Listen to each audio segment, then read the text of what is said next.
An ambush-style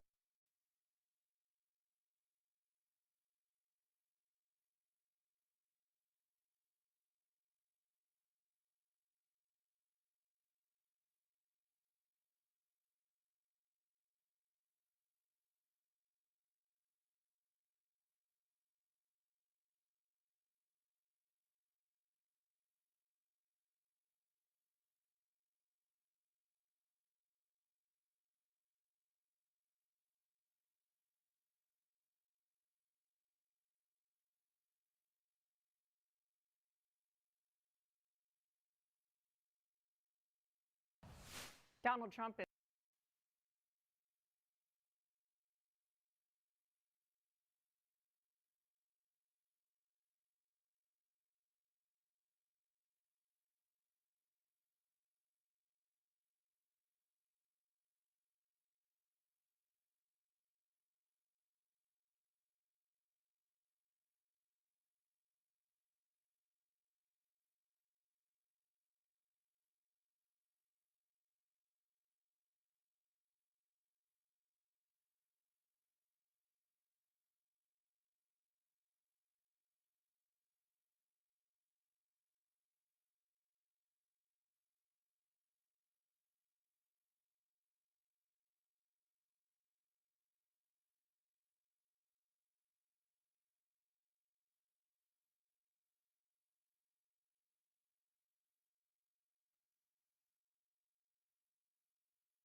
You guys know what time it is, baby?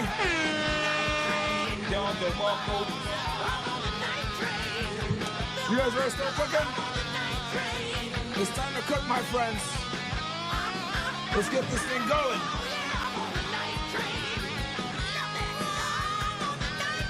Y'all know what time it is, guys.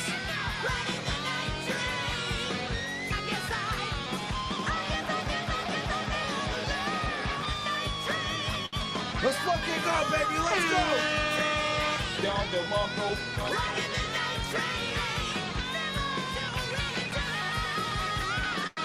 Welcome to the stream, ladies and gentlemen.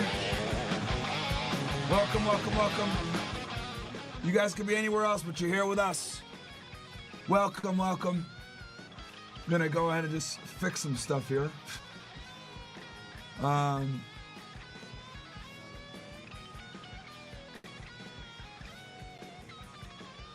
Hope you guys are all doing well. Happy to see you, ninjas. Let's see here. This is... So we're live on all platforms right now, guys. We are live everywhere. I'm going to cover a couple of things, give some updates on the fire, talk about your boy Foolio. Apparently they just arrested someone else new to the case not too long ago. So we're definitely going to be talking about that a little bit. We're going to be talking about Democrats getting blamed, DEI hires, all the great stuff that we always see, because we know that we know that this shit's crazy. Shout out to Bill's helped me out behind the scenes as well, as always, making things smooth. Let's see here. Let me make sure that we have everything good that we're supposed to have here.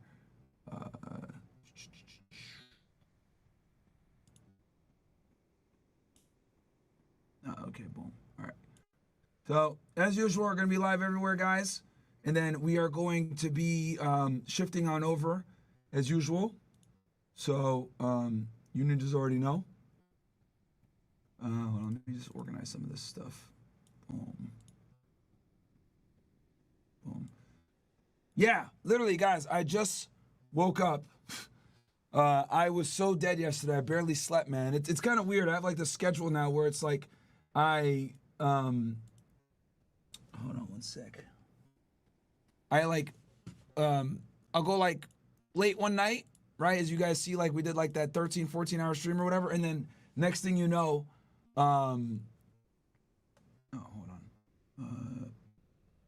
next thing you know, I don't sleep the next day, and then I sleep more the day after that, and it's just crazy. But yeah, but I always want to start on time, 5 p.m. As you guys are noticing, we're starting 5 p.m. sharp every time, man.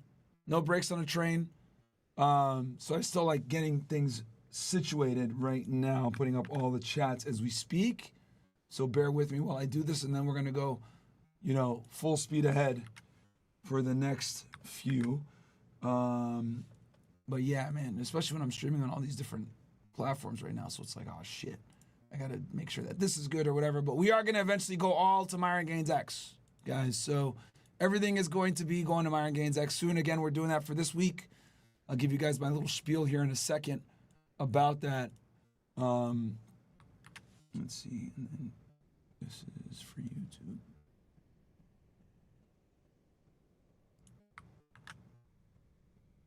All right, that should fix everything. All right, sweet. Okay, so now I can see what you guys are saying. Now I can look right at, because I like to look at the chat when I'm talking to you guys. So just making sure I can see everything that you ninjas are saying. Oh, hold on. Yeah.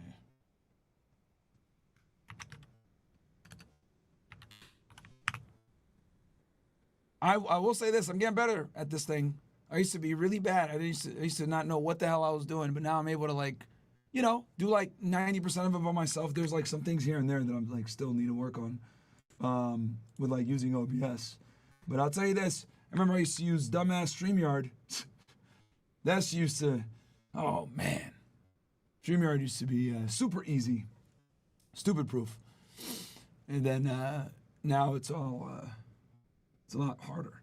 All right, give me one sec, chat. Thank you for bearing with me. All right. Actually, no, let me just put shit over. Yeah, easier. Put this over here. Yeah, so I'm looking at all 4 chats. Right now I got 4 chats going, guys. That's what I'm trying to do. Literally, it's fucking, like, if you guys saw, let me just show you guys a little bit of, like, what I'm, like, dealing with here, right? So, like, this is what it looks like on my OBS screen, right? So it's a lot of crap, as you guys could see.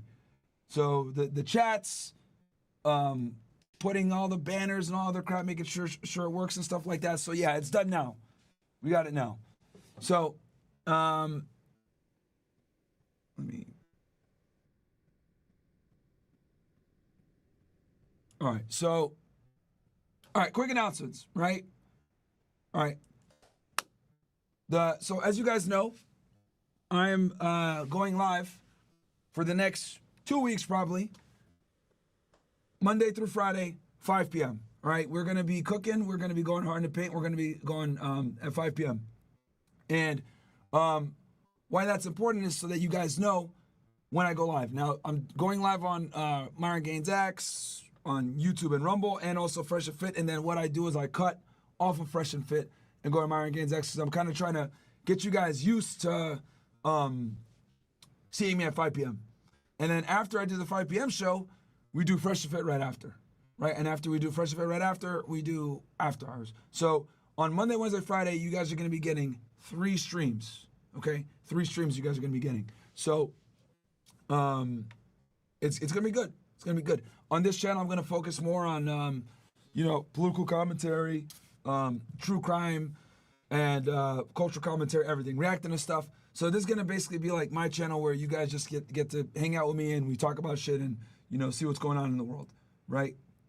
So that's what it is. Now, if you're watching the show, 3 main ways to donate. You can Rumble Rant in if you're watching on Rumble, right? Whether you're watching on Myron Gaines X or on FreshandFit, you can Council Club chat in, or you can use MyronGainesX.com to super chat through there, and that goes direct to support your boy.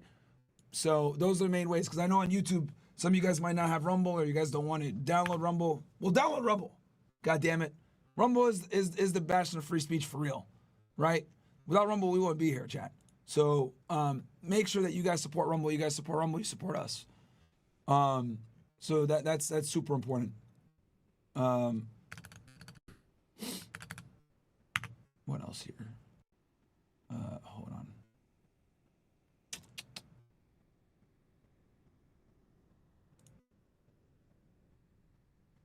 And when you guys donate, you also get it comes up on screen as well, on there. So let me go ahead first and read some of your guys' chats. Let's see here. Oh, Slash in the chat, absolutely. Shout out to Ezzy. He says, I appreciate the coverage you are doing on this issue, incompetent leadership, and I hope they get what they deserve. My family lost everything, anything that helps. Holy shit, bro. This is your GoFundMe. Put on screen for you. Holy shit, dude. Aid for Jasmine, Israel, and baby Julon. Okay, so this is the GoFundMe.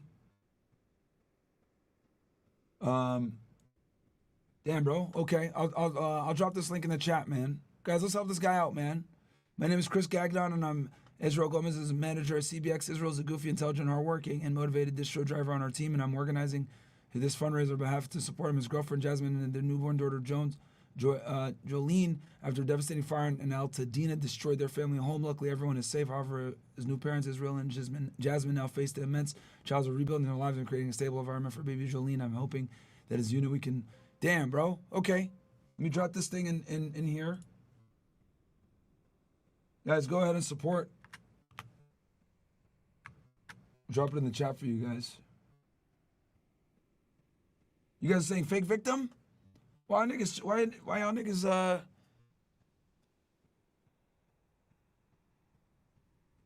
saying it's his family, guys?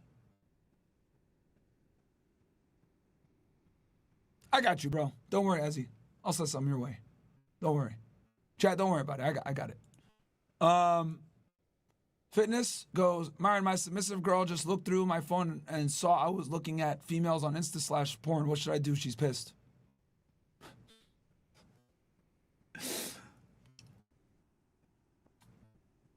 My friend, there's so many fucking problems here. Number one, why is she going through your phone? Number two, if she's submissive, why is she challenging your authority and trying to tell you what you can and can't look at? Right? And then number three, why are you watching porn, bro?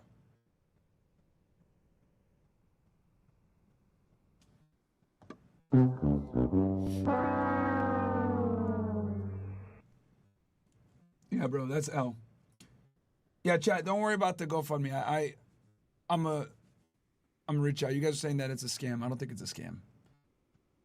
But because a lot of people did get devastated with this fire. MMC, Myron, please keep going on X Spaces. You will get people to follow you. It will then lead back to Rumble CC. When you speak, people listen facts. I appreciate that, MMCS. Yeah, I mean, I could definitely join. Oh, shit. They got a space right now. Free speech is dead. I'll jump in here. Chat, what do you guys want? You guys want me to cover the fire, or you guys want me to join in on this X space right here? Suleiman Ahmed is running it. Which one do you guys want? I'll let you guys pick.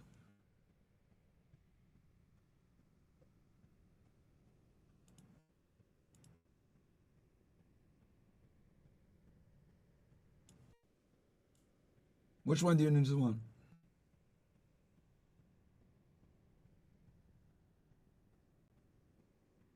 Hold on, let me look at the chat.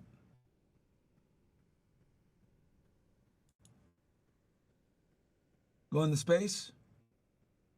All right. Well, guys, you niggas are saying cook in the space, but bro, the space is not like a shit-talking space. But I'll join anyway for you guys. All right, let me open this bitch up. I got you ninjas right now. I'm gonna jump in. Hold on a sec, chat.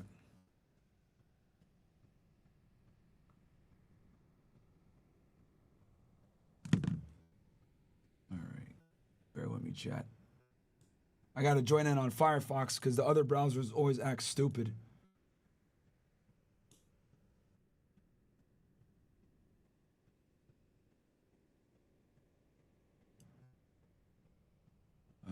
Let me see here.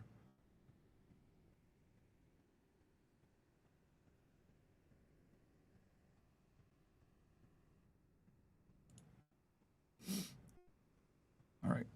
I want you to understand something. Israel has no power over Donald Trump as soon as he becomes president. I understand that's hard for you guys to believe, but Netanyahu does not tell Trump what to do. I was on a phone with people who actually know things, and when I say some of the stuff that you guys say on Spaces, they laugh. Netanyahu does not have any power over Trump. Once Trump is in office, he makes the rules. He decides what's happening, and I'm going to tell you, there's going to be peace, and it's going to be peace by force. Because if you don't play Donald Trump's game, he's going to crush you. He's going to absolutely crush you. Everyone needs to get along because Donald Trump is in power right now, and we're going to have a new American empire. And this cabinet, guess what?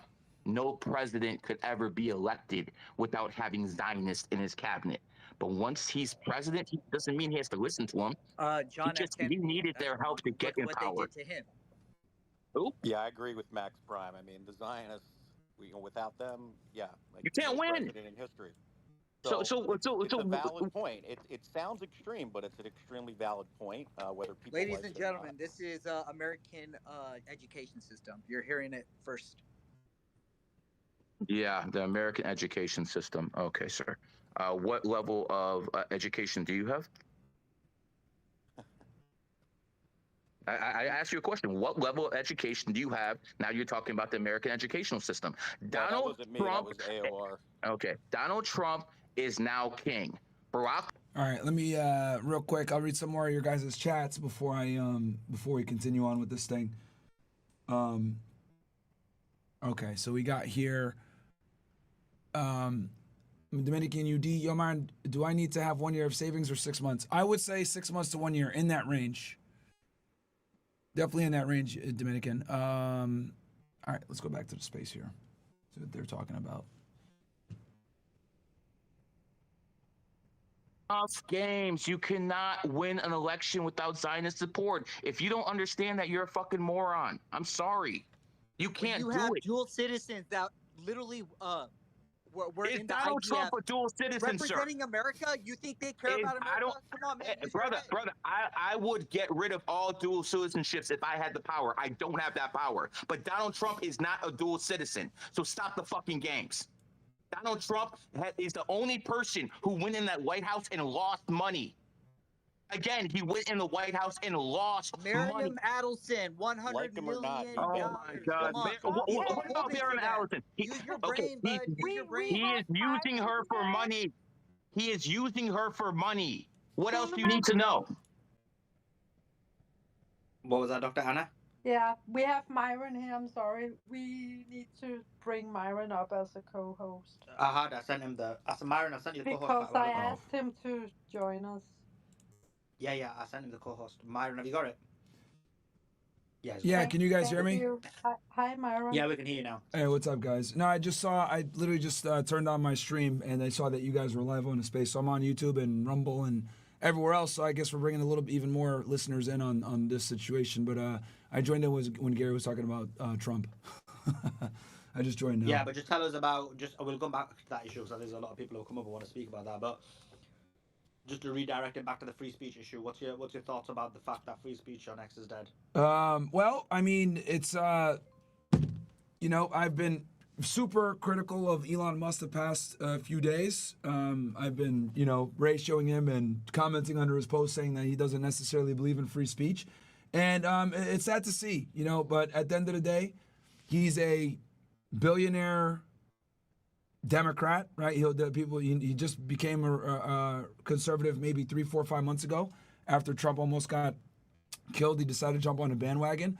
I think for him, he looks at controlling X as a lucrative position where obviously he's probably not making as much money on X. Actually, I'm pretty confident that X more than likely is probably negative when it comes to profit margins, but the influence it wields allows him to create opportunities in other ways. And then also it's given him the ability to significantly influence an election, which I did give him credit for when Trump won, that Elon did play a hand in Trump winning. I also think Rumble played a huge hand, which Chris Pavlovsky doesn't get enough credit for that. But now that Trump's in office, he kind of is in a position where he's very powerful. And then we just saw him use that power where he debadged people, deboosted them, shadow banning them. I got a message yesterday saying like my account is like some inauthentic behaviors, some other bullshit like that after I ratioed him a few times. So it is what it is, man. It's really, you hate to see it. But at the same time, I'm not surprised he is a billionaire techie, which means by definition, he's going to be a globalist. And I've always said, if you're a globalist, by definition, you cannot be a nationalist. And he doesn't care necessarily as much about America. I mean, now we're having all these random talks about Greenland and acquiring Canada. Well, Whitney Webb did a really good post on this where she exposed that Canada and Greenland have a bunch of the materials that these electric vehicles and this whole energy revolution have that is vital for big tech. So, this whole Greenland and Canada thing came out of nowhere, but then you do a little bit of research and you find out, oh, this is why they might be interested in that. And obviously Elon has Trump's ear to a degree. I know Gary has been adamant that Elon is going to be out of the administration before the end of the year, which I do hope. But, I think at the end of the day, this has really shown a lot about Elon's character, where he took this app over saying, hey, I'm all for free speech, etc. But then as soon as people come in to dissent on him when it comes to this H-1B visa, right, I find it interesting that he went totally nuclear on a fairly trivial matter, H-1B visas.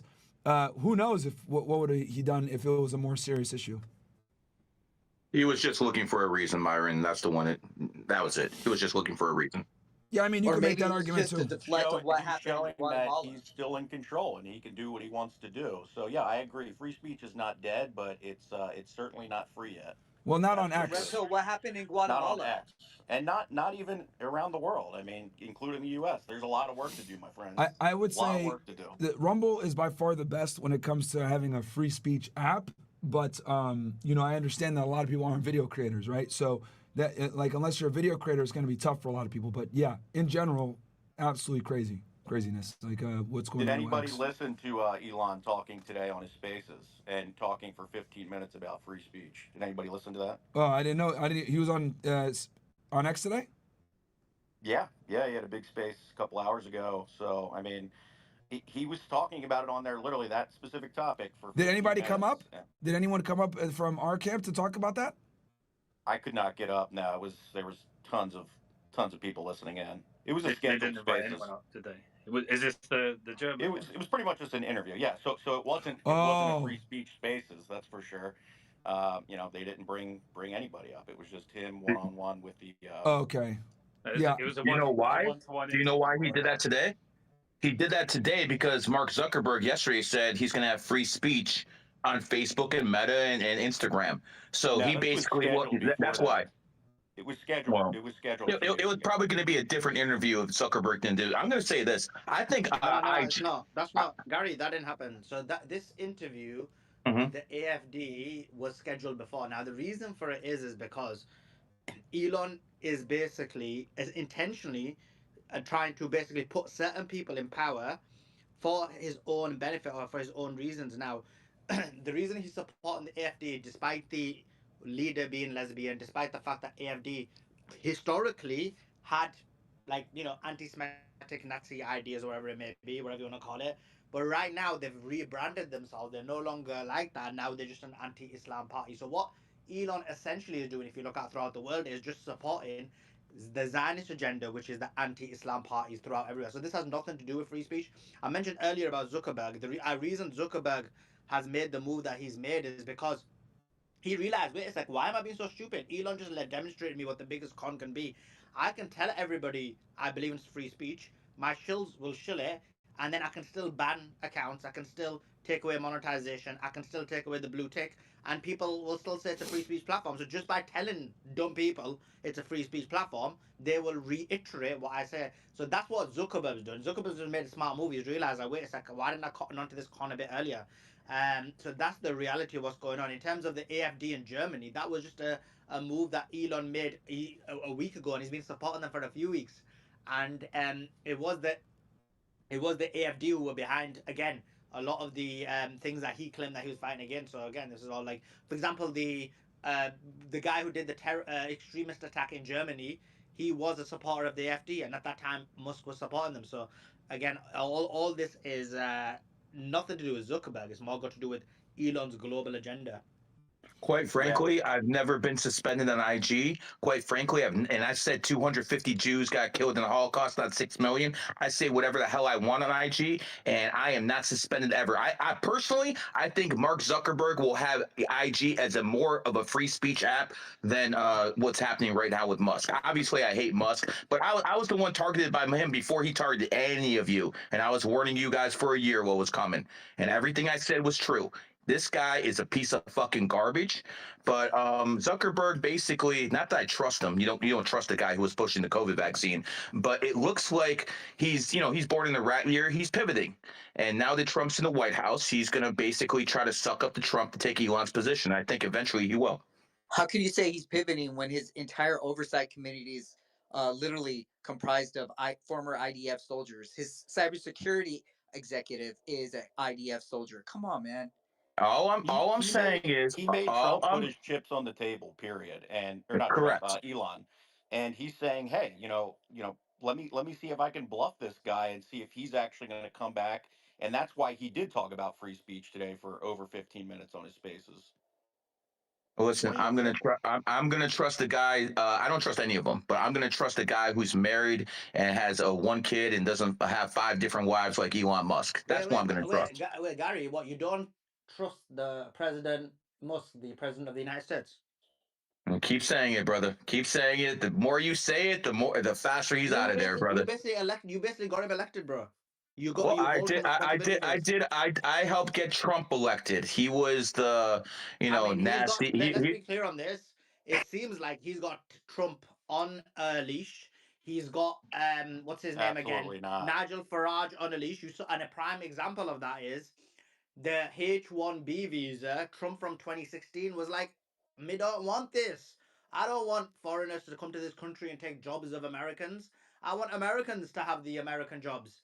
And then Trump 2024, after Elon becomes the actual president of the United States, and basically Trump is the vice president, says, "Oh, I'm all for this. Wherever Sir Elon says, all goes. Please, like, let them come in. Let the Indians come in their millions upon millions."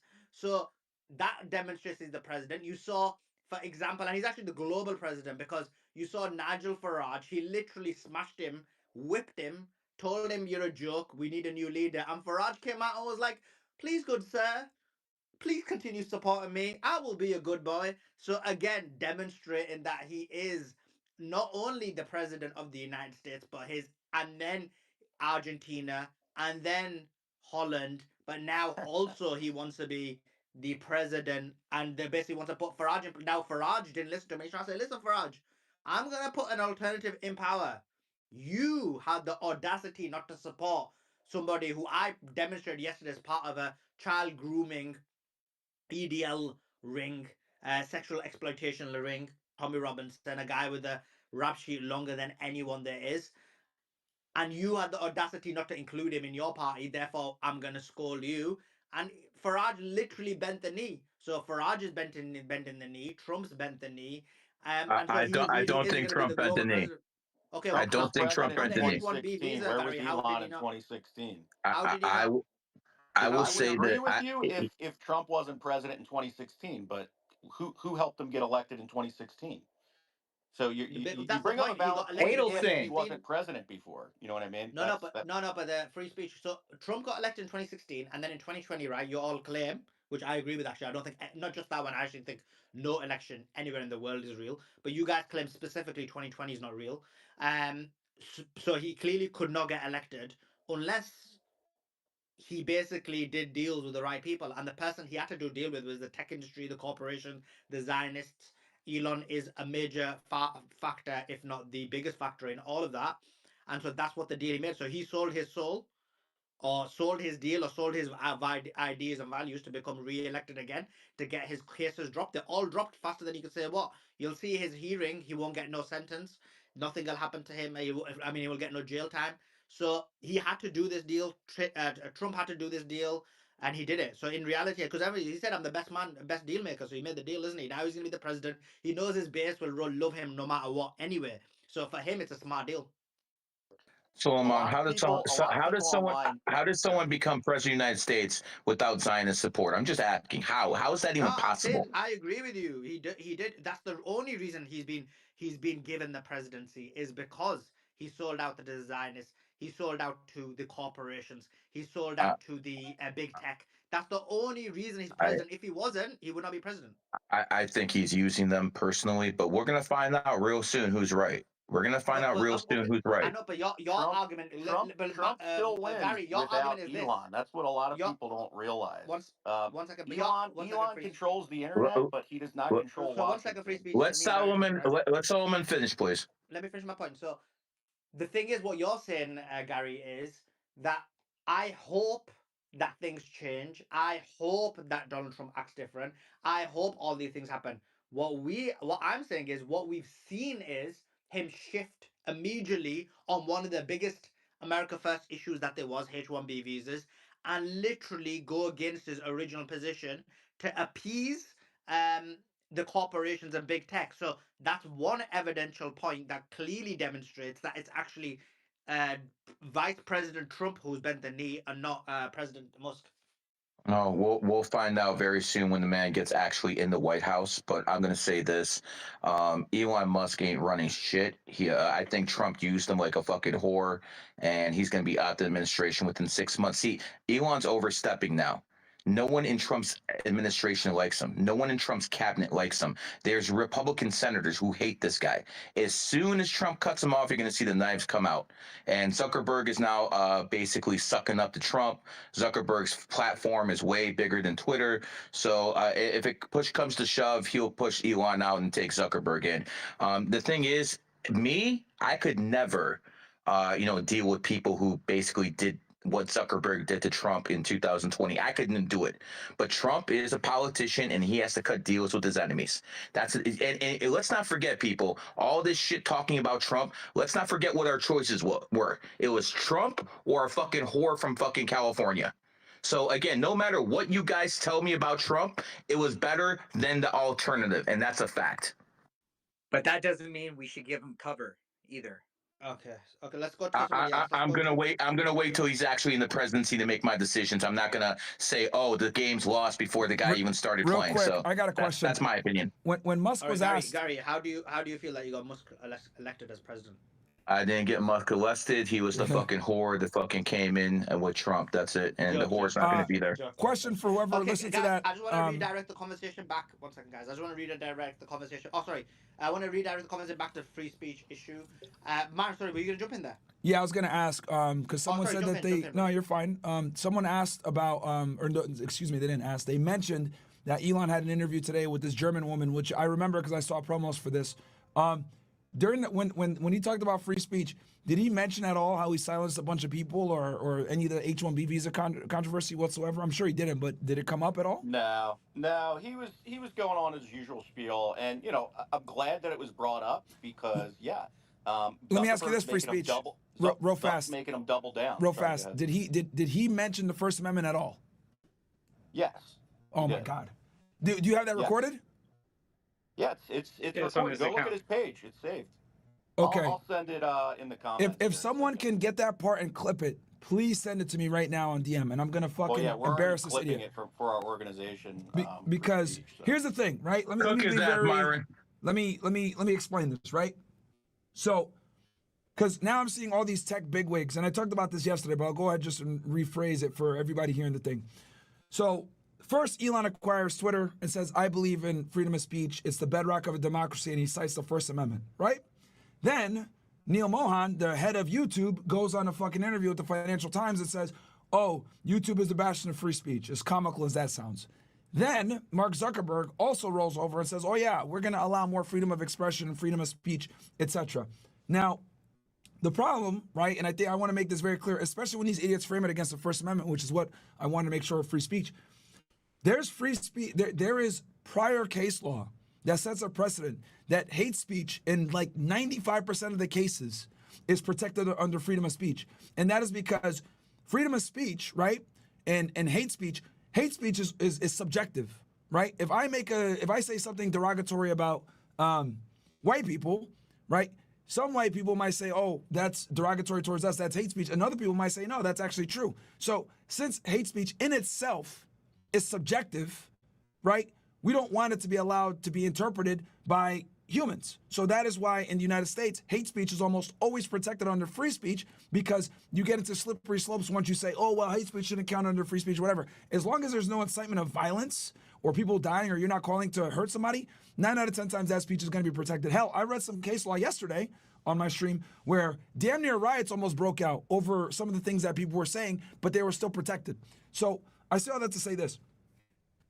If Elon Musk is going to say, oh, we are a free speech app, and I'm going to go ahead and have that, right, embodied within Twitter, well, guess what? That also means that if you're going to have freedom of speech, you need to have freedom of reach. I can't tell you how many fucking idiots I've seen on Twitter that literally will say, oh, well, freedom of speech isn't freedom of reach. Or, worse yet, freedom of speech isn't freedom to monetize. And I would argue, yes, it is. And my case for that, for any idiots in here, that because it's always the Zionist accounts or stupid H-1B, pro-H-1B people that make this argument. Well, just because you have the freedom of speech doesn't mean you should be able to make money off it.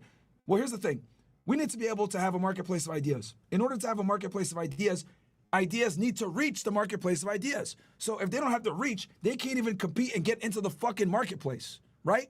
And then on top of that, right, if you're going to go ahead and promote free speech, one of the worst things you can do is demonetize someone. Why? Because if you demonetize someone and you let them stay on the platform, what you're effectively telling everyone is, hey, this isn't free speech because you're going to deal with financial consequences for going against me. So I would argue demonetizing someone in a lot of cases is worse than just taking them off the platform. If you take a big account that has 1 million, 2 million, etc., demonetize them, you send a way stronger message to everyone, don't fucking cross me, than you do by taking them off the platform. Because when they're off the platform, people forget. But when they're on the platform and they don't have reach, they're shadow banned, they're not making money, etc., that sends an even stronger message. So I would argue that's far worse than just banning someone. So if Elon Musk and all these guys want to say, oh, freedom of speech, freedom of speech, freedom of speech, you can't, that's like saying, okay, well, I want to allow freedom of speech, but I'm going to demonetize you and I'm going to limit your reach. That's like saying, I want to go swim, but I'm not going to get wet. It's fucking ridiculous.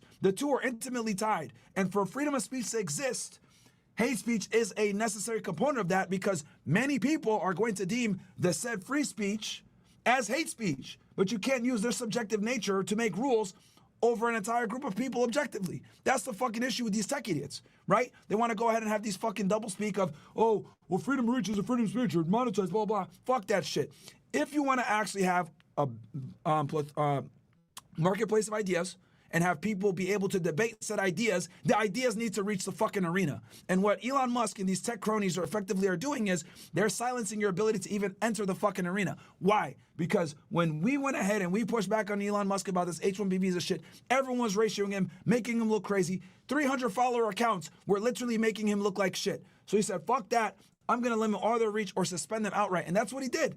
And that is completely antithetical to his message about freedom of speech, especially since this freedom of speech that he's suppressing them about is because of his personal viewpoints on the H-1B visa. He literally went ahead and tweeted, oh, I'm here because of the H-1B visa. I will burn this to the ground.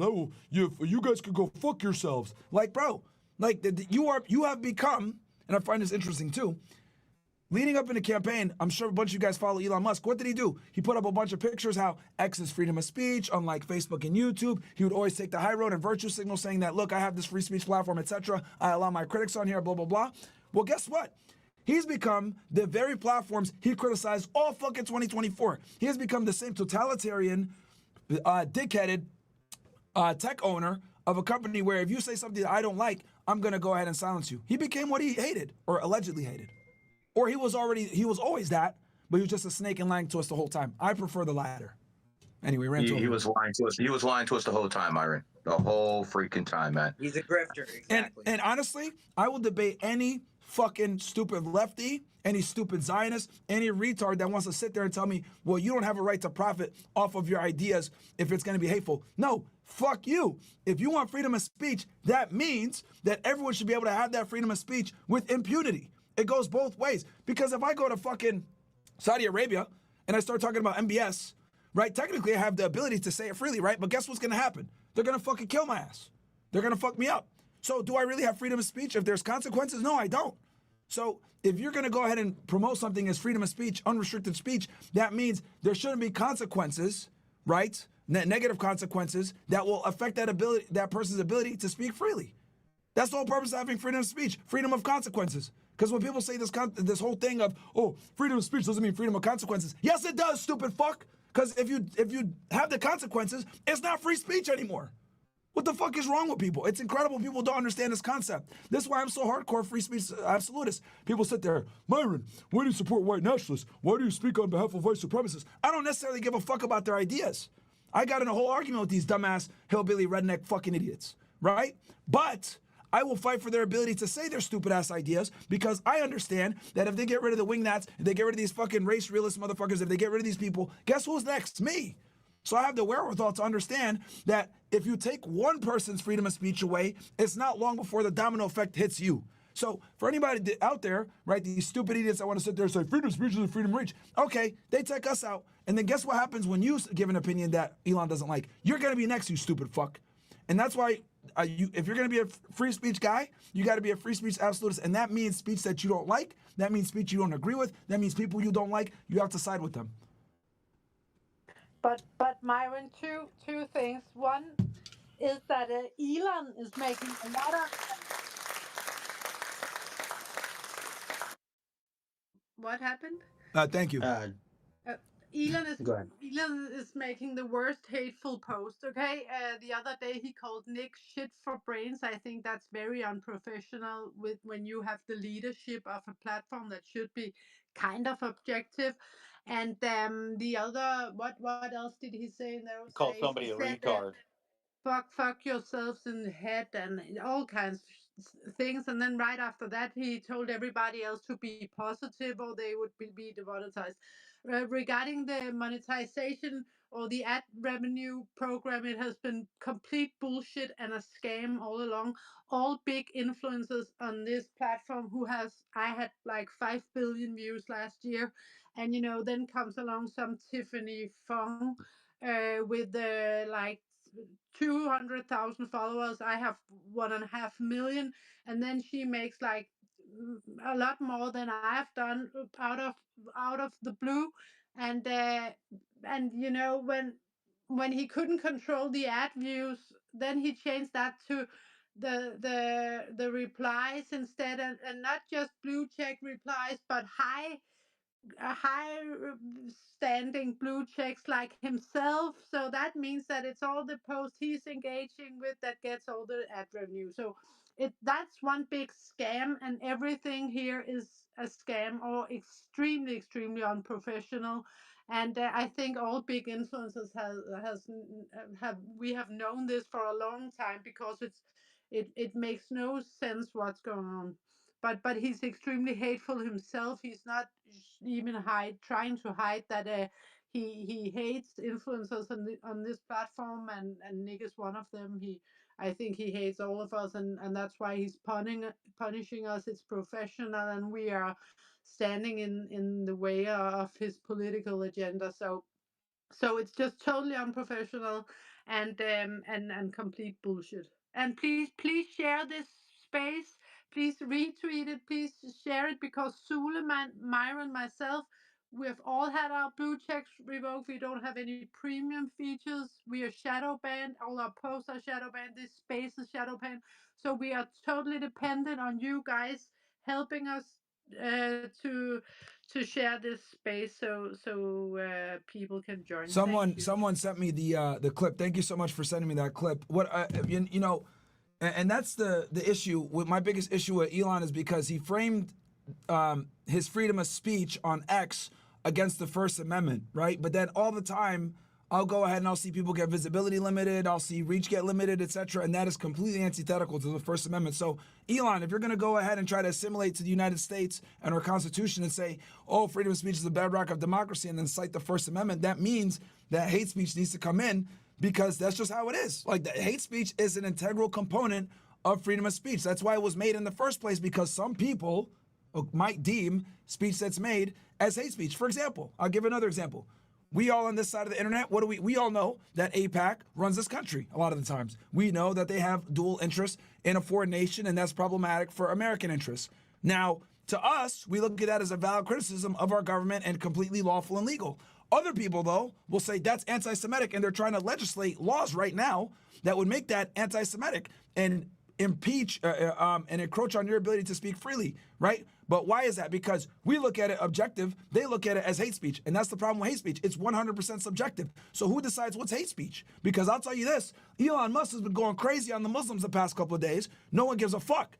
If you are one of these fucking stupid ass tradcon motherfuckers that talk shit about Islam, nobody cares. You'll stay monetized, you won't get shadow banned, you won't get your visibility limited. It's cool. But if you criticize Israel, Zionism, Judaism, any of this stuff, you could bet your fucking willy that you're probably gonna get hit with a visibility thing. You're gonna get hit with they're gonna lock your account until you got to take tweets down, whatever. So here's my thing: the people that want to criticize Islam and talk shit about it and make fun of the prophet, whatever, fine, I'm all for it, because I believe in freedom of speech, even though I don't like it or disagree or agree with it. However, you're not gonna sit there and turn around and then limit people's visibility or go after them for criticizing Israel or Zionism. Because what I've realized is people that are critical of Israel or Zionism, almost all of them now at this point have been demonetized or debadged. But the people that talk shit about Islam all day, they're completely fucking fine. That's the issue that I got with Elon. So you can criticize one side, but you can't criticize the other. That's ridiculous.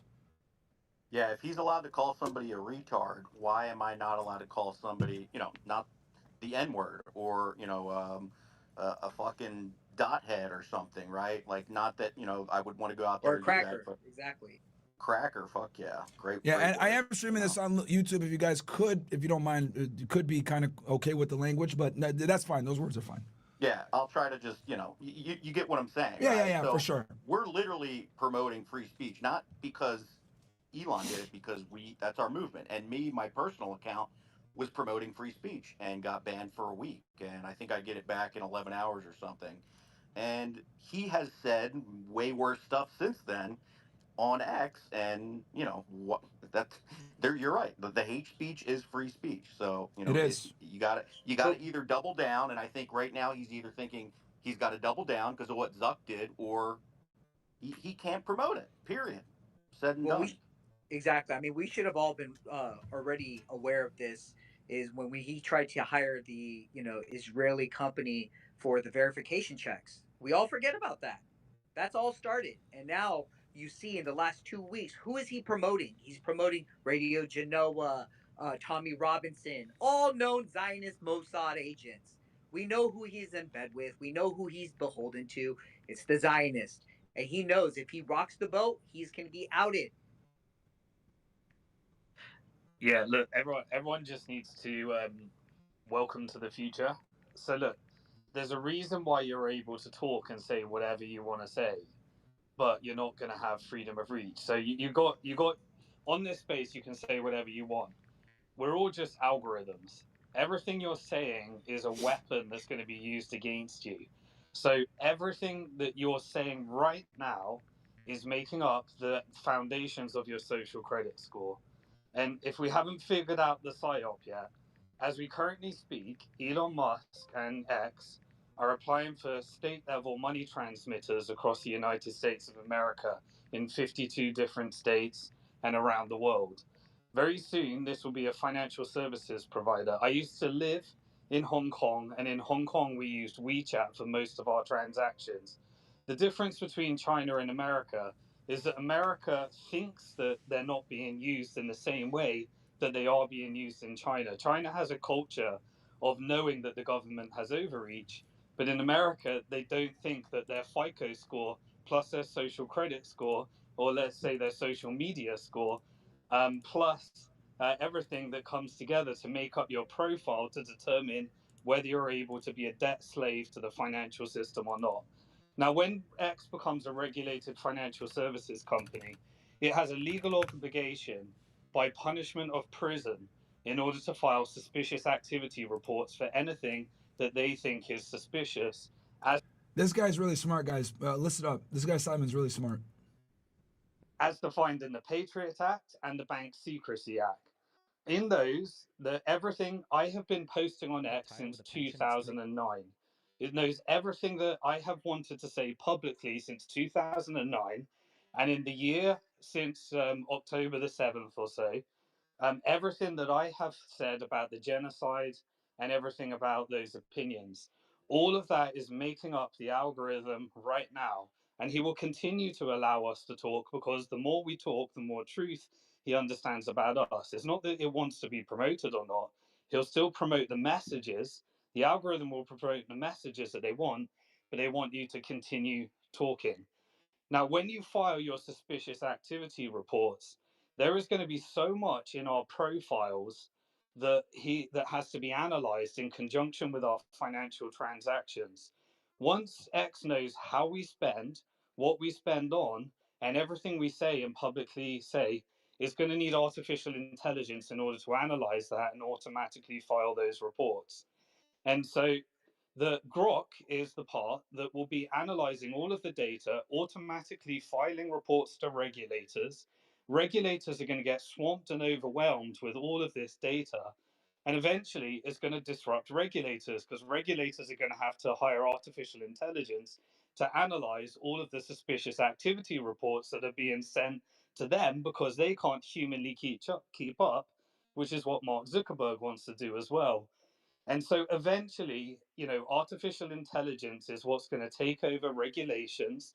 It's going to take over the ability for even the central banks to operate.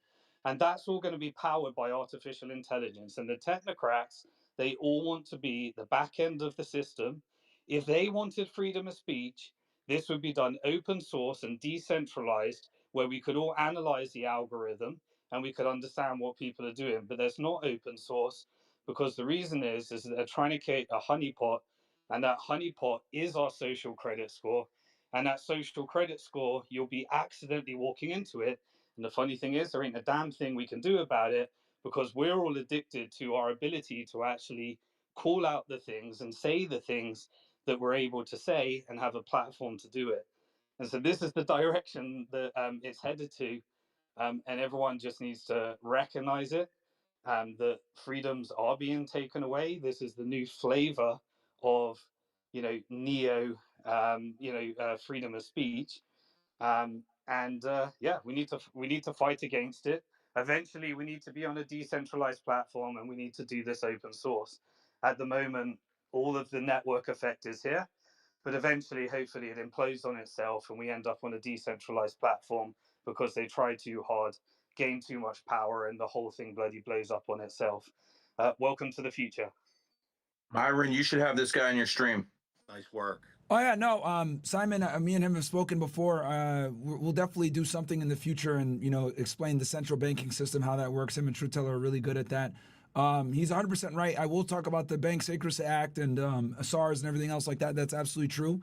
That stuff automatically comes into play once they become a financial institution. Anyone that's even thinking about using X payments, I think everybody in here knows at this point that that's probably a bad idea, especially if you are a political commentator of any kind. That and this is kind of the ugly reality is what I'm realizing as well. Once you start talking about politics, guys, you will put yourself in a box and you are going to be divisive, right? And I can tell you guys this with intimate detail because prior to me getting into this world, we were a dating podcast. We're a male self-improvement podcast. We still are. We still provide that content. But once we started to take a stance on a political end, that's when demonetization started to come. That's when headaches started to come. That's when censorship started to come, etc. And that's just the reality. Now, this is why so many people, entertainers for that matter, stay away from this stuff because once you get into politics, once you get into cultural stuff, once you start taking strong stances on stuff, right, that's when the censorship comes. And I would argue, right, being a conservative in modern day society just isn't as good for your bottom line. It's far more profitable to be liberal than it is to be a conservative. People think, oh, well, you get way more reach on X by being a conservative. You get way more support. The only reason for that is because all the other major tech platforms have been overwhelmingly represented by liberals. YouTube, Facebook, Instagram, etc. All these platforms push people that are more liberal, right? You get shadow banned, etc. So the reason why there's so much conservatives on places like X or Rumble, etc., that is a natural response to the overrepresentation, right? And over appreciation of people on the left versus people on the right. So, yeah, it's the same thing where we talked about Myron. I would say pro-Zionist takes precedence, though. As far as Doesn't matter censorship if you're goes, liberal or conservative. If you're pro-Zionist, then yes, you get precedence. Yeah, absolutely. And this is why, and actually, I'm glad that you mentioned that. That is precisely why, if you look at the biggest political commentators on the right, all of them are pro-Zionist. Every single one of them. Crowder, Bongino, Daily Wire, Blaze Media, Breitbart, I'm trying to think of pretty much everybody. Except for a few, me, Candace Owens, Nick Fuentes, etc. Everybody else is pro-Zionist because that's where the money is. You start to lose opportunities once you become critical of Israel, bro. It is what it is. That's why so many people don't touch it, and then that's why so many people that are in the political world don't even go at it. You know what I mean? So, even Elon Musk doesn't have freedom of speech. If you just watched his space, he was there with whatever his agenda is, but we were meant to be it was meant to be discussed in Germany. So it went through all of the different things with Germany. And then suddenly it switched to probably about 30% of the time was for APAC Israeli propaganda. And so suddenly they had to obviously denounce Hitler. They had to connect National Socialism with communism.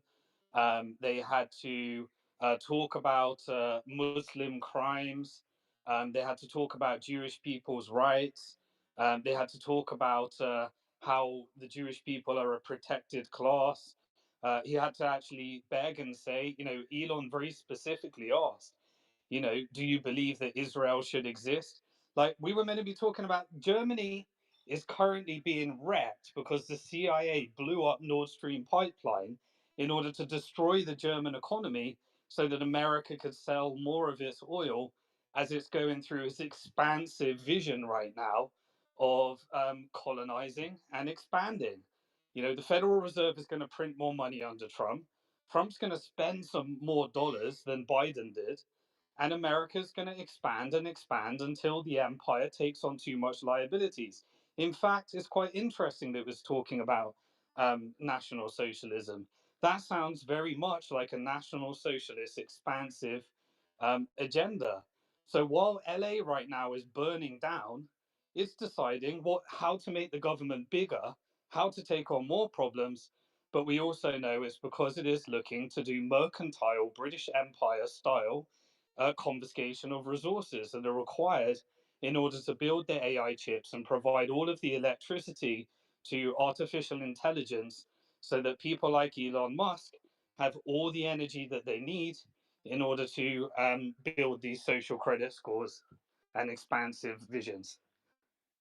What exactly is wrong with American expansionism if that's the only way to keep China in check? Because I hate to tell you guys, Do it with capitalism. there's a lot. China's a lot worse. No matter what you say, like It's they better might than the demonetize. opposite They might direction. hold on. They might demonetize us here, but they'll kill you in China. So Yeah, but it's not the at least same, you know guys. what you're signing up for. It's not. It's like American Empire, right? Just do the whole thing covertly. Why do you do the whole thing overtly rather? Why do the whole thing covertly? Like you have funded more terrorism than any country in the Middle East. You have created more terrorism than anywhere. You have taken down more governments. You have killed more Installed more people through war dictators. than any country in the world, but just do it overtly. Stand by what you do. Don't do all this deep state, CIA, Mossad. Don't I pretend. agree. Don't I But agree. pretend that. isn't Trump Yeah. doing that? Isn't he putting it out That there, that's showing you exactly what he's Greenland? doing. Yeah, He's telling you right now he's taking Greenland he's by telling you force. what he He's wants to telling do, you and he's he's going taking to do it. Panama by force. So he's doing Exactly. exactly what you want him to do.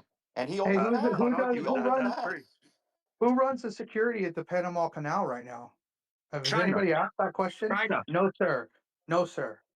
Israeli intelligence. Okay. And can we stop From what? pretending that Israel is not just protecting the dollar?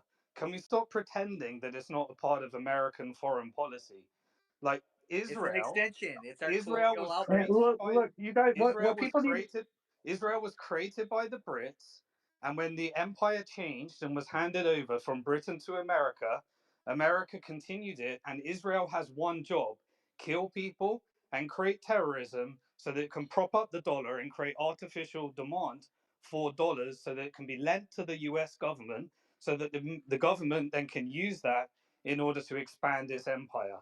With And all due that is no respect, sir. longer With all due working. respect, And sir. that is With no all due longer respect, working for sir. the It's American Saudi people. Arabia who is actually funneling American dollars and with the petrodollar system. That is not Israel. I Who understand. installed the Saudis, bud? Come on, use your brain. Who installed the The, Saudis? the House of Saud, You can the say House of Saud is that also all you Jewish. want, but the House Bro, of you got to Saud get is out of the America's trailer park, ally. bro, and go The out House of Saud across is the river. Jewish. We know that Saudi Arabia had to bend the knee, and we know that Saudi Arabia is part of the Abrahamic Alliance, and we know that the Abraham Alliance is part of the Greater Israel Project, and the Greater Israel Project is part of the Greater American Project, and the Greater American Project is expand, kill, rape, massacre in order to protect the dollar. But unfortunately, eventually, it creates wealth inequality because the rich are getting richer in America, the poor are getting poorer in America. It's created a cost of living crisis. The Federal Reserve is continuing to prop the stock market at the expense of everyday Americans. And now, when your country is burning down, instead of actually catering for the people that can no longer afford, because they're just in debt slavery to the shareholders of the Federal Reserve, instead of catering for them, you're deciding it's more important to send money to Israel and Ukraine and blow up Palestinians and engage in propaganda campaigns that hides rapes and all sorts of atrocities while you're pretending that the Muslims are doing that. I don't pretend Muslims are doing anything. As a matter of fact, those 19 hijackers who took over on 9/11, they weren't even Muslim in my mind. They were at strip clubs drinking alcohol. These are not Muslims. Okay, so let's Yeah, put that they're aside. definitely not Muslims. They're They had misogynists. Yeah. Israeli accents. They had Israeli Exactly. accents. Exactly. I believe that Mossad had more to do with that than anyone else. But let's be real. Palestine is not the center of the world. Okay, It let's stop. actually is. It's literally It No, is the the no, center of it's the very world. not. foundation. If you want a freedom and independence among all nations, Palestine is the key. Well, one Why second. If is a Palestine, no, small but plot of Gary, land the key? Gary, No, that yeah, you Gary, guys are Gary, that you guys Gary, think if that because you're Palestine, Muslims. one second, no, it's not. So, well, I mean, you could say that, but then if Palestine, Israel isn't the center of the world, then why is it that Musk holds a space, President Musk holds a space just a few hours ago, and rather than talk about Germany, rather than talk about German policy, rather than talk about German progression, he basically gets the AFD LGBTQ leader to literally start talking about Israel. He starts shilling for her. She starts shilling for Israel. Clearly, you might not think so, but President Musk believes it to be the case. Whenever Trump is asked questions, there's always one clip where he'll go around talking about how he wants the hostages back. So clearly, it is on the forefront of, and he's talking about anti-Semitism.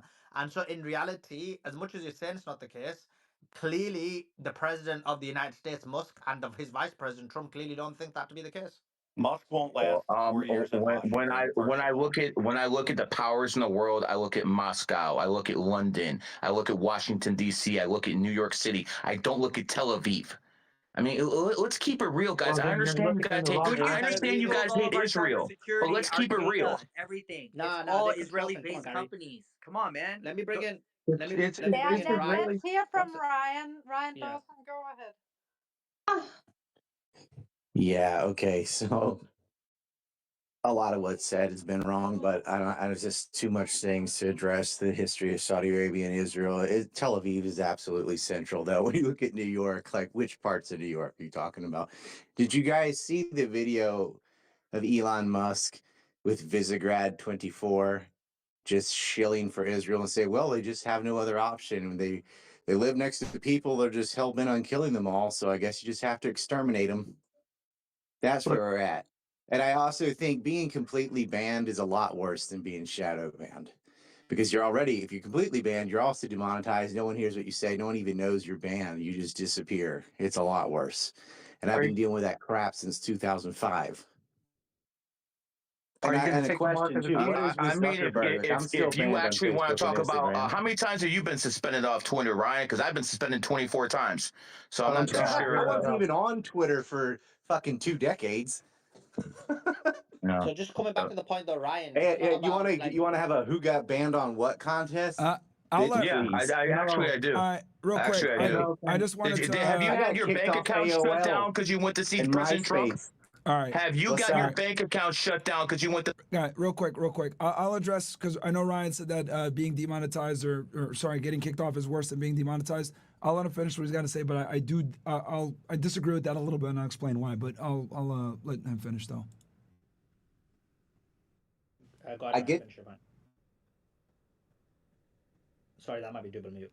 Yeah, probably double mute. Go ahead.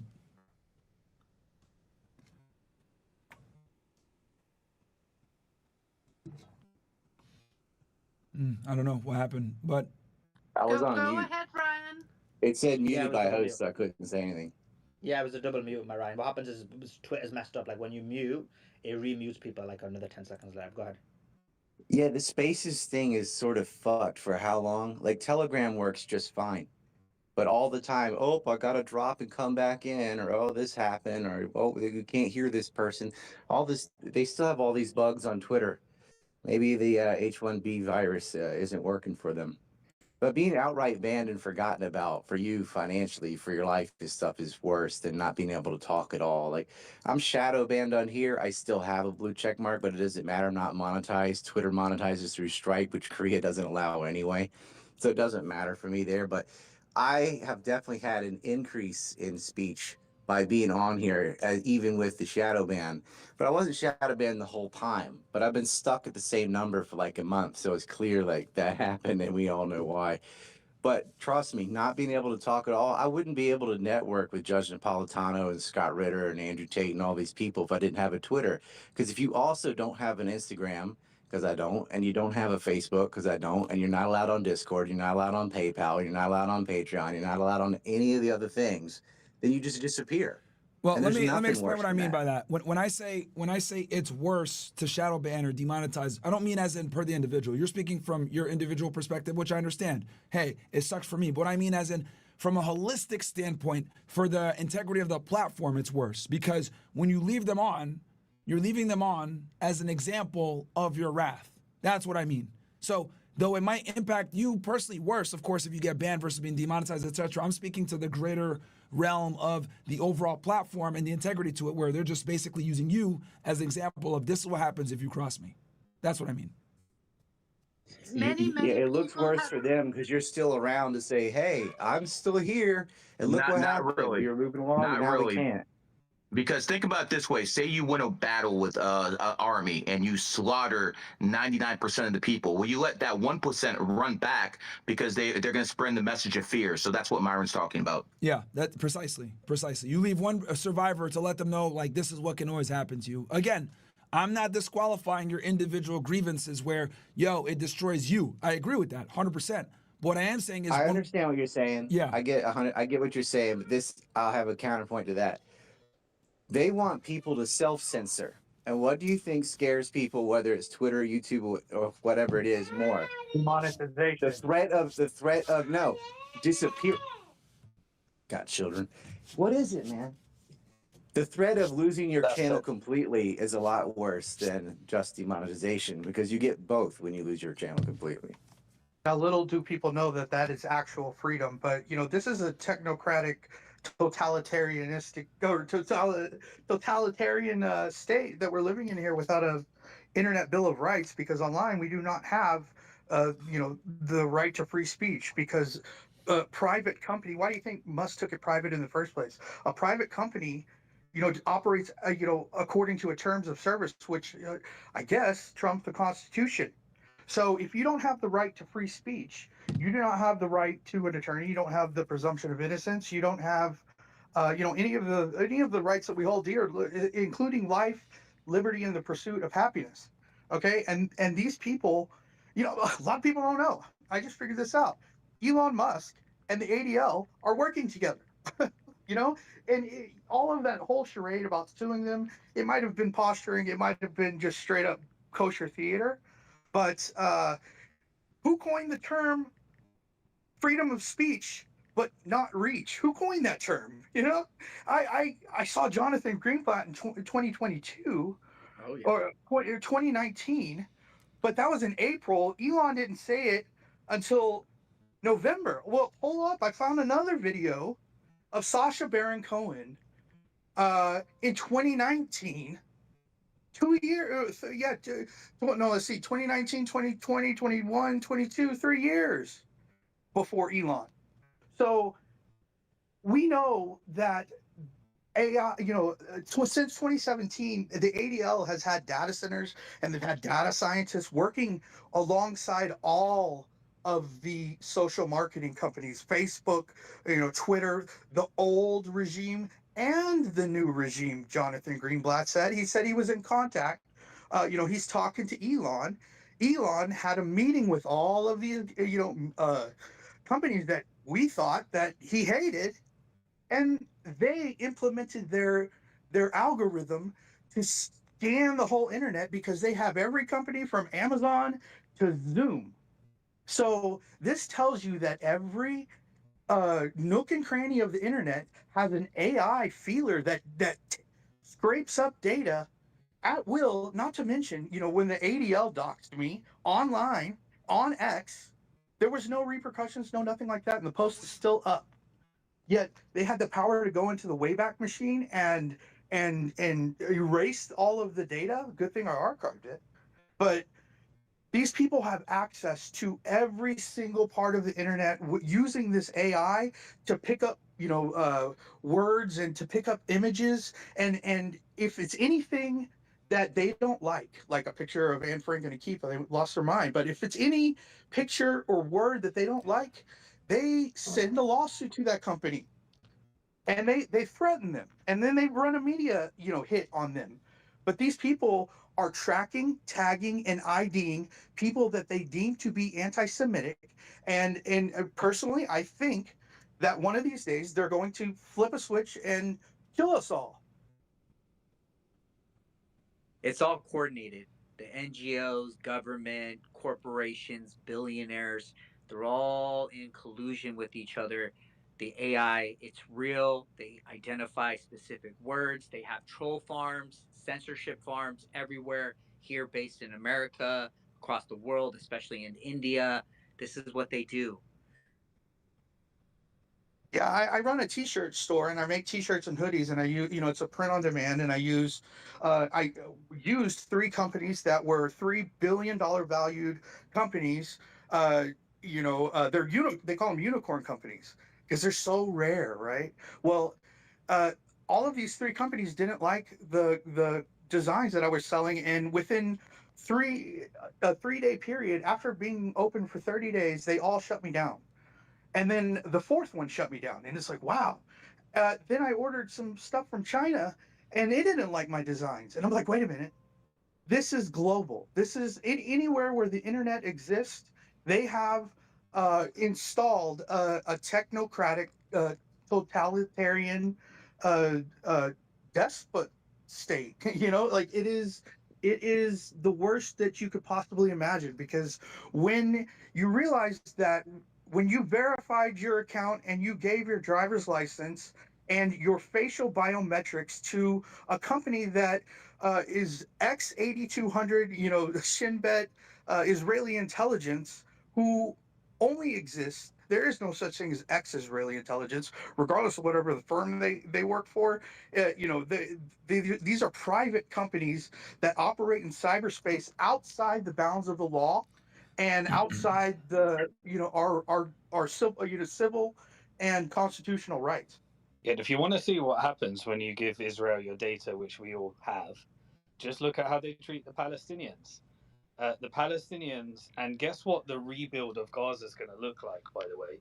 It's going to be the most technofied surveillance state, smart city the world has ever seen. And it's going to be a brochure for what Israel wants to export. Israel right now is using technology in order to build technologies like Lavender, and Lavender is picking how to get the optimum algorithm of a genocide while they can still plausibly deny and have a cover-up operation to pretend that they're not doing it.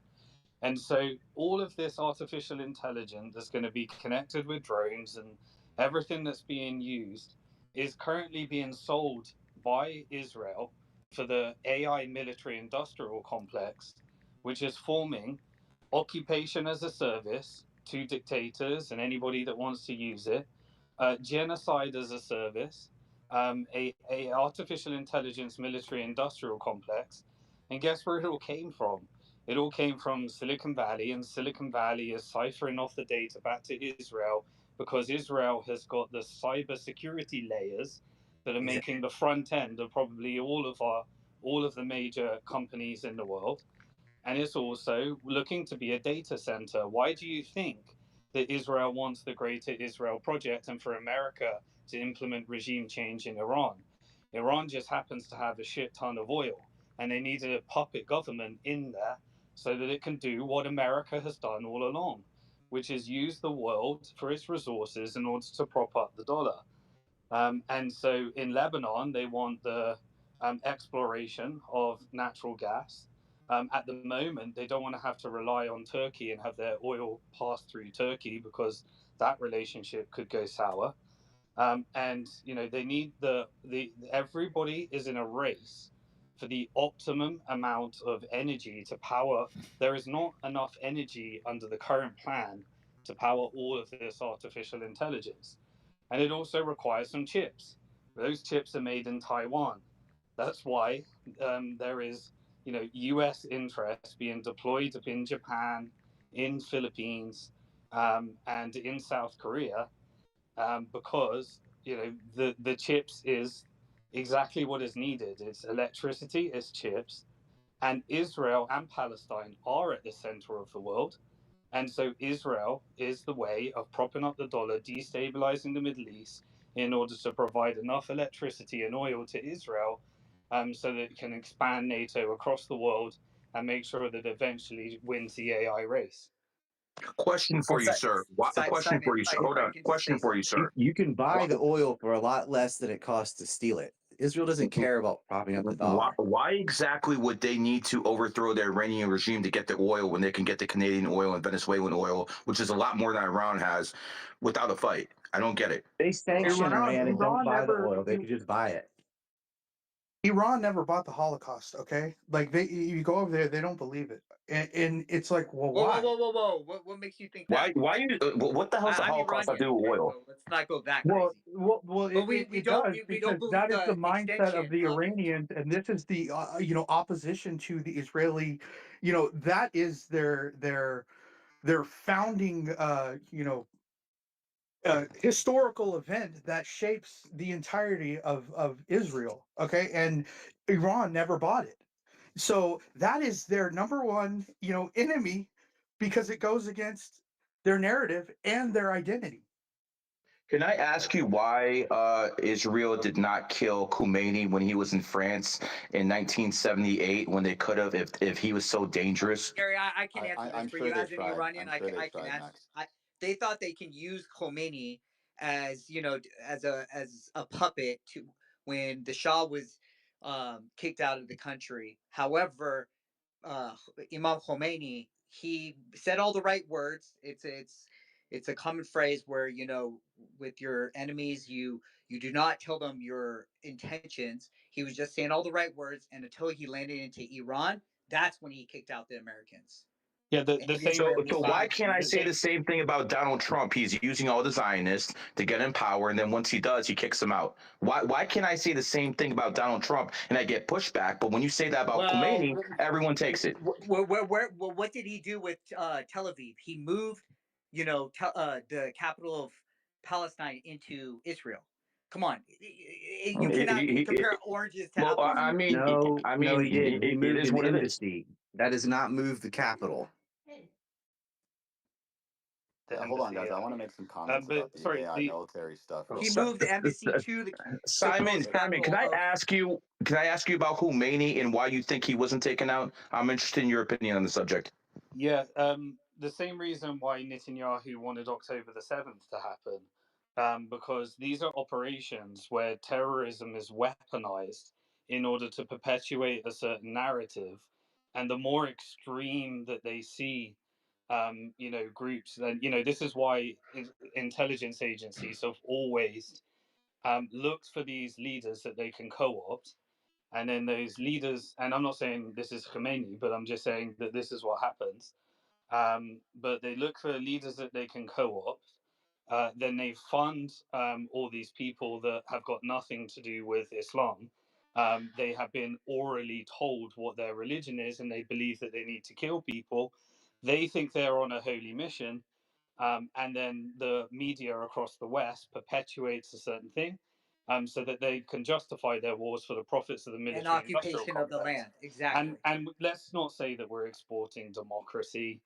How many democracies has America overthrown because it's so much easier to deal with a dictator and a totalitarian or monarchy government than democracy? Democracy is the story that they tell you in order to feel good about this. Well, Hey, in the Hold on, Simon. Let ask me the ask you same something. question about JFK. Ask the same question about JFK. Let me ask you this question: is it possible that maybe the Shah of Iran, who was starting to talk shit about Zionists in 1978, and they decided to replace his, and because Iran is now the so-called axis of resistance, it gives the United States a reason to be in there. Because let's not forget, the United States went into Saudi Arabia in the 90s, and part of the reason was because they were fearful of Saddam and Iran. So is it possible that maybe the Iranian regime is a puppet itself playing this game?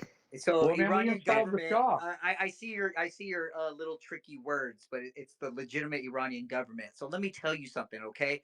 The Shah, along with Israel and the CIA, created Savak.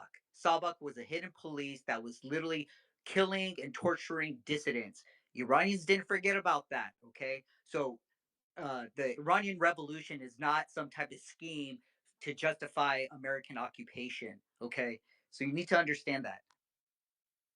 But to answer your question, True. If that's true, why didn't the CIA and Mossad help the Shah stay in power?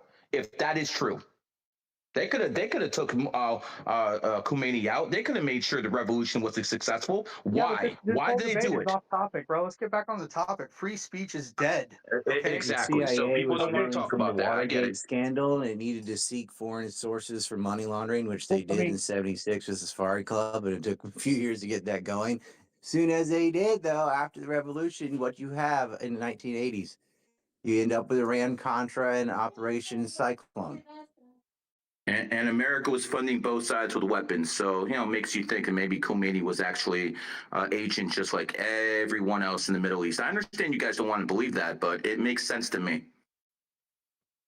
well, I That never doesn't rule make out. any I never sense rule at out all. anything. It makes no sense. You clearly don't even know the I Iranian see. So it Constitution. makes no sense that they could have took out Khomeini in '78, but they didn't. They allowed him to overthrow the regime with pretty much with no fight in him. And he came over there and all of a sudden he's anti-Zionist and everything. They could have took him out. If you guys think the Zionists are so smart and they control everything, why is this so out of the realm of possibility? You guys really need to think. I'm not saying it's Because in 100% true, but for 73, you they guys, have the war of Yom for you guys Kippur. to say that's not happening, not possible, that's nonsense. It is possible. who runs big tech? And big tech's going to run the world because who controls the data controls the world, controls the universe. Tel And Aviv. Elon just uploaded his brain to the cloud. Do you know what that fucking means, bro? That means Elon now lives forever. Okay, and he's putting brain chips in people. I've heard on the down low that he's doing it to hundreds and thousands of people on the down low. Nobody knows about, and let's not look Uploading your into brain is 100,000 like people wouldn't be terraforming more than Mars. That is not a no, possible thing. 100,000 people. It's not leaks. 100 to 1,000 people. Okay, that's what I better. said.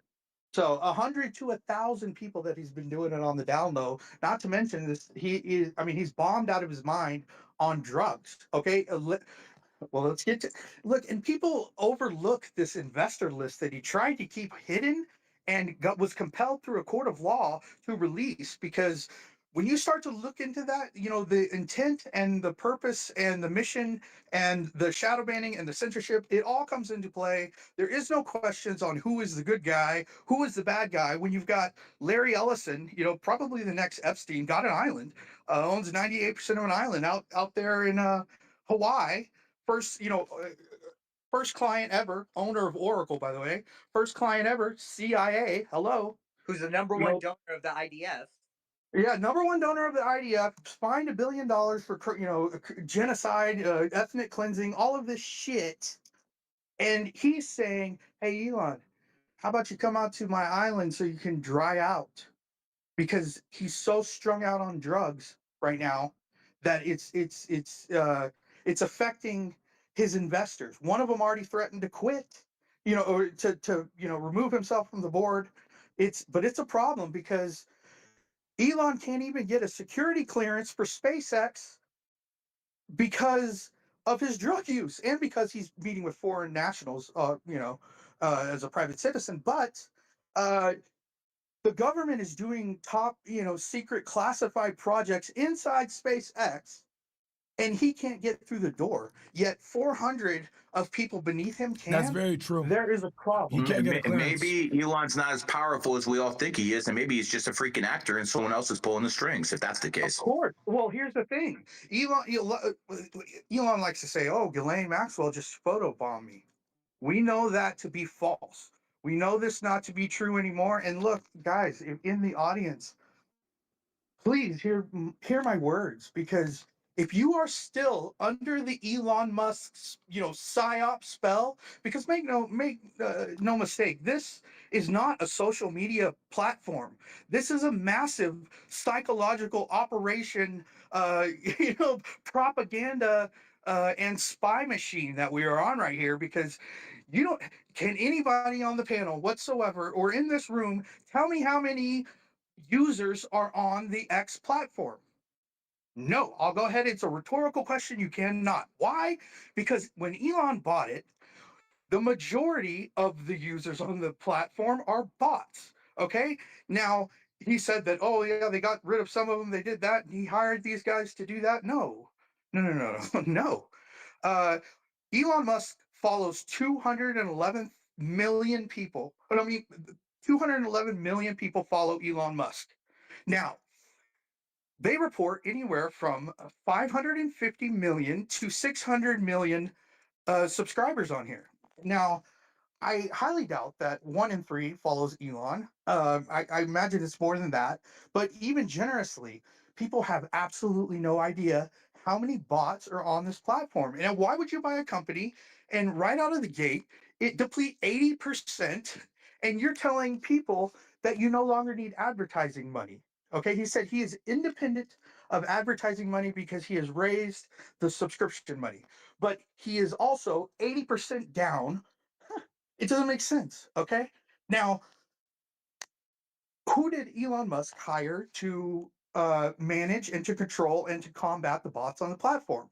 When he was in Israel, he was set up on a meeting by Benjamin Netanyahu with Guy Chichonovich, or whatever the hell his name is, who is the owner of CHEQ, X Unit 8200 Secret Israeli Intelligence.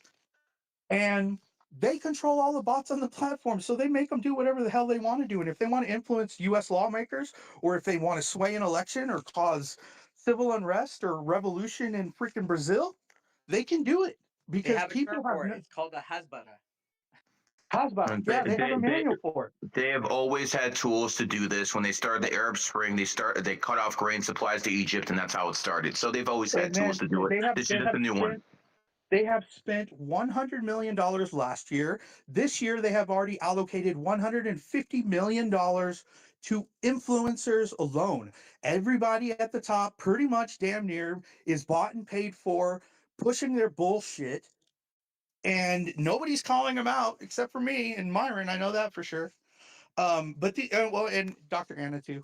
But nobody's saying anything that these people are getting paid $5,000 to $10,000 a post. Can you imagine? It's hard for somebody not to take the money, but a real man of conviction would, I would fucking rather die than take that blood money, because What is $10,000? What is $10,000, bro? That's nothing. per post, per video.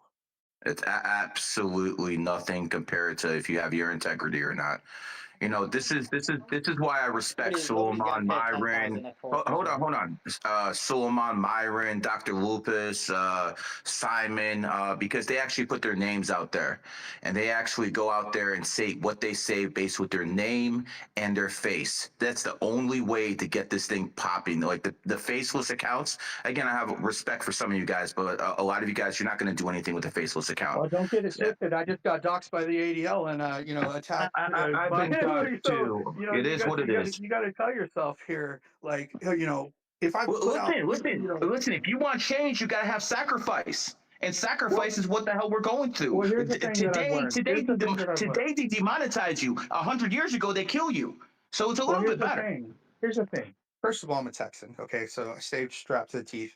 But second of all, I have a son that I am a single father, and if anything happens to me, he's an orphan.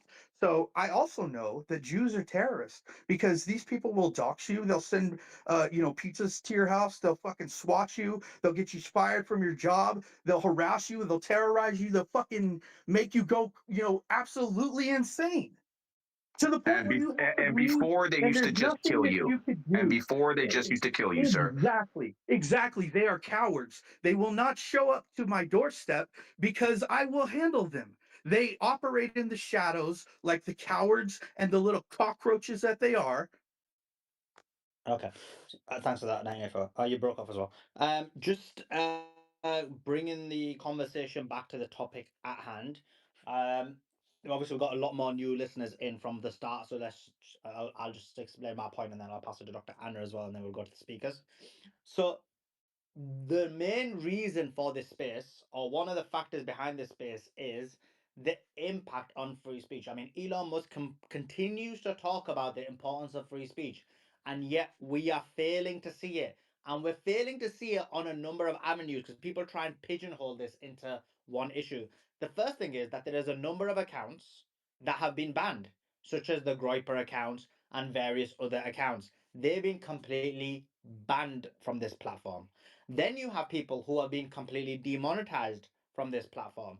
That was people like myself, Myron, and Dr. Anna, and a few others. I can't remember who else. So their monetization were removed. And then you have a scenario where they've taken away our blue ticks as well. Now, why that's important is because when you don't have a blue tick, your posts are completely deboosted. People are unable to see your post. So someone like Dr. Anna, who was getting 10,000 views, likes, is getting a couple of hundred or even 30, 50 likes. Someone like me, who used to get hundreds, if not thousands of likes, getting like 20, 30 likes. Post sometimes not even getting 10,000 views, which was almost impossible before. So this deboosting is occurring. Now, they say freedom of speech isn't the freedom of reach. And as Myron said, it clearly is an impact on freedom of speech. Because if you put someone, as I gave this analogy before, but if you put someone in a cave and don't let anybody hear their voice, and then you let them speak how much they want, then it kind of defeats the object of free speech because you're not letting people hear what they've got to say. An important component of free speech is the ability to speak freely, but also for the ability to be heard. It should be a fair platform where you're a town square of ideas and thoughts, or where your thoughts are heard.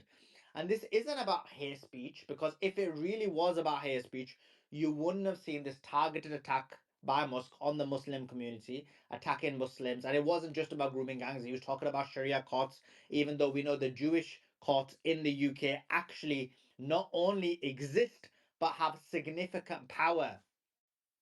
Whereas their legal system has power, whereas Sharia courts, if someone gets married a Muslim Sharia marriage, that marriage isn't recognized legally. You have to actually do a legal English marriage as well. The Jewish courts legally are recognized. The Jewish police, that they have their own police, is in the UK. Also, you have the in New York, the same thing. They have their own police. I was surprised. I went to the caves, sorry, not the caves, the underground, what do they call them again? The Tunnels. tunnels. That's it. I went to the tunnels. I didn't go in the tunnels, obviously, but I went to investigate the tunnels, and they had their own police service. They had their own legal system again. So, but then why is Musk talking about that? Because again, it was a targeted attack on Muslims, with that whilst ignoring what the very same thing in this scenario that happens within the Jewish faith, and actually happens in a more significant legalistic manner. And the real reason for all of this is this. I explained this in the thread because I exposed yesterday or the day before Tommy Robinson, the EDL, and their grooming ring, which is disproportionate compared to any other grooming ring. And the reason for this is twofold. First of all, everyone was exposing the H-1B visas, and he wanted to redirect, and the redirection was on Muslims. And he knows Americans aren't very smart, and the vast majority of them will be like, oh, yeah, yeah, let's do it. And a lot of these guys who are like, it's the Jews, it's the Jews. Immediately, as soon as Elon literally starts attacking Muslims, they'll start attacking as well. They'll be like, oh, Elon's moving the Overton window. No, he's not. We had riots in the UK in 2001. No Overton window was shifted. We had riots in London in 2010-ish. Again, no Overton window. So these riots, or these race riots that occur, they happen all the time in the UK. It doesn't shift anything. It's a direct reason for it is to basically demonize the Muslims, because then that allows the destruction of the Middle East, and it increases Zionist power and Zionist control. So the reason why you have these people who say they're nationalists, who literally jump on the Elon bandwagon while crying about Jews for a whole year, is because in reality Elon will throw them a couple of breadcrumbs, and they'll literally sell out their thoughts and ideas for them immediately. Now, the other thing what people complained about was, why isn't there a national inquiry into the grooming gangs?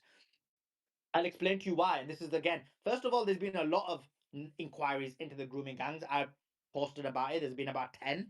But again, why would Labour not agree to it? Like, what's the harm in it? Like, I think all of us support there being a national inquiry into this, a fair, balanced inquiry, because no matter who does grooming, it should be stopped, right? And so it should be entire holistic grooming inquiry and make sure you put Tommy Robinson and the EDL's pedophile grooming ring into that inquiry as well. But the reason is this, because if you do a national inquiry, the topic is over, isn't it? You find out who the perpetrators were. Most of them are jail anyway. If some aren't, we'll catch them as well. Some people who didn't do the job properly will get fired. We know who doesn't want that. Everybody wants that. But in reality, what you do is by blocking it. And remember, Keir Starmer is the Zionist choice. His wife is Jewish. His children are Jewish. The reason, and remember, they threw out Jeremy Corbyn for that very reason, because Jeremy was too much in the left. This is funny when they call Starmer the leftist guy when he's literally more right wing than conservative, than the Conservative Party. They threw out Keir Starmer with they threw out Jeremy Corbyn with fake accusations of anti-Semitism because this was going to be their guy. So their guy is obviously going to do their own bidding. And the reason Farage was put in place was to make sure Keir Starmer was going to win, because when Farage was promoted by the mainstream media, remember, he literally had no impact at all. The Reform Party didn't really even exist properly because under Tice, until they start pushing him through the Zionist media, he split the Conservative vote, guaranteeing that Labour would have the overwhelming majority. So yesterday, when you saw 300 and some people from Labour voting in a certain way, that was the Zionist manufactured significant victory of the Labour Party. So then the question becomes, as I said, why would they block the national inquiry? The reason is this, because they want to give you, as this these anti-Jew nationalists who are actually perpetuating the Zionist propaganda, they want to give this false premise that Muslims control things in the UK.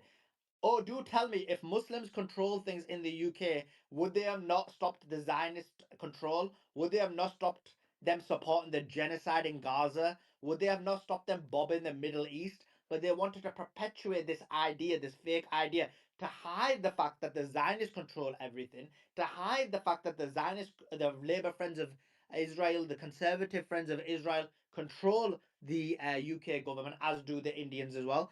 They wanted to hide all of this. And so that's the real reason why they blocked it, because now everyone thinks, oh, wait a sec, they did it for the Muzzies.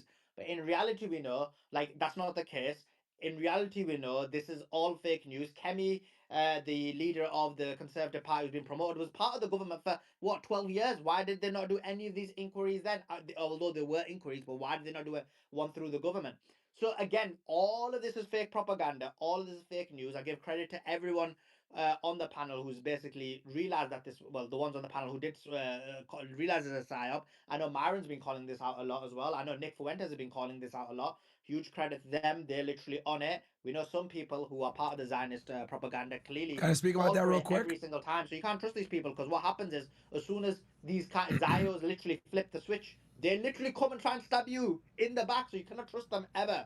Literally, they are the Zio agents without either realizing it or not realizing it. So I think that's an important point to know. Myron, are you going to jump in? Go ahead. And then I'll go to Dr. Anna. Yeah, no. What I was gonna say was the thing is that Elon was getting absolutely destroyed with the whole H-1B thing, right? Fox News was covering it, CNN was covering it, every news media was covering it, basically showing how the original MAGA supporter base that supported Trump basically is dislikes Elon.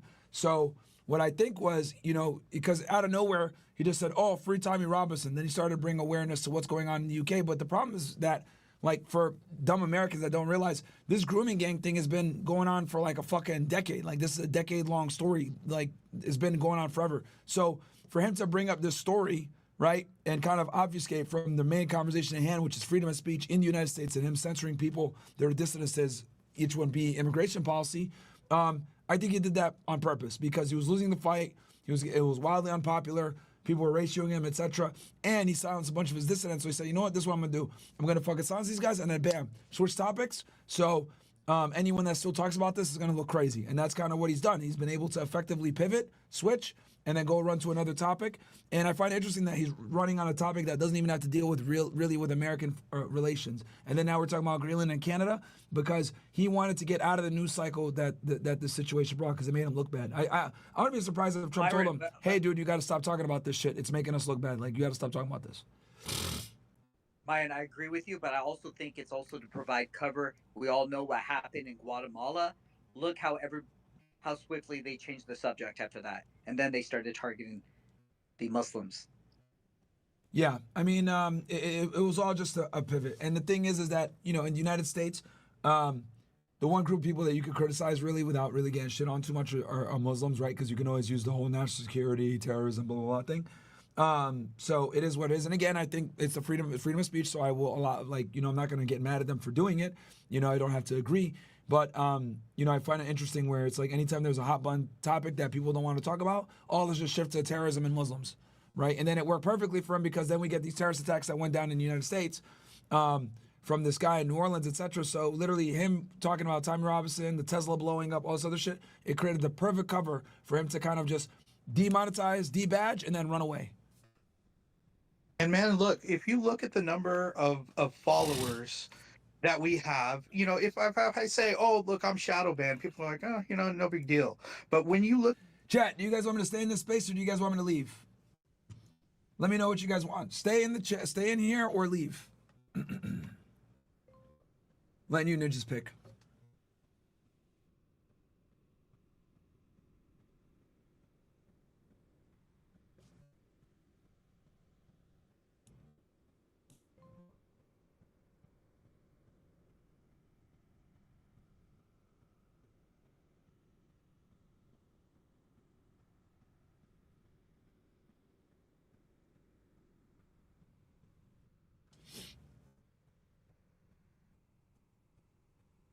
Yeah, overall majority want me to leave. All right, cool. I will leave. Let me tell them I'm gonna dip out, and then there's about 1,500 people in this space, so a lot of people are in here listening actually. Which 1,500 for a Twitter space is a lot, but yeah, I'm gonna I'll leave. I'm gonna excuse myself, and then we'll leave. Let's hear what they're talking about, and then close out. Perfect sense who is running the show, because the ADL is an intelligence organization. They try and play themselves off as some nonprofit, whatever they say they are, but they are terrorists, and they are hacking terrorists. They've got an endless amount of resources to their disposal, and they have algorithms that are being used on this platform. And look, we need to start talking about solutions because we're running out of time. Okay. And I'm getting comments, from people saying, what do? We have to, first of all, we have to sue X. We have to take them to court. This is the only way that we can compel them to make a change. Okay. Now, the change needed is we need our constitutional rights online. We need these private companies to be public utilities because they operate, as a monopoly, pretty much. The Everything app, okay, we have an antitrust, a monopoly law to where you can't have an Everything app. And if you are the only one that has an Everything app, then it has to be a public utility. Otherwise, your terms of service trump the constitutional rights that protect me. And therefore, you are the ruler. It is a technocratic, totalitarian state run by a despot. Hey guys, I'm gonna dip out. If you actually hold on. sue them, Guys, I'm gonna dip out. I'll come back if you guys are still running space. I'm live streaming right now on YouTube and Rumble. Myron Gaines X, check me out over there, guys. But I'll come back. I'm just gonna cover some of the California fires and stuff like that. But I'll come back if you guys are still running it.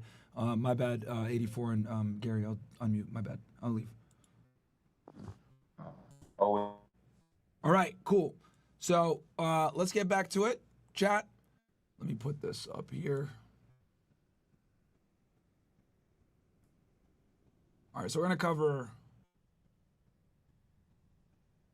a couple of things.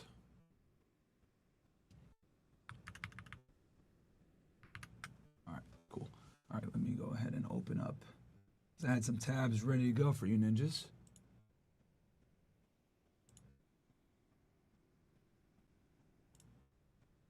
All right. So, California fires, let's go. Let's go, chat. Let's go. Let's get the likes up, guys. Let's get the engagement up. Let's get the energy up. Okay, guys? We're streaming every single day, Monday through Friday. All right? Jump in. All right? Do me a favor, guys. We're live streaming right now on Rumble and on Myron Gaines X. If you guys don't follow me on Myron Gaines X, this is the channel right here, Myron Gaines X, as you guys can see. Okay? Make sure to follow the channel. and then click the bell. When you follow it, right, you click follow, boom, and then you're in, and click the little bell that's there. Okay, we're at 28.6K. Let's get this thing to 100,000. Let's grow this motherfucker. So follow me on Myron Gaines X. Also, make sure to follow my YouTube page as well, which is also Myron Gaines X. This is it right here. Okay, guys? Let's get the likes up, guys. We're only at 524 likes. Let's get this thing up. Okay, guys? So, like the goddamn video, ninjas. All right, we got what? Only 526. We got 894. Let's get to 900 likes. All right. And we're going to be streaming Monday through Friday cooking. Is now weighing in on the horrific fires in Los Angeles County, and he's laying the blame on California's Democratic governor. He said on Truth Social, quote, Governor Gavin Newsom refused. Oh, also, let me read some chats before I do this. It's funny that he calls him Gavin Newsom, by the way. That shit's always funny. Boom. Hold on. All right, so let me do this because I know some of you guys sent some chats in, so I didn't forget you guys. People found out Elon is lying about the gaming stuff. Someone in Asia is leveling his characters and he pretends he is doing it. This speaks a lot about his character lying, egocentric. Yeah. That's what happens when you're a scumbag like him. Not surprised. Dude probably sucks at all the games he plays and has people boost him. What else? Let me make sure I didn't miss anybody. Apple says, in the near future, X is going to be like the Chinese app WeChat, all-in-one digital ID, passport, driver license, banking, social credit score, social media, government digitalization, such as access to government services. All citizen info will be on the app keyboard to go work FNF. Probably, bro. That's what they want. Myron, when are we going to get an overnight stream so we can roast Mo for jaying our chats for no reason? When before their eyes and when it's clean? Okay. Maybe because you didn't hit the threshold, bro. We have thresholds. Myron, I want to hear Gary and Andrew debate religion. I think it would be interesting. Gary and Andrew? Yeah, I'm gonna host it. Don't worry. When you join, it will. They will come. People are dying to listen to you on a public space. Who does it live like Myron Gaines? Amen. I got you, bro. All right. Yeah, we joined the X space. Those chats were from before, and then also, we got some chats here from Ivan Leal. Ran into Michael Sortain last night at Vegas. Herbs and Rye. Any updates on the Vegas Cybertruck fire? I covered some of that yesterday. Victor Z, but we can do another update and look at the news. Love, bro. I remember watching the old school Rouge V streams where he called the Jays tractors as they destroy everything and aliens in reference to the movie They Live. Oh, hold on. They Live is just a covert plan, J Control. That's funny. To sign the water restoration declaration put before him that would have allowed millions of gallons of water from excess rain and snow melting from the north to flow daily into many parts of California, including the areas that are currently burning in virtually apocalyptic way, and saying, quote, he is the blame for this. I want to bring in an exceptional group of reporters here. Let's finish reading that. So he wanted to protect an essentially worthless fish, called it a smelt by giving it less water. It didn't work, but didn't care about the people of California. Now the ultimate price is being paid. I will demand that this incompetent governor allow beautiful, clean, fresh water to flow into California. He is the blame for this. On top of it all, no water for fire hydrants, not firefighting planes, a true disaster. Yeah, this is crazy. And it's funny how he calls him new scum. Refused to sign the water restoration declaration, but before him that would have allowed millions of gallons of water from excess rain and snow to melt from the north to flow daily into many parts of California. The blame for this. I want to bring in an exceptional group of reporters here. Tamara Keith of NPR, Leanne Caldwell of The Washington Post, and Nia Malika Henderson of Bloomberg, and of course, CNN. Oh, here we go. We already know what this panel is going to be filled with. Here we fucking go, chat. It's always funny to watch CNN. What a day. I want to start with you, Tamara, because you cover the White House, the outgoing and the incoming, obviously. And it's not, there's no surprise here that Donald Trump's response to these fires, which are still very out of control, is to blame the Democratic governor.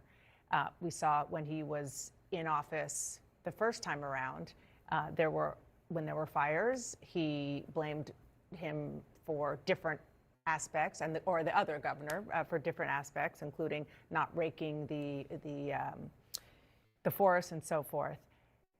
Can you just kind of, knowing a little bit about this, put into context, never mind the sort of the politics and the questions at the timing of it, but the substance of his accusation? Yeah, so what he's talking about is an endangered fish that is at the center of a very long water war in California about how much water can flow out of the delta in Northern California and go to Southern California. Like, trying to explain water politics in California is almost impossible. It goes back generations, and this tiny smelt is part of it.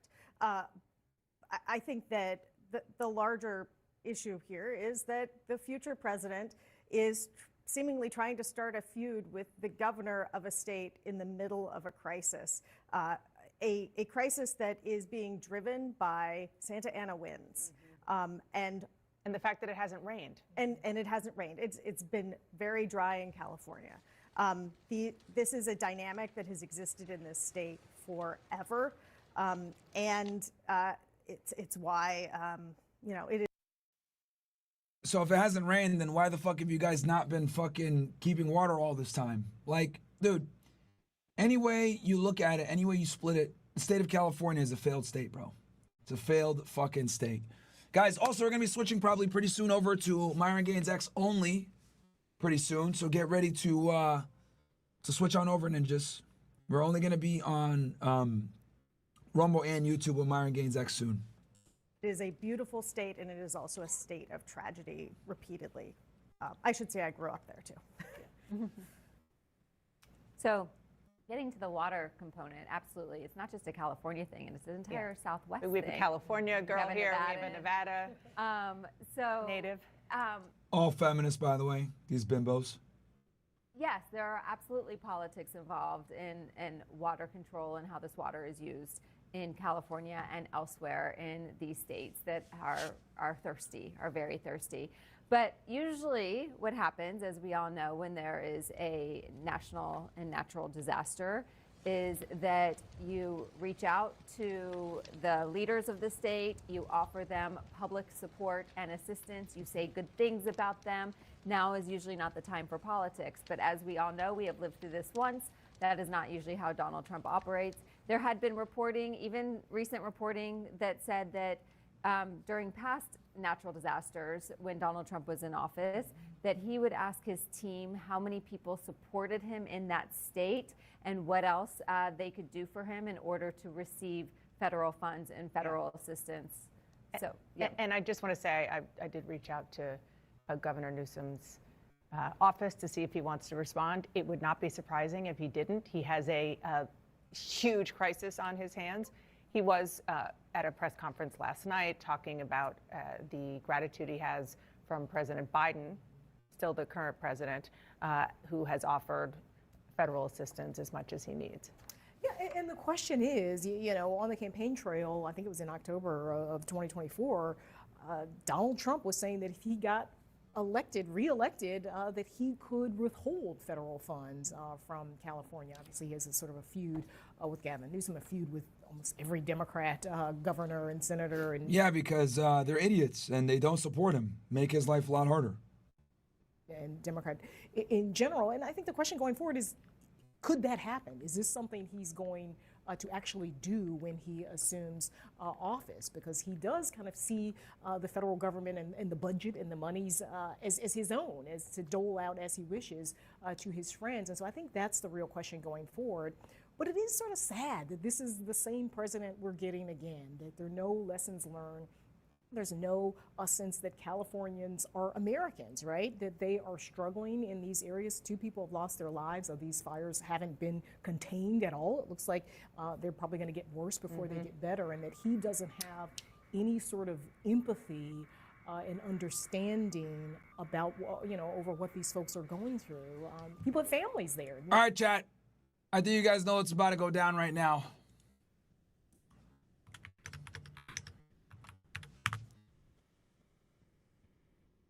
Cooking. And then I also, this dumbass chick, yeah, and people watch porn for the storyline.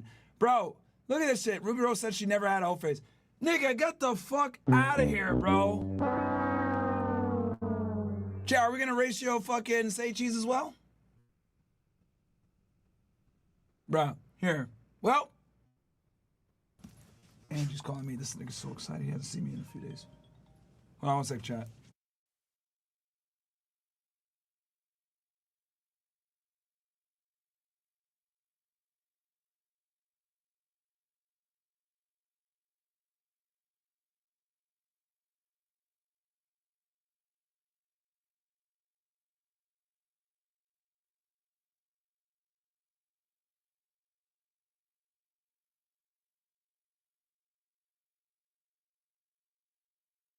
All right, sorry about that, chat. I had to open the door for Angie, and the dogs are here. They're going fucking crazy. Sorry about that. But yeah, yeah, bro, we're cooking though. We're definitely cooking. We will definitely ratio her. Let me go through here. Look at what you guys have here.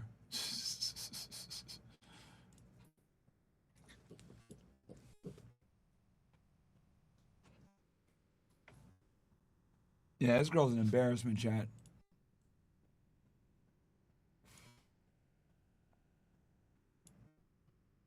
Going through liking all your comments, man. You guys are fucking funny, bro. Shout out to all you ninjas, man.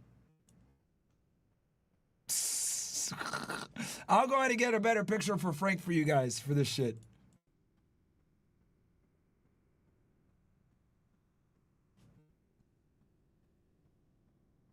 All right. Let's go back to the fires. Funny ass shit, man. Not only, you know, you might have family still there. I have family there and friends as well. So that's it's just sad and still shocking. Literally, as you're speaking, what we're looking at are live pictures of neighborhoods in LA. Okay, that's CNN. That noise isn't me, chat. It's CNN. County burning. I mean, the roof there is literally. Shout out to 3 Diglets, by the way. $100 with the O/. Shout out to you, my ninja. O/ from 3 Diglets. LA says California will never learn their previous mistakes from 2017 North Bay fires to the 2018 Camp Fire. We need immediate change, and that starts with cutting the snake's head, and that is Newsom. Yeah, you guys are cooked. On fire. And as we heard from local officials, LA officials in the last hour, they just can't contain it. You can see the wind there. You can see how aggressive the wind there. I mean, just talking to people, you've probably been talking to your family there.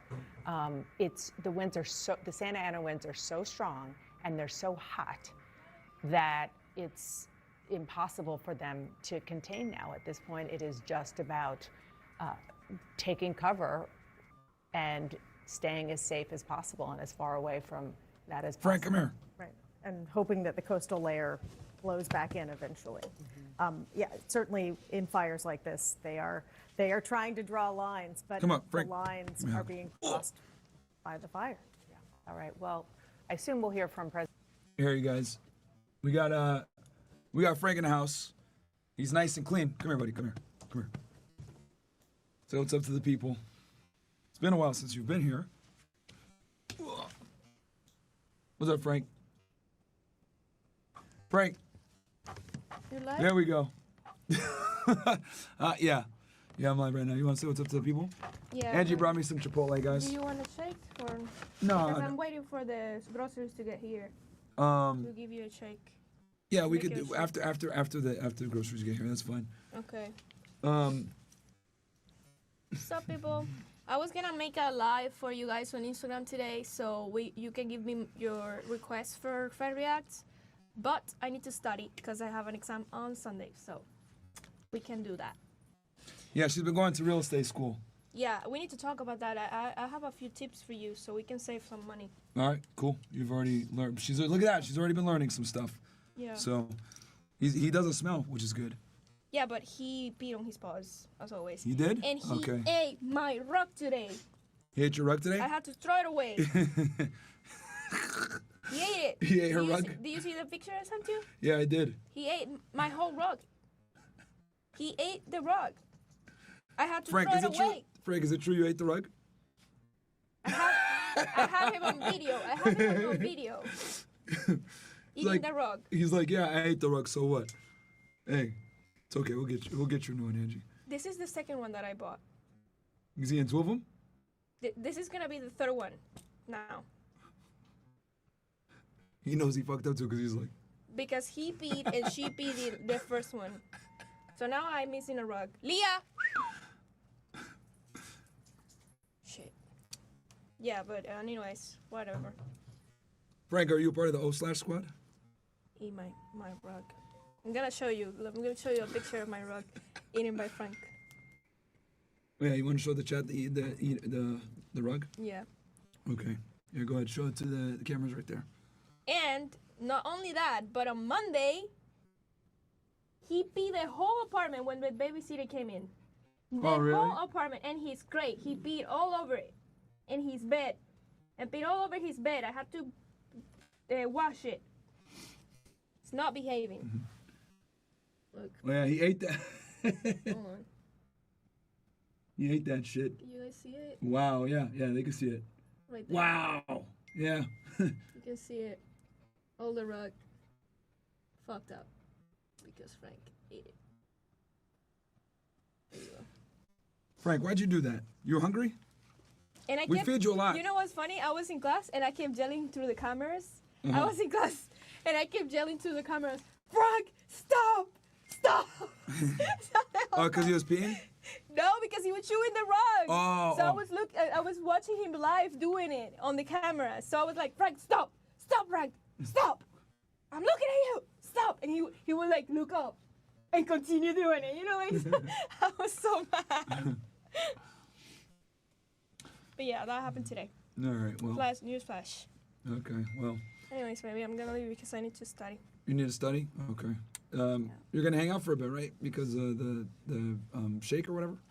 You want me to make it to you? You said no. Do you want to? Yeah, but only if it's not gonna take too long. If it's gonna take too long, then I I just need to wait for the groceries to come because I'm waiting for the spinach. Oh, okay. We don't have spinach, so. All right. Not behaving. Not behaving. You want to leave him here then? No, I don't want to leave him because remember that you have to keep him for Saturday and Sunday, and Leah too. Oh, because I'll be in school. Oh, yeah. I don't want to pay the babysitter. Yeah. So. Okay, so you're gonna take him then? So you're gonna have a field day with them on Saturday and Sunday. How about what time are you gonna go to sleep? I could bring him to you before you. Oh, you want to keep him today? Yeah, I could keep him. Give you a little bit of a break. I'll keep him for today. I mean, I just got home just now. So. Okay, I'll take him then. All right. So you can bring him home after the stream? Tonight I could if you want. Yeah, if you're still up, or what I'll do is I'll just drop him off. That's fine. You can just drop him off. Yeah, I'll drop him off then. That's fine. I'll just wait for him.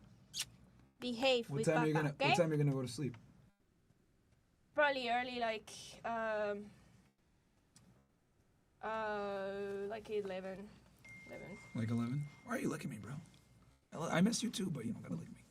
All right. Oh no, this is because anytime I get surrounded by men, I just get a fake engagement because I saw chats asking for this. I get a fake engagement. Do you guys think Myron is gonna propose? That is hilarious. So I just do that so guys won't ask me out or anything like that. Just leave me alone. There you go. I didn't even tell her to do that. See, she just does that. Get yourselves a girl like that, guys. My baby. All right. Thank you. I love you too. I'll see you tomorrow maybe, or tonight when I bring him back. Just bring him back. I'll bring him back. I'll bring him to you on early Saturday. Okay. Early Saturday, so you can keep him both here for Saturday and Sunday. Okay. All right. All right. My funky, behave. Behave, okay? All right, Leah, let's go. Look at him. He's excited when you said let's go. He wants to go. No, keep him because then he follows me to the elevator. Frank, come here. Leah, come here, with Papa. Come here. There you go. Stay. All right, see you later. No, Frank. It's okay. I'll tell him. Hey, Frank, come here. Hey. Oh, baby. By the way, did my headphones get in? Yeah, what? My headphones for the computer. I don't think so. I ordered them some. They didn't bring them up. Did you get that stuff for Frank to shower him? I didn't get that either. That's in the same package. Yeah, it didn't come through yet. It's been delivered for like a week already. Then that means it's got to be downstairs in the package place. They didn't bring it up. Annoying. So we have Ask them when you go down, Okay. and then I'll go and get it later. Behave. Come on, yeah, let's go. You know, you said behave and then he runs. And he left. Hey, Frank, come on. Sorry, guys, I'm going to start the stream back up. It's Frank. Hey, Frank, come on. Bed, sit, stay. You guys can see he's... You stay. Frank, stay. All right. Y'all see him now? Frank, you're hanging out with me, all right, buddy? He's just like, what? All right, let's get back to it, chat. I'll read some of your guys' chats. Sorry about that. All right. Sorry, let me fix this goddamn... Oh, man. Now it's all... All right, there we go. Is that better? It's a little crooked now. All right. I think that's more straight chat, right? All right. All right, sorry about that, chat. Okay. Shout out to you, Frank. I'm happy to have you here, man. We got here... What's the deal with Frank's beef for rugs? First shitting on Sneakos, then now chewed up Angie's. Dude hates rugs. Yeah, he does. He does.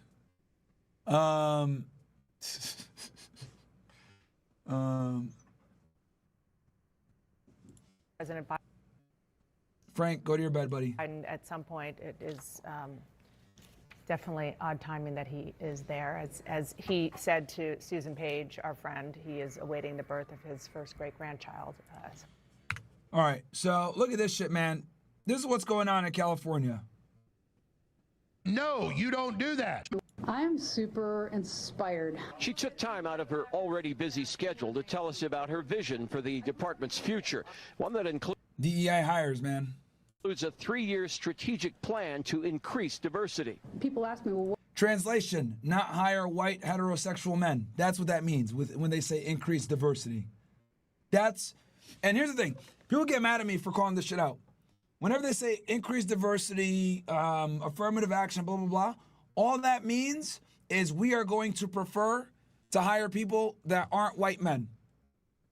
I've been calling this shit out for years. People want to call me a fucking, you know, an apologist, or a white supremacist apologist, whatever. It's the truth. It's the fucking truth, man. It's the fucking truth. So, yeah. Yeah, guys, I didn't even know Angie had a ring like that. But hey, man, you know why she does that? Because she ain't looking for nobody else. I didn't tell her to do that. She just did that on her own volition. That should tell you guys everything you need to know. Get you a girl like that, man. Where she just does what she's supposed to. You don't even got to tell her. What number are you looking for? I said, I'm not looking for a number. It's never enough. Out of 3,300 city firefighters, only 115 are women right now. She's already looking at ways to... Only 115 are women. And they're saying it as if like, oh, bro, this is fucked up. You know what I mean? Like, change that. She's quick to point out that... Oh, sorry. Attracting the best and brightest for the job. They feel included, they feel valued, and they feel part of a cohesive team. The chief also checks another box when it comes to inclusivity and diversity at this department. She's a proud member of the LGBTQ community. That just kind of...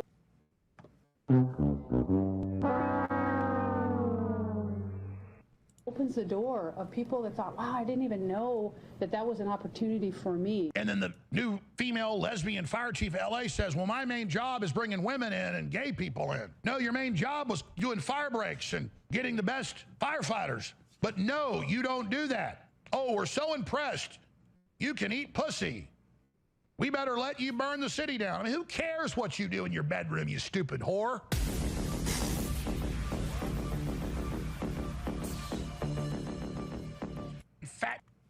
All right, so I also want to show you guys this shit. Look at this. Fucking clown world shit, man. This is where we're going as a society, man.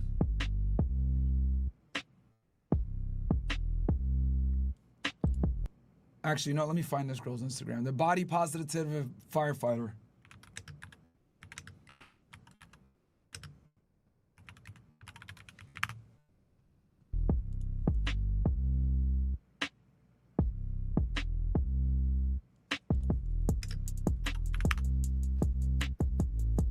Man, you are one pathetic loser. Only about 5% of working firefighters are women. Is she strong enough to do this? Or you couldn't carry my husband out of a fire. What the fuck? My response is, he got himself in the wrong place if I have to carry him out of a fire. Hear the words you say sometimes? I mean, who talks like that? I'm a firefighter, and I can't do any pull-ups. Why don't you just stop? Bro, this is a clown world. Hold on. Worrying for 1 minute. Be proud of yourself. And I can't do many push-ups on my toes. Does that make me a shit firefighter? Are you doing? A lot of you would say yes. And we would be correct. May I open your eyes to a different perspective? Of course. How selfish of me. I can't even find this chick on Instagram anymore. This body positive to firefighter. Can't even find her no more, bro. She on TikTok?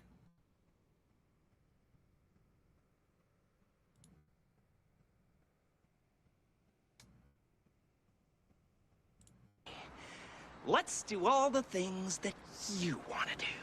The muscles that are required to do pull-ups and push-ups use very specific muscles in your shoulders. As well as your back, chest, triceps, biceps, and core. All the jobs that are required to be a firefighter, pulling, dragging, lifting, but lifting from down here, are using different muscles. Are you fucking dumb? Yes, firefighting requires strength and training and that level of fitness. Yeah, no shit, honey! But there is this whole other side of it that people don't know, that to do a lot of the moves, holding the hose, dragging bodies, there is specific techniques to it. No way. And if you don't have the body type or the genetics to be huge and muscly, then it's okay to work on technique, to find a way to do it. And you can. Okay. Technique is only going to get you so far, especially if you don't have basic muscular capabilities to sustain it. You are going to go fatigue and likely injure yourself.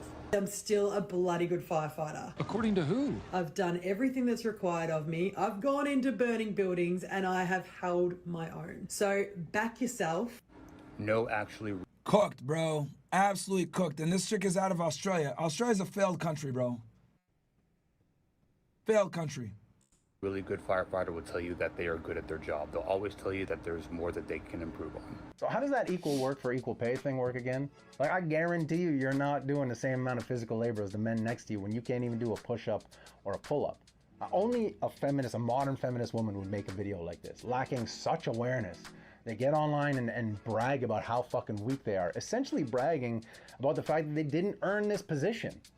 You know what I mean? Like, I guarantee you the guys you work with watch this video, they're gonna roll their fucking eyes. I'd be pissed. And again, I've talked about this ad nauseum, but I'll say it again. Like, there needs to be one physical fitness standard, whether it's military, police, firefighter, there needs to be one physical fitness standard. We need to stop this fucking bullshit of diversity, inclusion, making people feel good. Like, no. No, no, no. All right? Inclusion and being politically correct is literally how we end up with societal issues, right? Because what ends up happening is we care more about the feels than the reals. When we care about the feels, guess what happens? When the reals comes along, like right now in California, where everything is on fucking fire, there is no time for feels, right? And that's the fucking problem. Whenever natural disasters occur, or it's life or death, guess what magically fucking happens? People regress back to what they know best and what's primal. What's that? Men fight and protect, women take care of their children. Right? We've civilized the world so much that we've coddled ourselves from reality a lot of the times. I'll be honest with you, I think most of you, if not all of you, even the women that are watching me, if you're in a burning house and she walked through the door, you'd be fucking mad. Or you'd be concerned about your safety. Right? Because it is the state's obligation to put the best and the brightest and people that are fit for the job to do the said job. Right? But they're more concerned with inclusivity versus meritocracy. Again, they're more concerned with inclusivity versus meritocracy. And that's a serious fucking problem. Because guess what happens when you prioritize inclusivity over meritocracy? You fucking lose. The people lose. Because when the rubber meets the road and they're supposed to do what they're supposed to do, they can't fucking do it. It's a big L. Big fucking L. So if we're gonna make this shit like efficient and win, we need to put the best people in. You wanna win, put the best people in. Not this fucking participation trophy society that we have now. Incredible, man. Incredible. That this is where we are in society now, where we're more concerned with being politically correct and making people feel included versus hiring the best people for the job. That's where we are now. Absolutely ridiculous. You make this comment like push-ups and pull-ups, they work specific muscles so they don't matter. And then you're trying to act as if firefighting is like another exercise in the gym that works different muscles. I'm pretty sure that's not the way it works. I'm no firefighter, but I'm pretty sure you ask one, he's gonna tell you that in a life and death situation, things can go wrong. It matters. You're probably gonna wanna know how to pull your own weight, as it were. Like, you really think it doesn't matter that you have the strength to pull and push your own body weight in a profession where you're regularly wearing 80 to 100 pounds of gear on your back, walking into a fucking raging inferno, potentially having to pull a 6'3", 230-pound man out like myself? Like, why don't you ask the guys next to you if they think it matters? Why don't you ask them if they'd rather be in that fire next to someone who makes a video like this, first of all, bragging about how weak they are, who has to rely on technique because they don't have the strength and can, you know, hold their own in a fire? Or would they rather be next to someone who has the technique and the strength and could potentially lead the way if necessary? Like, shouldn't that be the minimum requirements in a profession like this? I do not understand how we've gotten so caught up in virtue signaling and feminist propaganda that we're literally lowering the standards across the fucking board in professions that put people's lives at risk. Yeah. Like military, police force, firefighting, airlines, medical fields. Exactly. Like, bro, the facts are facts. Who cares about people's feelings now? And clearly bodyguarding. I'm sure you've all seen this gem by now. I've spent my time as the director trying to increase... Yeah, remember this old fuck shit that happened with the Secret Service? ...the number of people that we hire in the Secret Service so that we have the best and the brightest, and that's been my concentration as the director. This lady's a joke. I am hiring... She couldn't even find the holster for her gun. ...the best qualified candidates that put in an application that want to work for our great organization. A bullshit? A bullshit? A bullshit. That's her new theme music, bro. But that image of her hiding will go down in history, man. Like, and look, this is not a political channel at all. You know, this is just about whether she's qualified to do the job at hand, right? And whatever your political leanings are, I think we can all agree that this is bullshit, man. You think she earned that fucking job? 5'4", overweight? Guarantee she can't do a fucking pull-up. She can't even find her holster with her gun. Get the fuck out of here, man. Like, what the fuck is this world? What the fuck is this world? Clown world. And then you look at like the security services that protect like Putin in China. They don't care about this DEI bullshit. Our adversaries don't care about this fucking political correct bullshit. What have they done to us? Bro, nigga, what the fuck is this? She doesn't look that believable. I'm a green belt, motherfucker. Something that guys do that girls will never understand. Who gives a shit? And if there were ever a perfect metaphor for DEI, here it is. Let me try the bull. Nailed it. Cooked. I can do it myself, asshole. Guys, in Spanish we're called caballeros. Girls, in Spanish you're called dumbasses, right? Correct. Oregon students will no longer need to be proficient in reading, writing, and math to graduate because having standards to graduate disproportionately harms That's crazy. students of color. Dang. What's up with all these books?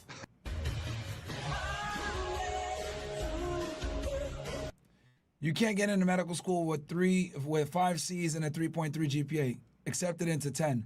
6MD and Fort nigga.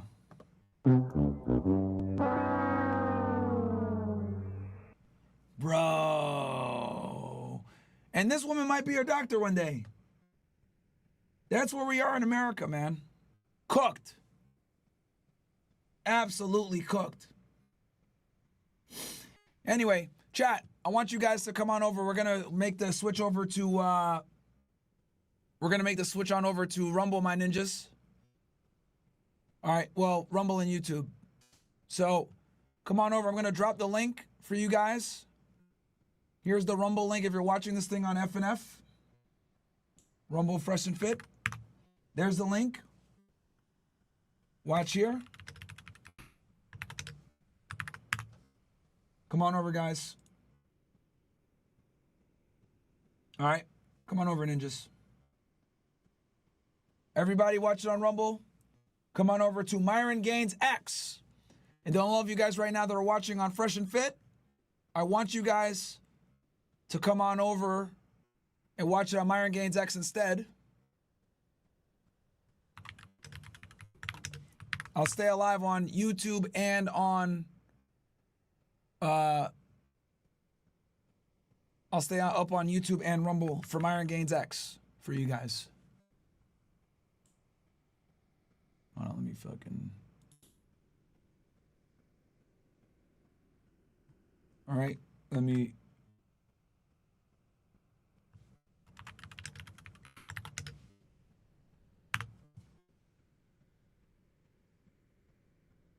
Drop the link in there for you guys. Come on over. I'm gonna end this thing on Fresh and Fit.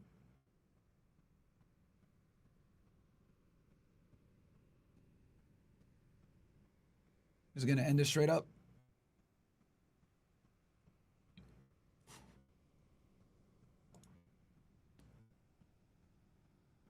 Ending it on Fresh and Fit now. Then on Rumble, gonna end it right now as well. Yeah, only gotta fucking bear with me real quick, guys. I gotta make sure I end the right one so I don't fuck it up. All right, yeah, it's the first one. Second one. Yep. So first one. Boom. Hold on.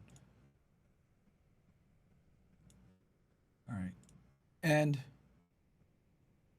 boom. That's done. So come on over, guys. We are Myron Gaines X Squad now. OSS is in here. All right. We're live on only 3 platforms right now.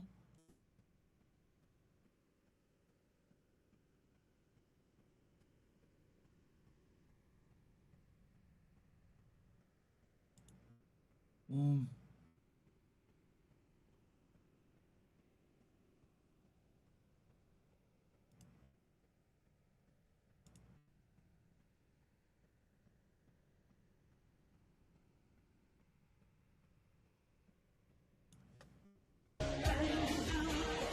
Oh no. Crazy. Whistleblowers at UCLA Medical School say it dramatically lowered admission standards for minority applicants. 50% of some cohorts now fail basic tests of medical competence. A former member of the admission staff said, "We want racial diversity so badly we're willing to cut corners to get it." One professor said that a student in the operating room could not identify a major artery when asked, then berated the professor for putting her on the spot. And so we're reality enjoyers on the show, and we like to look at the bright side of these things, right? It said all the normal criteria for getting into medical school only apply to people of certain races. That does not give me any relief. Look, whatever. That's crazy, man. Whenever you make it race politics like this, bro, it's cooked, man. Big problems with this shit, man. Race or gender you may be, I think we can all agree that these things should not take precedence over aptitude and Because guess what? She could be operating on a black person, a white person, an Asian person. She'd be operating on any of these people, and guess what? She don't know what she's doing. They're gonna die. It's not good. Not good at all, chat, for that shit. And fucking credible. Ability. Like, isn't that way of thinking what's at the core of racism and sexism in the first place?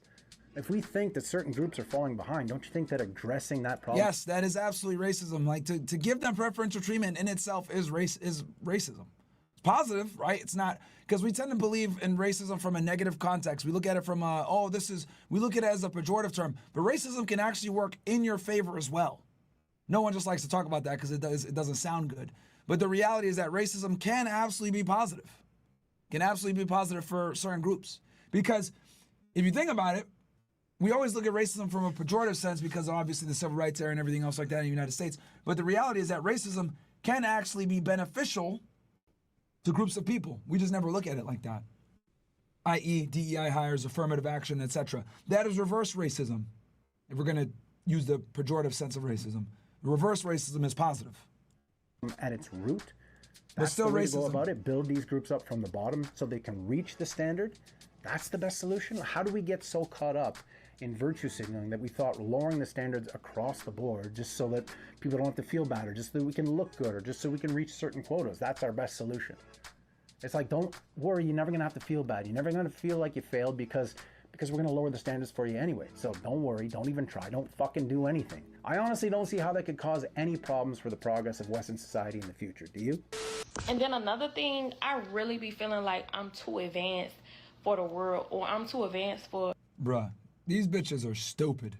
The people around me, like, I am really advanced, y'all. Like, I could be thinking of something or doing something 6 months before, and then 6 months later, the shit'll be like a thing. Like, it'll be like a thing. Like, the way I think is advanced. I don't feel like I think like anybody else. Like, I think on a different level, and I think more like on a real level, and I want to... I have no idea what the fuck that is. What we do?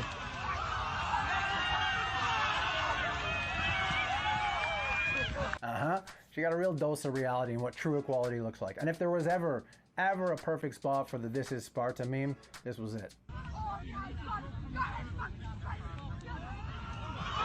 This is Sparta! What do you say to a feminist that has no arms or legs? What? Nice tits.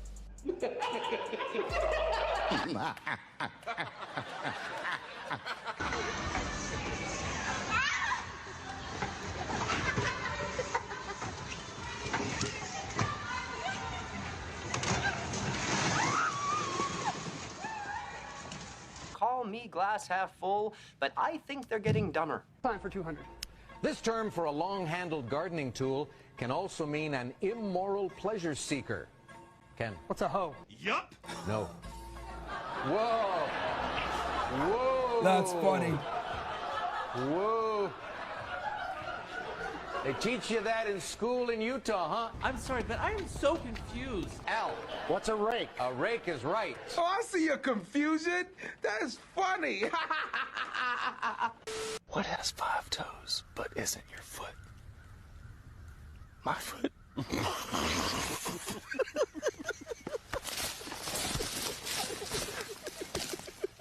If you're homeless, build a house.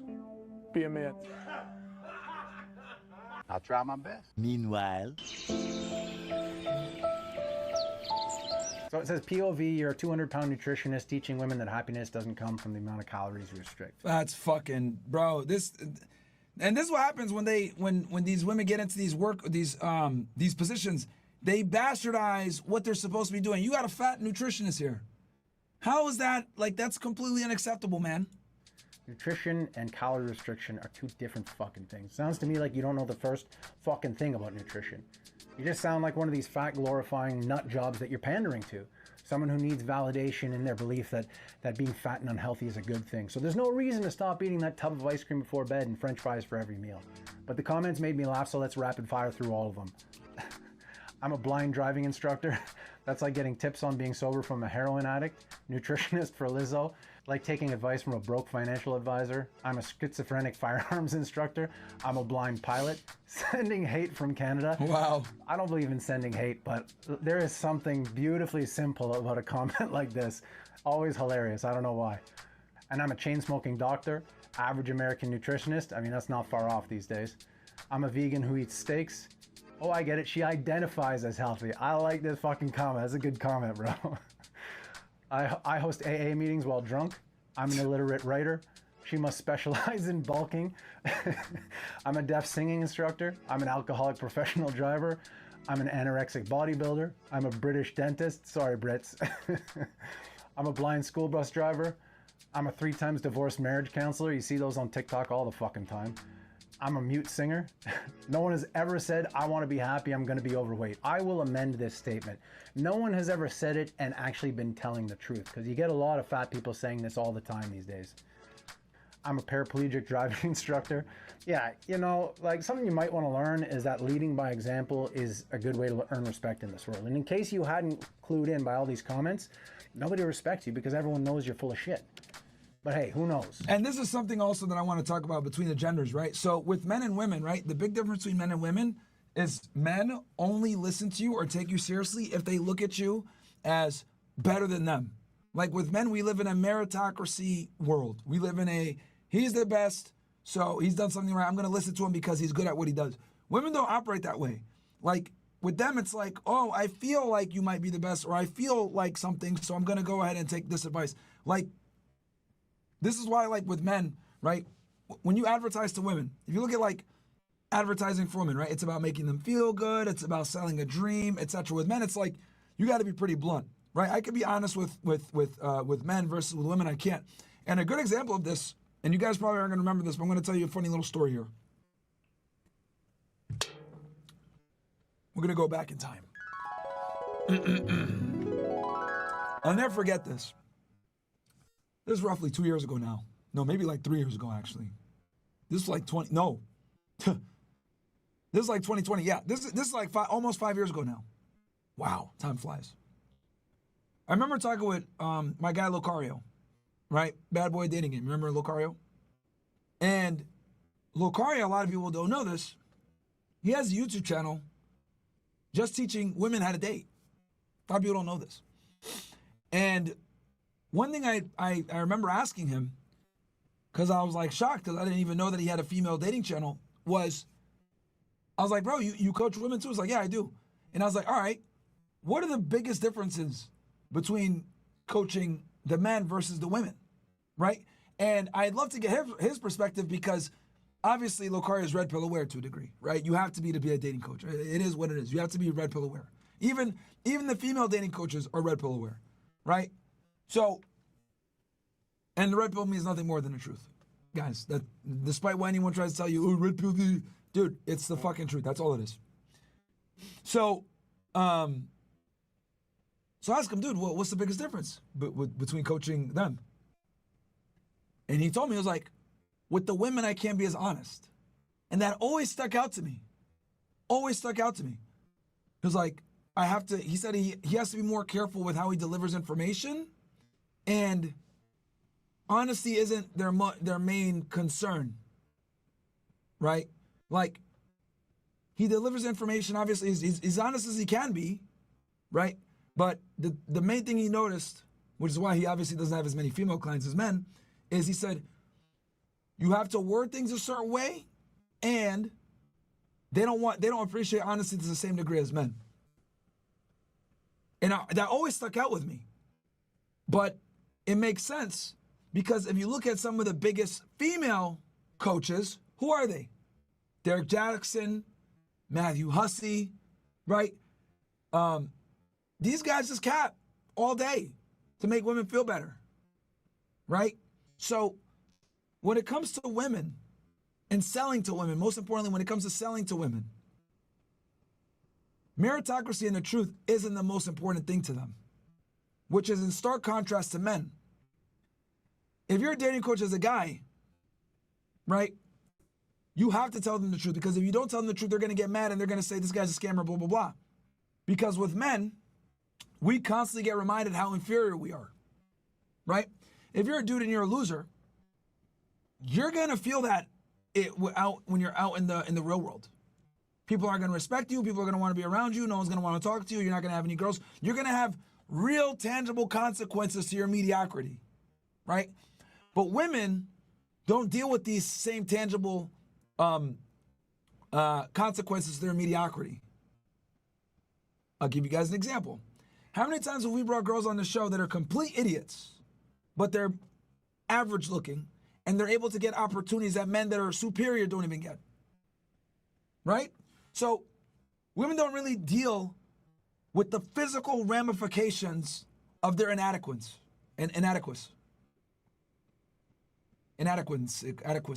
whatever. So since they don't deal with it, at least when in their prime years, lying to them goes further than telling them the truth because they don't experience the truth. Does that make sense? So when you see women like this, fat nutritionists, right? You see female firefighters that can't even do a push-up or a pull-up. Here's other shit. They're able to do that because for a lot of them, reality doesn't smack them in the face. Simply put, inadequacy, sorry.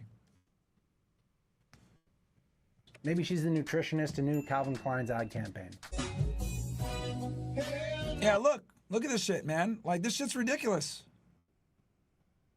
Like, look at the shift. Look at this. Fucking ridiculous, man. There's no meritocracy anymore, chat.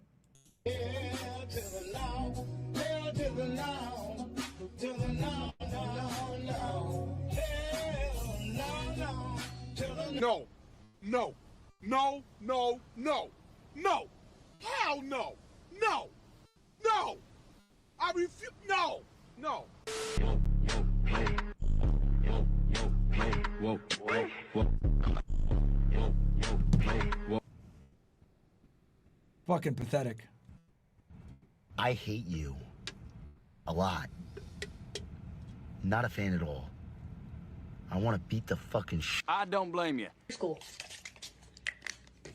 Oh my goodness. I am actually so cooked. Bro, what the fuck, man? Doomed. See, this little boy's doing real shit. Alex Hormozy said this really well. This is so good. If you and I were going to partner on creating a new human race, and we wanted that human to be resilient, strong, perseverant, great at making decisions, great at making money, unbelievable at everything, would we make that person go through hard things or easy things? Okay, so the obstacle is the way, which means you are not having a hard time making decisions. You're having a hard time accepting that the hard way is the right way for you to go. Stop trying to get all up in my kitchen, kid. Yeah, and somewhere along the way, people started forgetting this very simple principle and thought that people would continue to get smarter and better and stronger, even if we lowered all the standards for everyone and removed all the challenges from their path. But that is exactly how we wind up with overweight nutritionists and firefighters who can't do a pull-up and Secret Service agents hiding behind the pile. It's fucking terrible, man. And if we continue down this path that we're headed down, then this is only the beginning. Like, do you honestly think that you're ever going to get better at anything in life without failing or facing challenges or feeling uncomfortable or doing the hard thing? Like, if you think that, you got another fucking thing coming. If you ever want to get better at anything in life, you have to reject this modern mentality that, oh, I never want to feel uncomfortable. Please remove these challenges from my path. Like, literally every living thing in nature adapts to get stronger when it is challenged. Do you honestly think that you're any different? The evidence is all around you. So, you want to grow? Go out and fucking challenge yourself. And if you fail, you pick yourself up, you dust yourself off, and you do it all over again, man. You fucking do it again and again until you get it right. That's how it works. It may suck sometimes, but that's how it works. So go out there, embrace the fucking challenge, and I'll see you in the next one. You keep talking. Some breaking news, I guess. Apparently, Wes Watson got charged.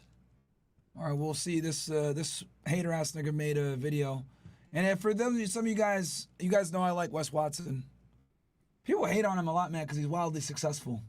It's really annoying, actually, but.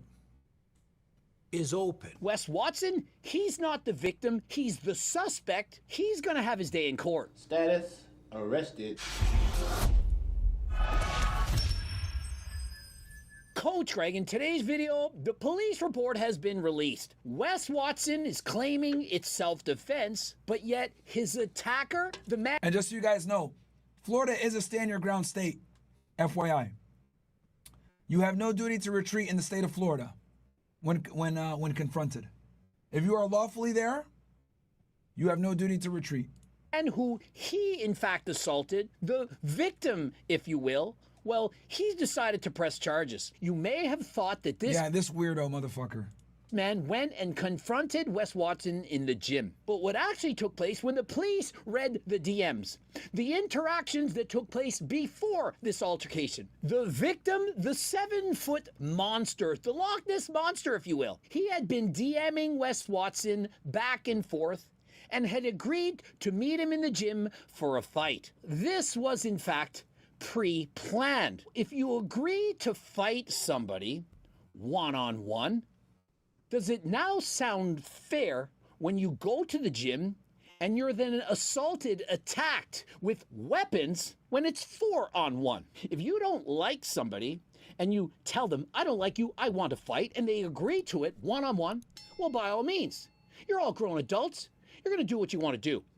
But when you agree to fight somebody one-on-one and they show up with 4 guys and then they assault you with weapons, is that not going too far? Charges, they have been laid. And so, of course, John Bravo is breaking this news. He's uncovered the police report, and we're going to be going over it. The case is open. When the victim was asked if he wanted to press charges, the victim stated yes. And so notice the words victim pressing charges. Wes Watson, he's not the victim. He's the suspect. He's going to have his day in court. So there's people online all running around talking shit, saying this fight, that it's fake, that it's scripted. Many people been saying this was all... Let me see Greg Doucette here, man. Let me see here. The case is open. Wes Watson, he's not the victim. He's the suspect. Oh, shit.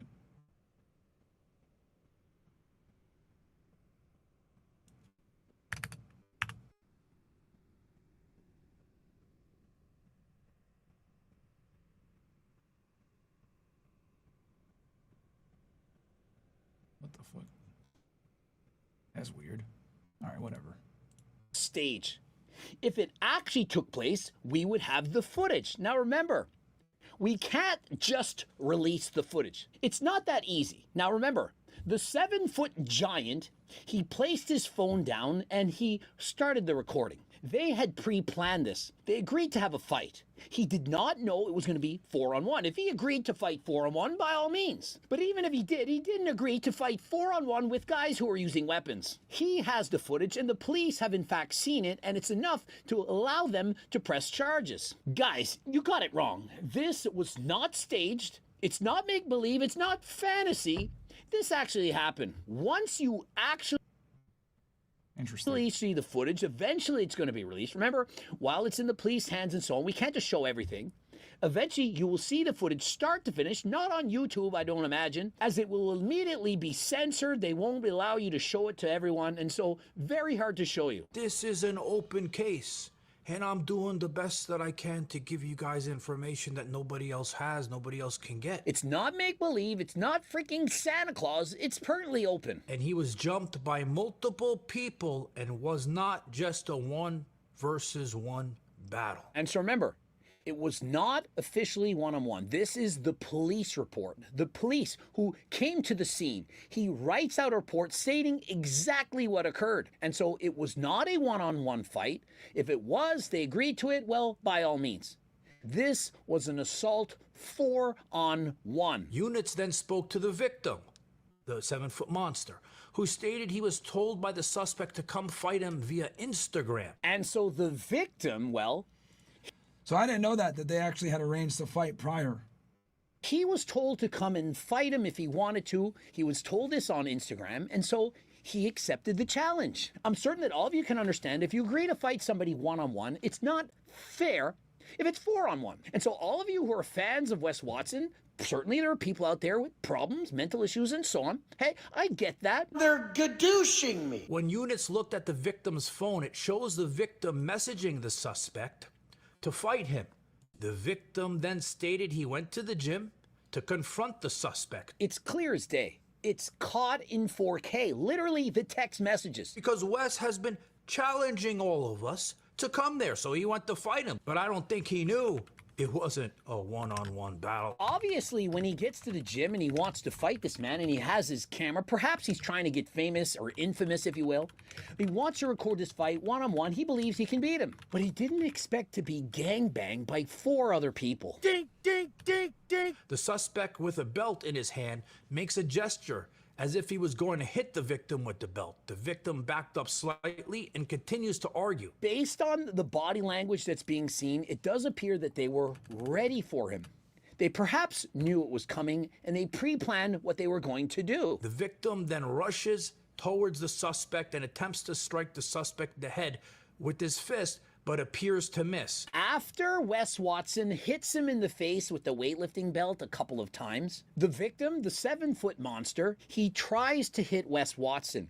He's thinking, all right, it's on, one-on-one, let's go. So after Wes hit him with that belt 2 times, right, that asshole with the dumbbell, his butt buddy, was behind him.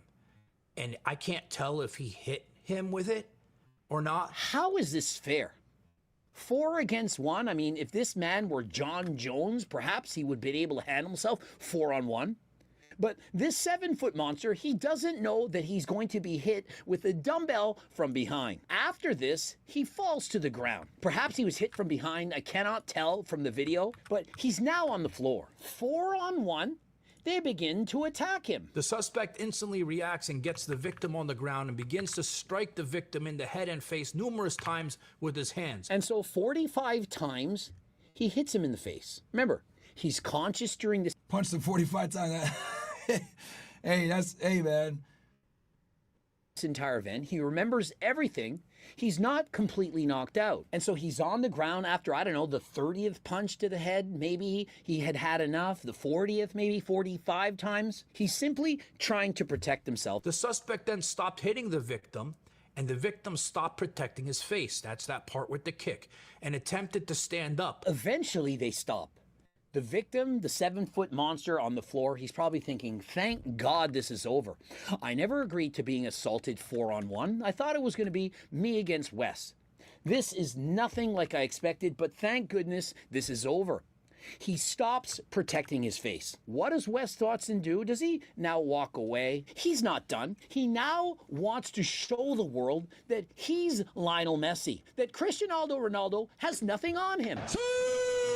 The suspect then walked over and kicked the victim in the face with force. What are the chances in court that after a judge jury watches this, that they're going to say, yup, definitely that was self-defense? After brutally assaulting this man for 2 minutes, he then required him to soccer kick him in the face in order to have self-defense to protect him because he was in immediate danger. I mean, if Wes Watson had not soccer kicked this man, Wes Watson, maybe he wouldn't be with us right now. How many of you think that a judge and jury is going to be on Wes Watson's side? The victim stated he was in fear during the incident when he was first put on the ground and stated he was telling the suspect to stop. Considering he was on the ground pleading, please stop. Stop, I've had enough. I give up. You win. No, you stay down there. We're going to continue to assault you. Does that sound like self-defense? Wes better start hooping his paperwork. It's obviously a real fight, but I think Wes planned to beat that guy with his friends. Wes is such a coward. I genuinely didn't think we'd be seeing a police report. Excellent video. Thanks. And so remember, Wes Watson, he made his own narrative. He posts a video. Hey guys, it was self-defense. What did you think? I called it. Did you not see this coming? I clearly acted in self-defense, but notice he omits all of the major footage showing exactly what transpired, and I wonder why. Do you really think that Wes wanted the world to see that him and I'll give you guys my take after I finish watching the full thing. Don't worry, chat. I'll give you guys my take on this. 3 of his other buddies 4-on-1 assaulted this man? Did he really think that it would work out in his favor? Wes taking donations for KY jelly right about now. And so you know that famous saying, Kirk, around and find out? Well, Wes Watson, he turned around and he found out. He was trying to be sole alpha, trying to be a man's man, try to look cool to the world, while dressing up in his fancy Louis Vuitton clothing, his carrying around his purse with his weapons, money, and so on, paying for shamutas to hang around with him at his house, which he rents his houses and his cars, and finally it caught up with him. He challenges essentially everyone in the world to a fight. Come and see me. I will handle you. But when a man does, he pre-plans 4 against 1. And not only that, they in fact use weapons. And did he have the whereabouts to understand that when a man is done, when he's down, after he pleads for mercy, it's going too far? And so originally he probably thought, oh, you know, it was self-defense. Here's the footage. He approached me first. I'm innocent. But now that you've seen it all, you've heard the police report, what do you now think? Remember, this is the same man that thought that Jeff Nippard deserved a bigger beating. Really? And so it all started from there. And so in my opinion, this is karma at its best. He's being charged with assault. Looking for the best supplements in the world. All right. So here's the thing. I'll be fairly objective about this. I like Wes Watson. I think he's a good dude. Clearly, they had arranged a fight, which I had not known that they had arranged a fight. But you can tell from the footage, didn't look like Wes was expecting him. Because the guy walks up on him and he's sitting there. Right? Let's see here if I can find it. Yeah, it doesn't look like he was expecting him. Because if he was expecting him, he wouldn't be sitting on a bench like this. Right? Just chilling. Right? So I don't think he was expecting him. They probably arranged a fight, but maybe not at this time and at this location. Who knows? I know Wes always posts what he's doing on Instagram. And he works out at this gym a lot. I know this is Elevation. It's in downtown Miami. It's right down the street. Right? But what actually took place... But you can see it walks up, and Wes don't even see him coming. Police read the DMs. Then he confronts him, and that's when everything goes down. So, look, man, once he comes up to him like that, obviously, if they fight, right, Wes doesn't have a duty to retreat in the state of Florida. But the fact that he whooped his ass and then he kicked him after, that might be problematic. I'm not going to lie to y'all. That might be problematic. So, we'll see what happens, man. We'll see what happens. I know Wes has the money to get a good lawyer. See how they're going to fight this thing. But I did not know, because I thought the guy just randomly walked up to him and then Wes whooped his ass. I didn't realize that they had prearranged to fight. That changes things a little bit, but still at the end of the day, the guy walked up to Wes. Wes clearly didn't see him coming. We can see that in the footage. Then at that point, Wes doesn't have a duty to retreat. But once the threat is eliminated, which in this case, we could make the argument it was, they're going to definitely try to come after him for the kick. They are. That's probably what made them make the arrest. Shout out to Masculinity Archive, gifted a sub to Myron Gaines X. Appreciate that. But yeah, it's going to be tough, man. Me just being objective here, it's going to be tough for sure. And then, yeah, his friends being involved, that's also going to be, that's going to hurt him too, legally. Legally speaking, his friends being involved is going to hurt as well. So, yeah. Again, I didn't see the, I've been asking y'all to show me like I want to see the full fight footage. Can I get the full fight footage, chat? Because again, I have not seen the full fight footage.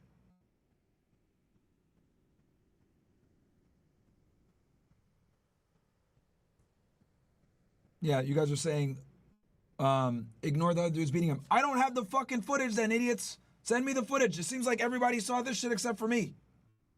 Send me the footage so that we can look at it. Can someone put a link in the chat? I'm happy to look at it.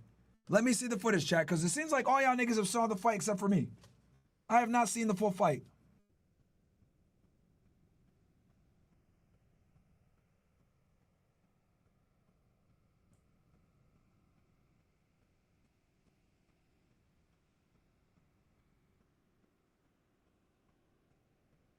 All right, nobody has the link.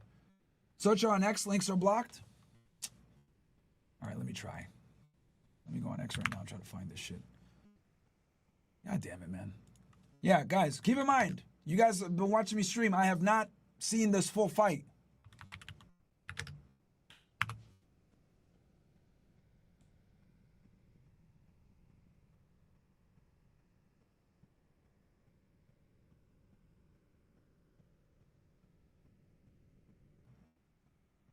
Trying to find this shit. Let me try to find this video footage. Okay, the gym owner said for legal reasons he can't release the full video. Let me see it here. All right, so I see Wes hitting him right now, which we saw some of that from before. Doesn't look like his friends, they're just surrounding. Okay, so this footage, isn't it? Let me try. Trying to look chat to see it. Nope. Don't have it, man.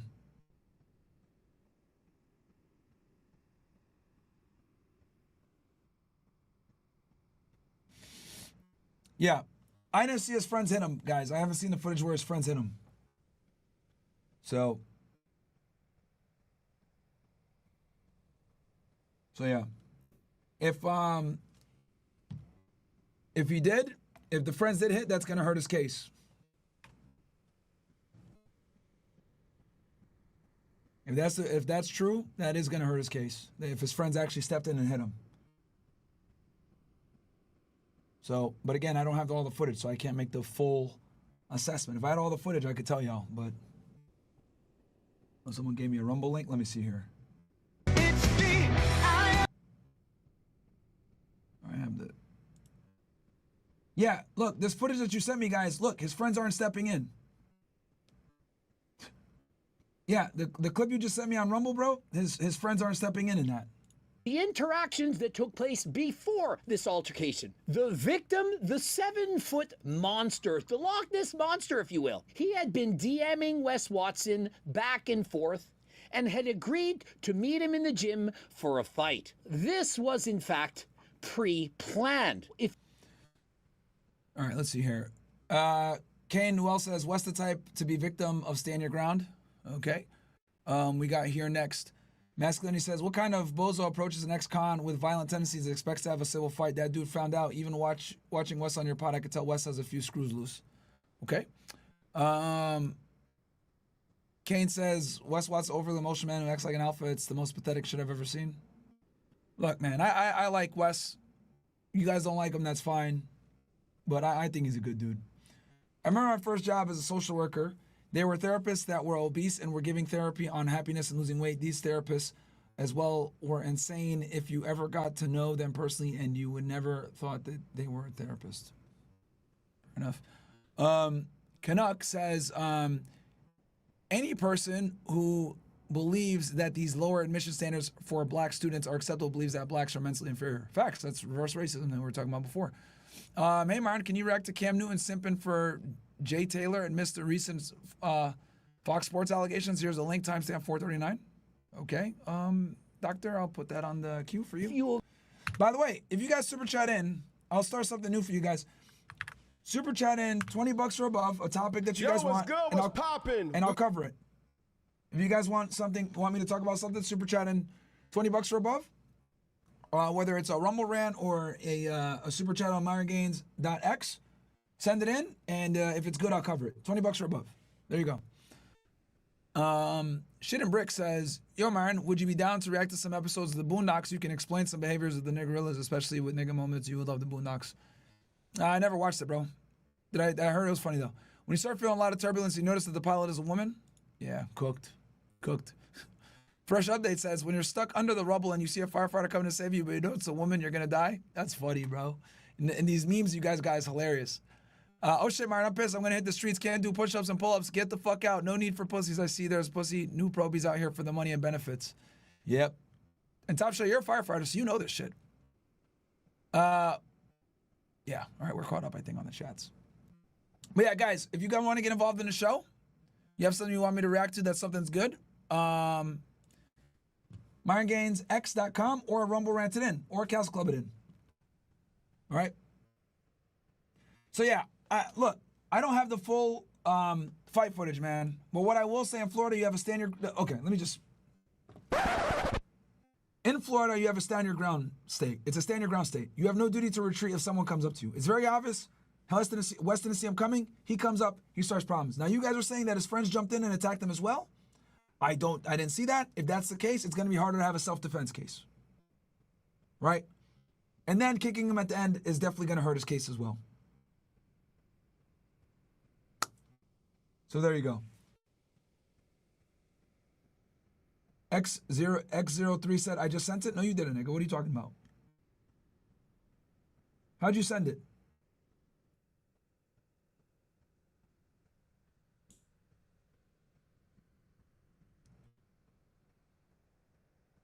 Someone said the footage is ridiculous.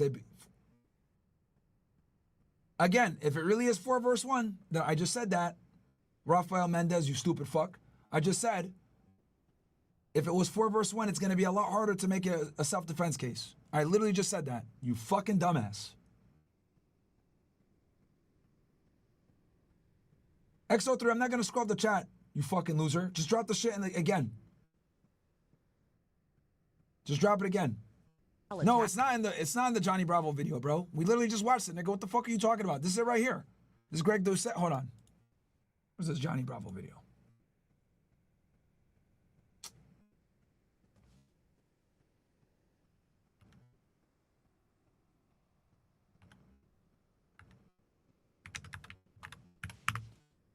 You guys are saying it's in the Johnny Bravo? Let's see. Making videos. See where it says disposition pending? That means the case. All right. We'll look at it right now. Is open. When the victim was asked if he wanted to press charges, the victim stated yes. I'll do Foolio next.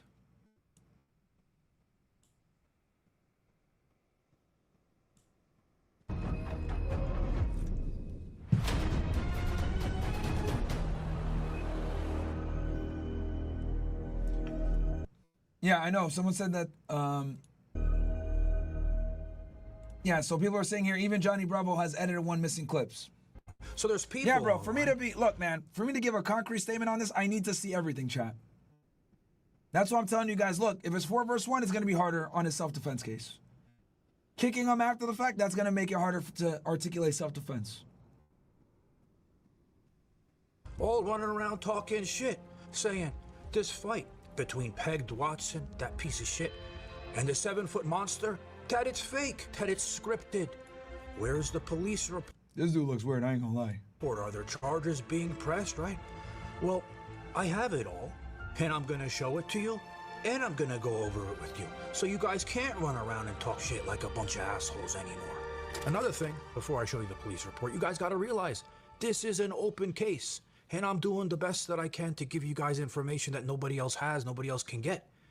And a lot of people are impatient. They're like, we want to see all the footage at one time, uncensored. Why are you showing pictures?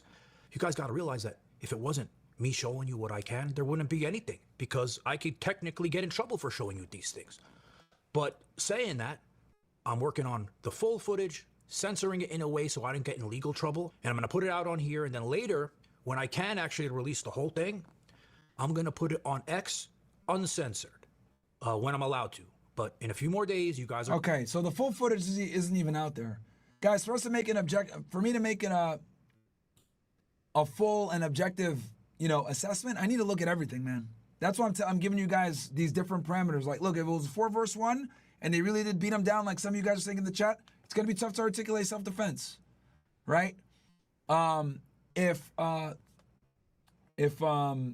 kicking him at the end, it's gonna be hard to articulate that as self-defense.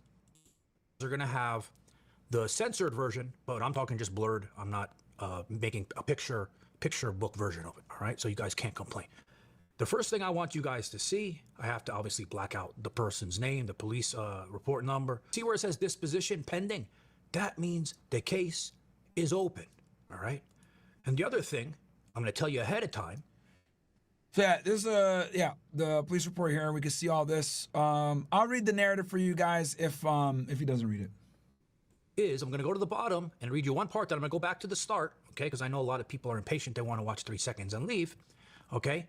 When the victim was asked if he wanted to press charges, the victim stated yes, and he was jumped by multiple people and was not just a 1 versus 1 battle, okay?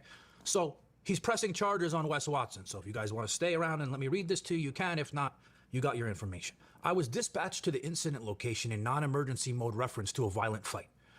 And by the way, they have shitty grammar. So if I'm saying shit, don't use it against me either. On scene, units spoke to the suspect, who stated he is a member of the gym and was working out. The suspect stated the victim walked up to him stating he wanted to fight. The suspect stated they began to fight verbally and then escalated to physical. The victim stated he doesn't know who the victim is and he never seen him before. When asked if he wanted to press charges, he said no. This is Wes Watson. They asked him if he wants to press charges. Wes Watson says no, and he never seen him before. Units then spoke to the victim, the 7-foot monster, who stated he was told by the suspect to come fight him via Instagram. We know how Wes challenges all of us on Instagram. He did it to me, the piece of shit, but I knew not to go in because his goons, security, and his bullshit weapons pulling out the shit out of the purse. When units looked at the victim's phone, it shows the victim messaging the suspect to fight him.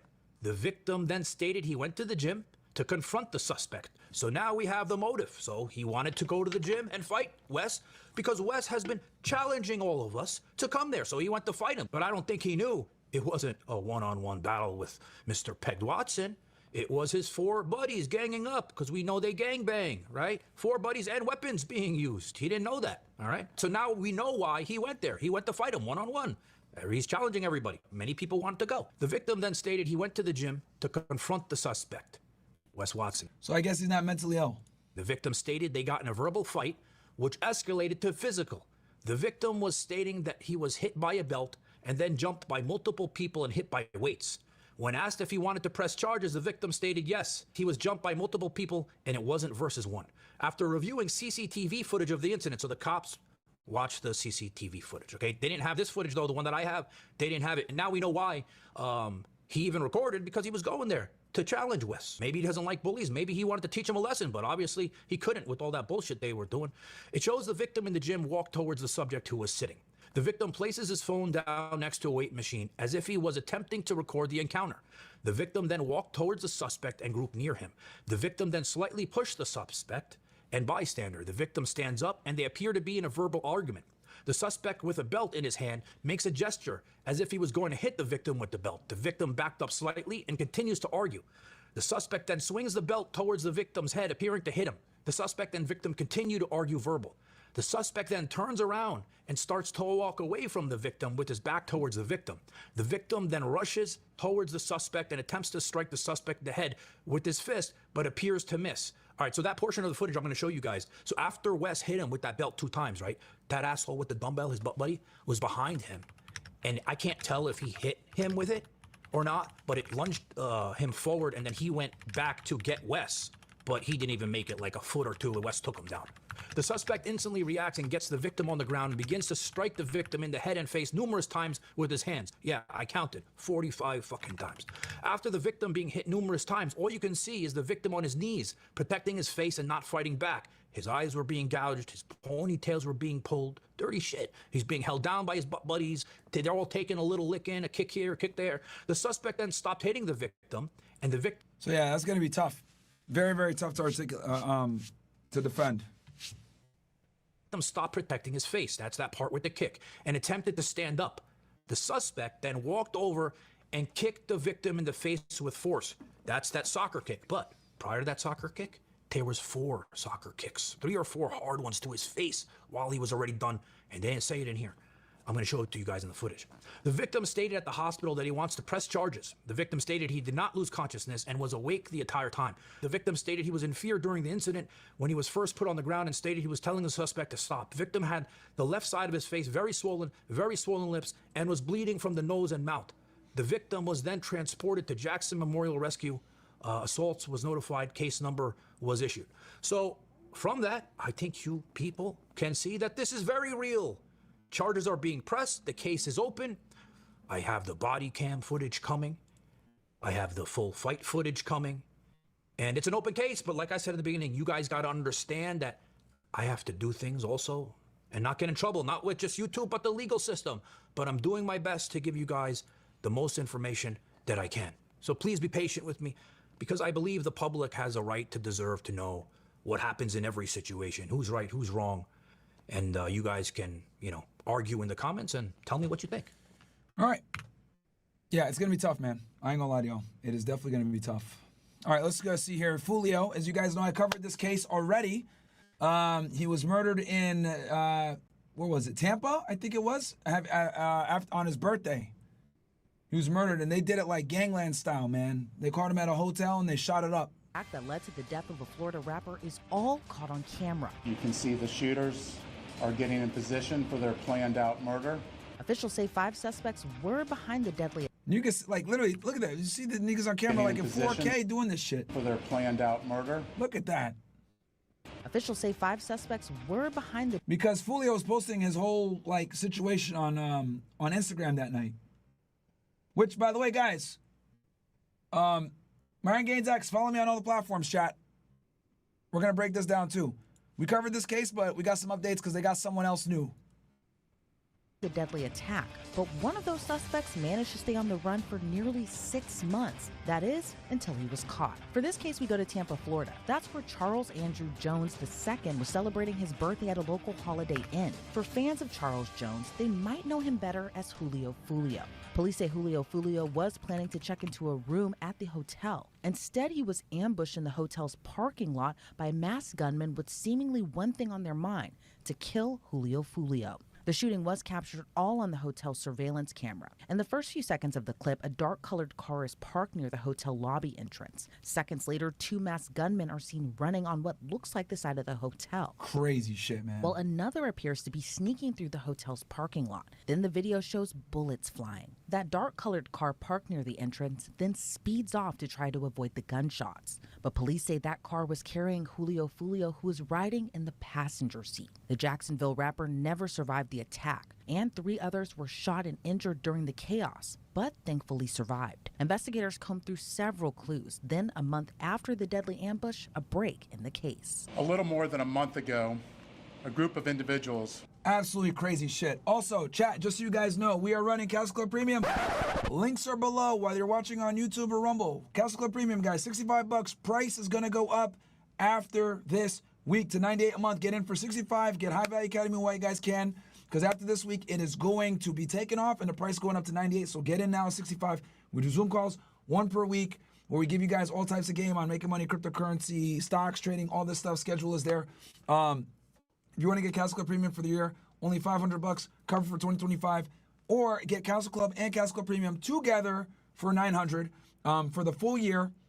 Huge deal. Get in, guys. On Castle Club Regular, we will have 1 open Q&A Zoom call per week. So you get 2 Zoom calls per week if you are on both programs. Okay? Castle Club Premium. Get in, guys. With the goal of premeditated murder. Travel. Oh, and after this week, you will not get the High Value Academy. It's a $700 value. It's a course that we released a couple years back. We've only released it once. You guys have been asking for it for a year. So look, you get to get it for 65 fucking bucks. Get in now while you guys can, man. Sale ends this Friday. From Jacksonville to tomorrow, Tampa, to commit a heinous crime in our city. I said at that time that we would make arrests and get justice in this case for all the victims, including the mother of Charles Jones, who traveled from Jacksonville this morning to be present for this announcement. Today, I stand before Tampa Police Major Pat Messmer, Jacksonville Sheriff T.K. Waters, and Hillsborough State Attorney Susie Lopez to announce the arrest of 3 people in the deadly shooting of Charles Jones, also known by his stage name of Julio Foolio. In addition, we have warrants and are actively searching for 2 other individuals in this case. These individuals took extreme measures to try to cover their actions, but they were no match for our investigators. Isaiah Chance, Elisa Andrews, Sean Gaithright, Davion Murphy, and Rashard Murphy are all accused of playing a role in Jones's death. Yeah, they went after them pretty hard. Granted, right, just so you guys know, there's beef in Jacksonville between Foolio and ATK, which, you know, I've explained this in detail to a degree. Well, you know what? How about this? Do you guys want the explanation of how this beef even started? If you guys do, there's a video that I could play to explain this for y'all ninjas. Give me 1s if you guys want that. Give me 2s if you guys don't want it. 1 if you guys want to know the lore, 2 if not. Because some of you might be looking at this like, what the fuck are you talking about, Myron? This is like...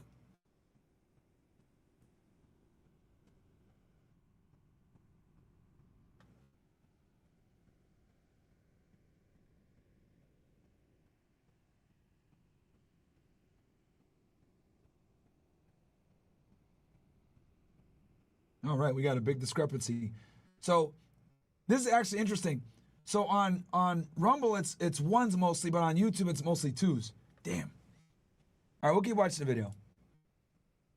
And are all charged with 1 count of murder in the first degree, premeditated, with the We'll watch this first, and then I'll do the lore after. But I'll do an abridged version. Discharge of a firearm. And 1 count. Long story short, 2 gang beefs out of Jacksonville. Young and Ace's squad and Young Foolio squad, they hate each other.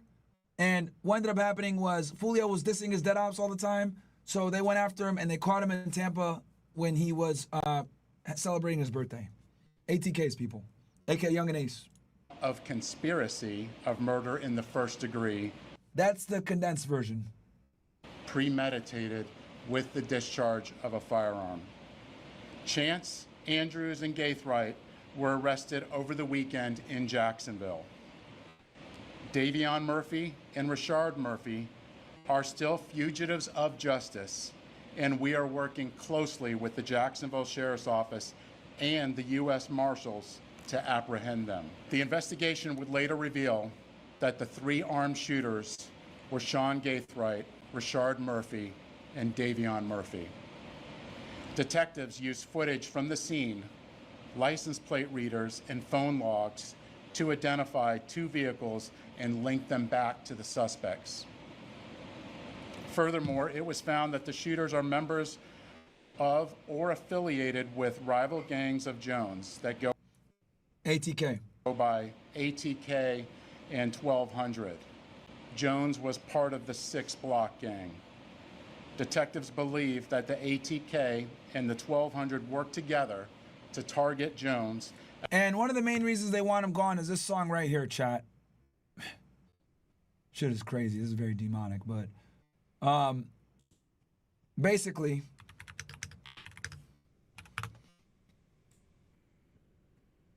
this song right here, look, these are 3 of his dead ops, and Kenyatta and Trevon Bullard tells News for Jax that the 2 brothers were out with Royale Smith and Jacoby Grover Tuesday. And he basically plays that thing, and he's, you know, he's lying on top of them here. He's doing the music video in a graveyard, right? Making fun of them, insulting them, right? So this song got him in a lot of trouble with them. This song is what kind of made them say, fuck this guy. Yeah, it's evil shit, man, when it comes to this stuff. Oof. All right, where were we? As part of an ongoing feud in Jacksonville. I want to send a clear message to anyone that the city of Tampa is not where you want to come to settle a dispute. You will be. Yeah, they're not on that Jacksonville bullshit. I'll tell you that. Jacksonville police are not. They're not on that type of timing like Tampa. Tampa was like, you're not going to come here and fuck our city up. Charged. You will be arrested, and you will be prosecuted to the fullest extent possible. Furthermore, if you're a gang member, there's no alleged immunity through a cone of silence, as our detectives will find evidence needed to make an arrest and hold everyone accountable, just as we did in this case. Then, you will be prosecuted by our tenacious state attorney, Susie Lopez. I want to give a huge thanks to you, our viewers, and our amazing sponsors like Upside. Now, Upside is a super cool and free app that gets you cash back on daily essential LC News and get an LC News for Fresha Andrews and 18-year-old Sean Gaithright. But they were still looking for Rashard Murphy and his cousin Davion Murphy. Tampa Police Chief Lee Burkhoff said at the time the group tracked down Julio Foolio after his location for his birthday celebration was posted on social media for his more than 1 million followers to see. Yeah, he posted it himself at his Airbnb, which I'm great. Oh my God, you know what? Hold on, let me. An ambush-style attack that led to the death of a Florida rapper is all caught on camera. You can see the. So, you go here, right?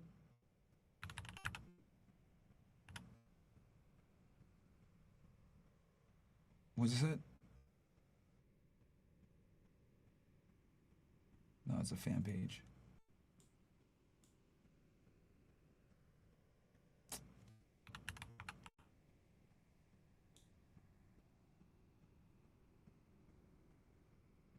All right, I'll find this shit on the side.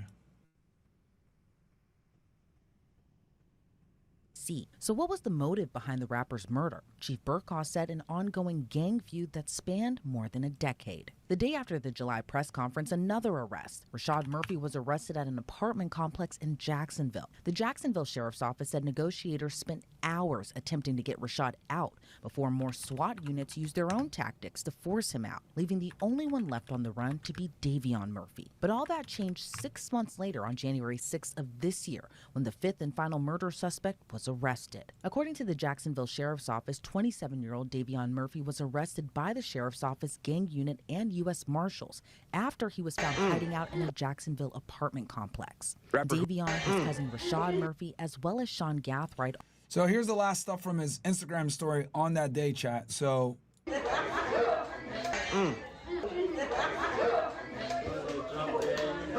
Got my brother with me. He done popped out for me for my birthday. He done tired of it. Tell me lit. Oh, God, yeah.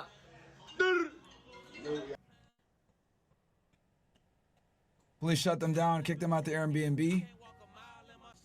Best birthday ever. We can't do before my birthday. And then he went to this. I think this is what got him jammed up. He went to this club with everybody.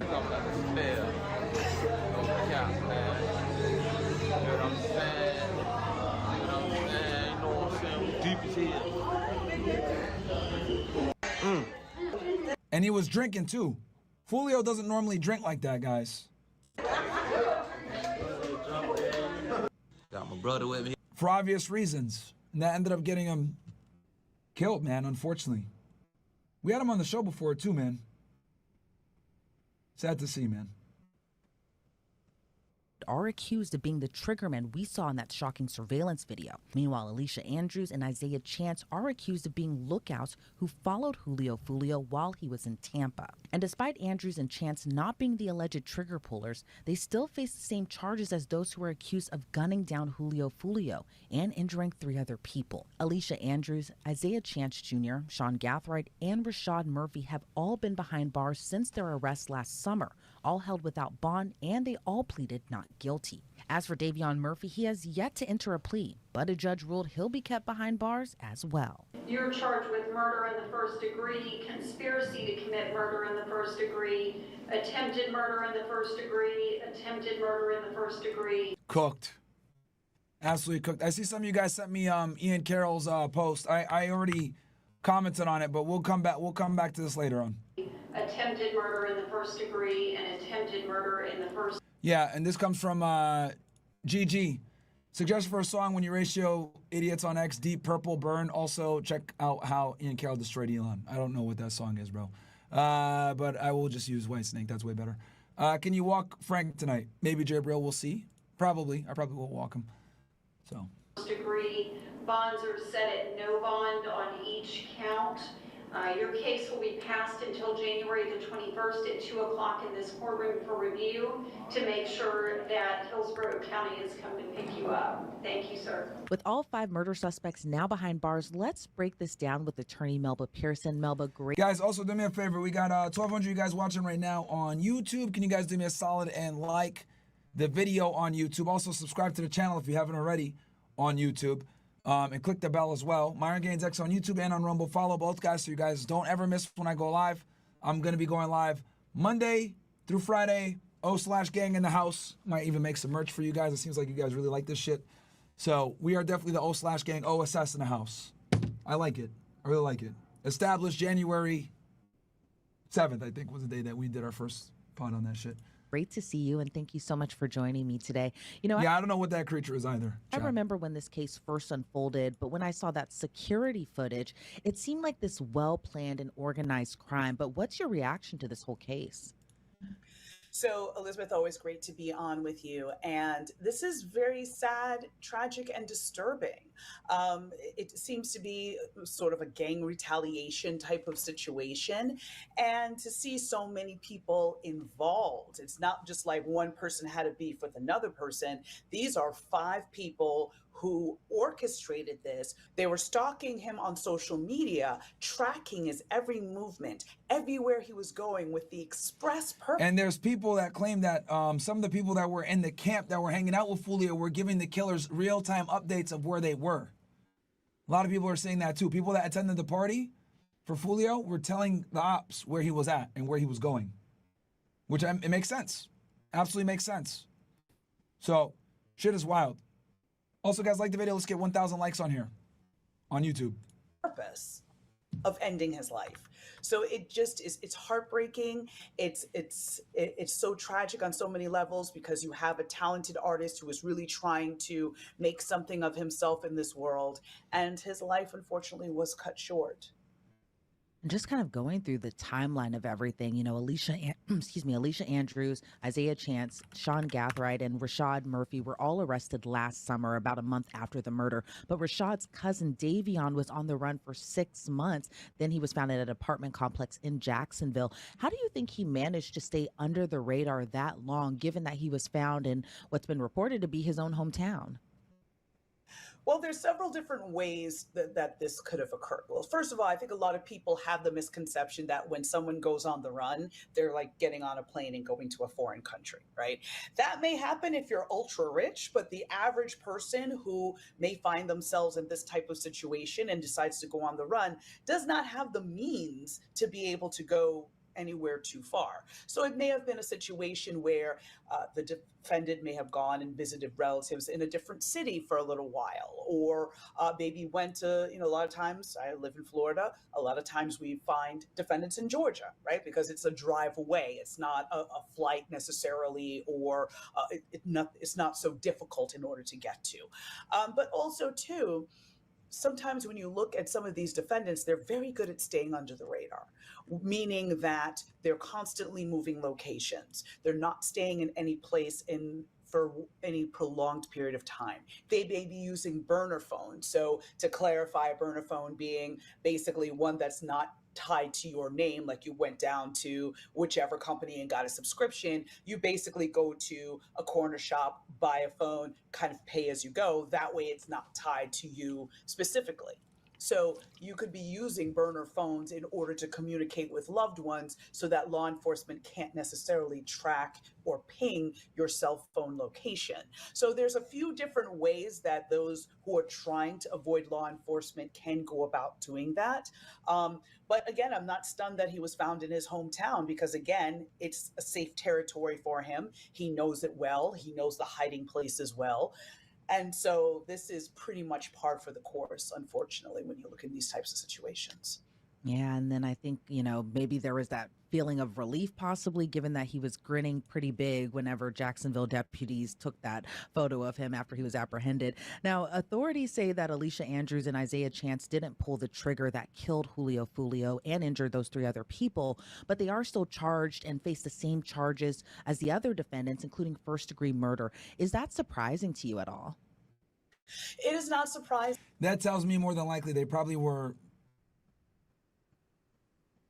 intimately involved in the planning of this murder, for them to still be getting hit with all the charges, even though they didn't pull any of the triggers. Because you don't necessarily have to be the trigger person to be implicated in a murder plot. This is under the Exactly. And guys, I didn't watch this video before. You know, I'm literally watching it for the first time with you ninjas. Theory of what we would call a principle. So basically, you have given substantial aid in order to make this crime occur.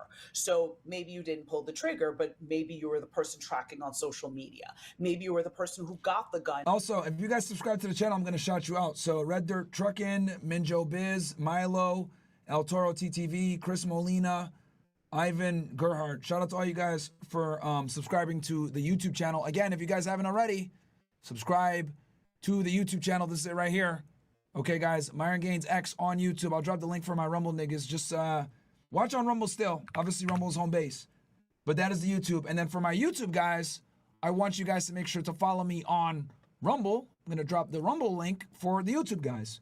So you guys follow me on both, because there's going to be times where I will be live on YouTube or Rumble, but I won't necessarily be able to stay on Rumble, right? Or I'm going to do a cut to Rumble because I'm going to talk about something that is sensitive, right? So just keep that in mind, my ninjas. So follow me on both. That way you guys never miss anything. But Rumble is the home base. You guys know that. I'm demonetized on YouTube. So, you know, support on Rumble. That's the best way to support. But we need to grow on YouTube as well. So it's a double-edged sword. That's how we get the normies to come on over and become based. And gave it to the trigger person. Maybe you were the person who facilitated payments or something along those lines, or lured the person to where they eventually. Also, want to get involved in the show? If you're watching on Rumble, Rumble Rant In. If you're watching on Council Club, watch it, Council Club at Chat In. If you're watching on YouTube, MyronGainsX.com. Send a donation through there. I'm reading all chats throughout the show, and I'm putting them up on screen as well. So we got y'all. And then Al Boyce, actually, since we're on chats, says this song Foolio dropped mentioned how Young and Ace and his brother friends got shot and killed after they were at a B-Day dinner, and Julio actually got killed on his birthday. Karma's a bitch. Yes, very true. Al Boyce made fun of them for dying on his birthday. Were killed. I'm just giving different scenarios as to how this could happen, but if you are someone that was basically an equal partner in this conspiracy to kill someone, you face the same exact consequences as the person that actually pulled the trigger. And what could a trial... Yes, all my accounts are demonetized, guys. That's how YouTube does it, unfortunately. When they demonetize one of your channels, they demonetize the creator as a whole, which I think is complete bullshit, especially since this content is significantly different than what we do on Fresh and Fit. But yeah, that's how they do it, man. It's really fucked. Really, really fucked. Like this really look like. But, oh well, like I said before, you know, you guys support on Council Club. You guys support on Council Club. That helps, obviously, and you know, keeps the fight going.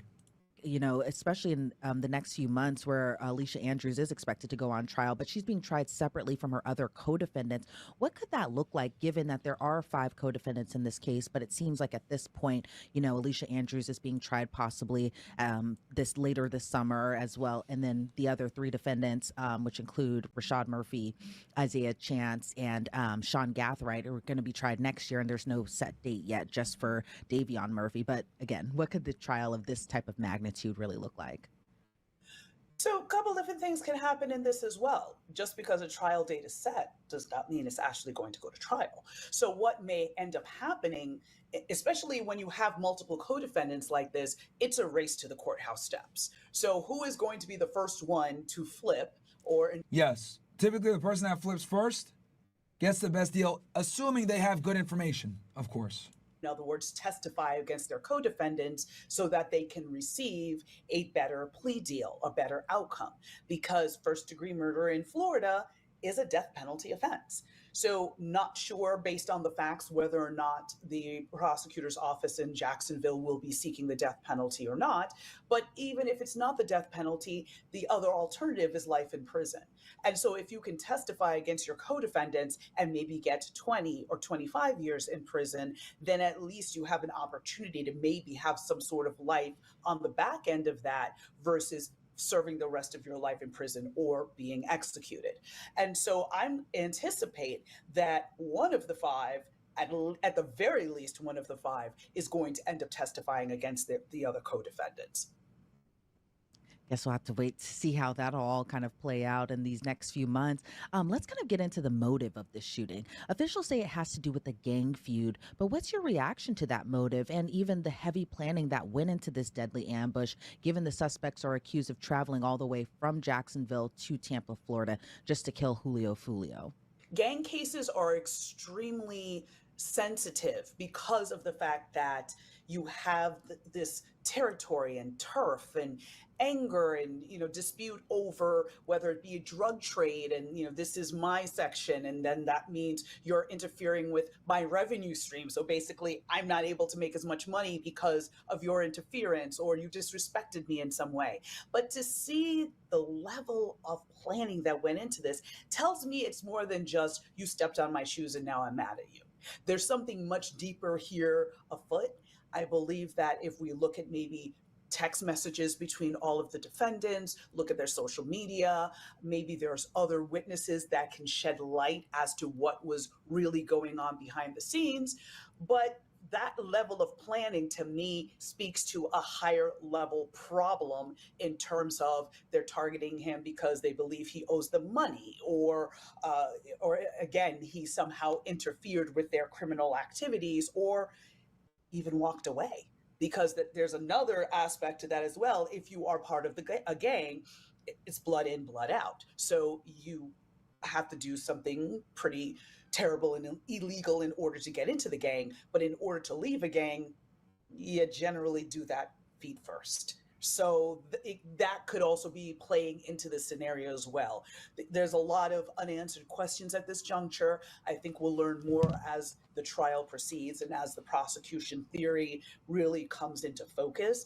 But my gut instinct, based on the level of planning and what's publicly available at this point, tells me it's something that is much more revenue related, very personal, but not something on the level of, oh, you disrespected me, or some of the silly motives that we unfortunately hear that result in horrifically tragic consequences. And, authorities say that the suspects in this case, tracked Julio Foolio down after seeing a post that he had made on social media. Now, people use social media every single day. I'm sure when Julio Foolio posted that birthday flyer, he never expected that this would lead to his own murder. But in this day of social media, it seems like people can really use that to find you, track you down. What are your thoughts, kind of given the use of social media and how that also played into this case here? Well, I will say one thing, me personally, when I travel, I don't post it on socials. I'll post it when I get. Well, I mean, come on, man. Does anyone really care where you're going, realistically speaking? Come on, man. Get home, but I'm not going to post it while I'm gone, right? Because a lot of times people forget that your pictures have geolocation in them. Sometimes if you have, let's say, an iPhone and you kind of slide your picture up, you'll see all the locations, including the coordinates, date, time, place, all of that. Other people can access that too. So if you post it on social media, there is very easy ways for people to be able to figure out your location. And if they have ill intent, they now know where to find you. So that's why I caution people. Social media is a wonderful tool to be able to connect with people and see what's going on in the world, get information, but it's also a tool that can be used for evil. So be very careful in what you post, when you post, and how you post, and be very strategic in what you're doing so that you're keeping yourself and your loved ones safe. And of course, this is not to victim blame or anything along those lines. It's just that sometimes people don't think about it. They're just like, oh, hey, I'm at this party. Boom, I'm going to post this picture. Okay, great in theory, but it can also have very terrible consequences if somebody with evil intent is trying to target you. Yeah, and it seems like the sad part of all of that is that we kind of have been seeing a lot of these types of cases. It feels like on the rise where, famous people are posting, where they are and their location, and then something tragic like this does happen. Melba Pearson, I want to thank you so much for your time and insight into this case. Before we sign you off, though, where do you think everything goes from here? Do you see prosecutors giving a plea deal to any of these co-defendants here? I do see a distinct possibility of a plea, especially for those who are not the trigger people. I would not be surprised if the plea ended up being somewhere in the realm of 20 to maybe 40 years. So interesting news I just got here, man, with the LA fires. A friend of mine messaged me, she goes, a little ironic, insurance companies pulled out of SoCal a few weeks ago and randomly started to cancel everyone's fire insurance 2 weeks ago. Not to mention we're preparing to host the Olympics in 2028, and we have a little to no state funding for infrastructure and transportation. So what better way to get government funding than to burn the city to have to rebuild it? And then another fire broke out in Woodland Hills, and now they sent us out to evacuate most of LA now. Wow. California is cooked, chat. What the fuck, man? Let's look at the latest with this California fires.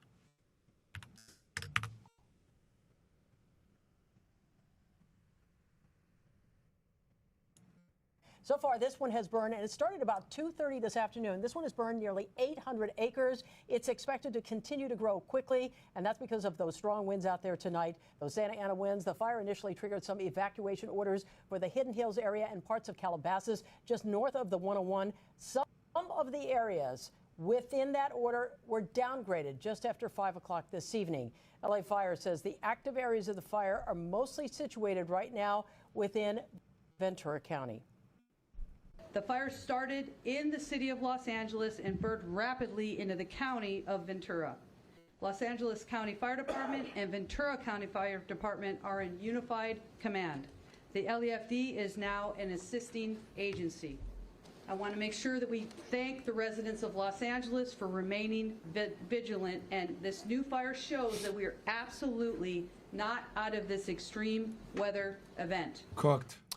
Over in Altadena, the Eaton fire has burned more than 13,000 acres. That is 0% contained. And we have some revised numbers here tonight. Officials now say 4 people have died in the Eaton fire. That's down from the initial 5 reported. One firefighter has been injured. We're told they were taken to a hospital. Now, evacuation orders are still in effect. Pasadena City's PIO says that more than 1,000 people spent the night at the shelter over at the Pasadena Convention Center. As we mentioned, the National Guard has been deployed to help with the Eaton fire and the Palisades fire. Also, we're getting new information on the Palisades fire. We've learned of a second confirmed death there. The first one was reported at a home on PCH, that's near Dukes in Malibu. The second one reported on Friend Street near the George Wolfberg Park area.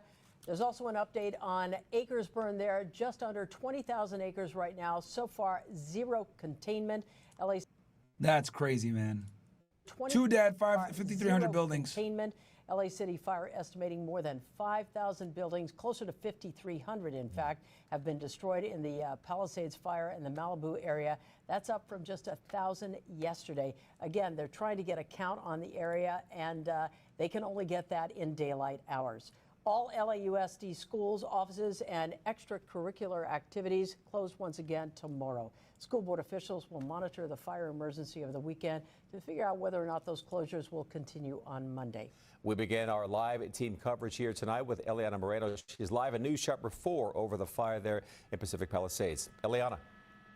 And we're actually shooting this from the San Fernando Valley, Michael, because I wanted to give you this perspective of what the Palisades fire looks like from the valley. Now, you'll notice that the very top of the ridge there, we are seeing a lot of active flame, and it goes for quite the distance here as I move the shot from east to west. But as I widen out the shot, I want you to look at the homes below. Now, those homes are all in Tarzana, and what I want to do real quick is I'm going to throw up our map. I wanted to show you some of the streets that run here through the area, but I also want to show you that address that I put in there, that 4,000 Reseda Boulevard address. That's the address to the Bramer Country Club. A lot of people here in the area will be familiar with that. Now, the reason I'm showing you this perspective instead of the south side is right now the fire appears to be at the very top of the ridge. Now, I'm just thinking back to the La Tuna fire back in 2017 that we covered in the La Tuna area and then made its way over the Verdugo Mountains and eventually ended up on the Burbank side of it all, and then Burbank residents had to evacuate.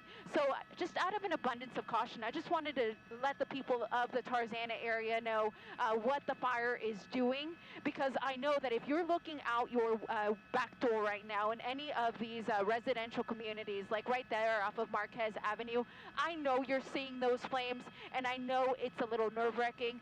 These homes are not under any sort of evacuation warning or even a mandatory evacuation, of course, but I know it's very nerve-wracking to see those flames right in the hillside behind you. So I just wanted to make sure everyone could see what that looks like.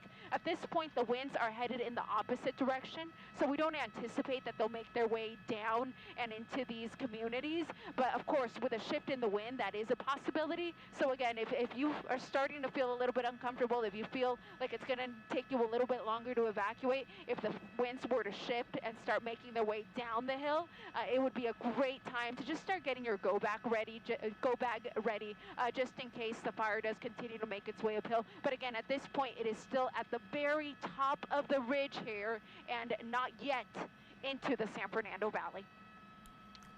Boy, you know, I'm looking at that, Michael and Ileana. Years and years ago, I lived right off Reseda at Braemar there, and I look at that and I think of the distance that I thought that was, and it seems ever so close now when you look at the flames in the background. All right, Melissa McGee is here with us now. Again, we have been keeping a very close eye on the winds, and the big question is, what are we looking forward to over the next couple of hours? As we go throughout the rest of tonight, we still have the wind advisories and the high wind warnings. Things will shift once we get into our Friday afternoon. I'm going to show you what that looks like, but I want to show you as well the latest observation data. Eliana was talking about the Palisades fire and how she was showing you her pictures from the San Fernando Valley. Now here's the latest with what's going on with that fire. Topanga Beach, good news for you. The winds are calm. Same thing in Santa Monica. Also, the relative humidity is starting to rise as well. Topanga Beach, you've got moisture coming in from the ocean right now, up to 75%. But here's my issue. Santa Monica Mountains, you're still seeing winds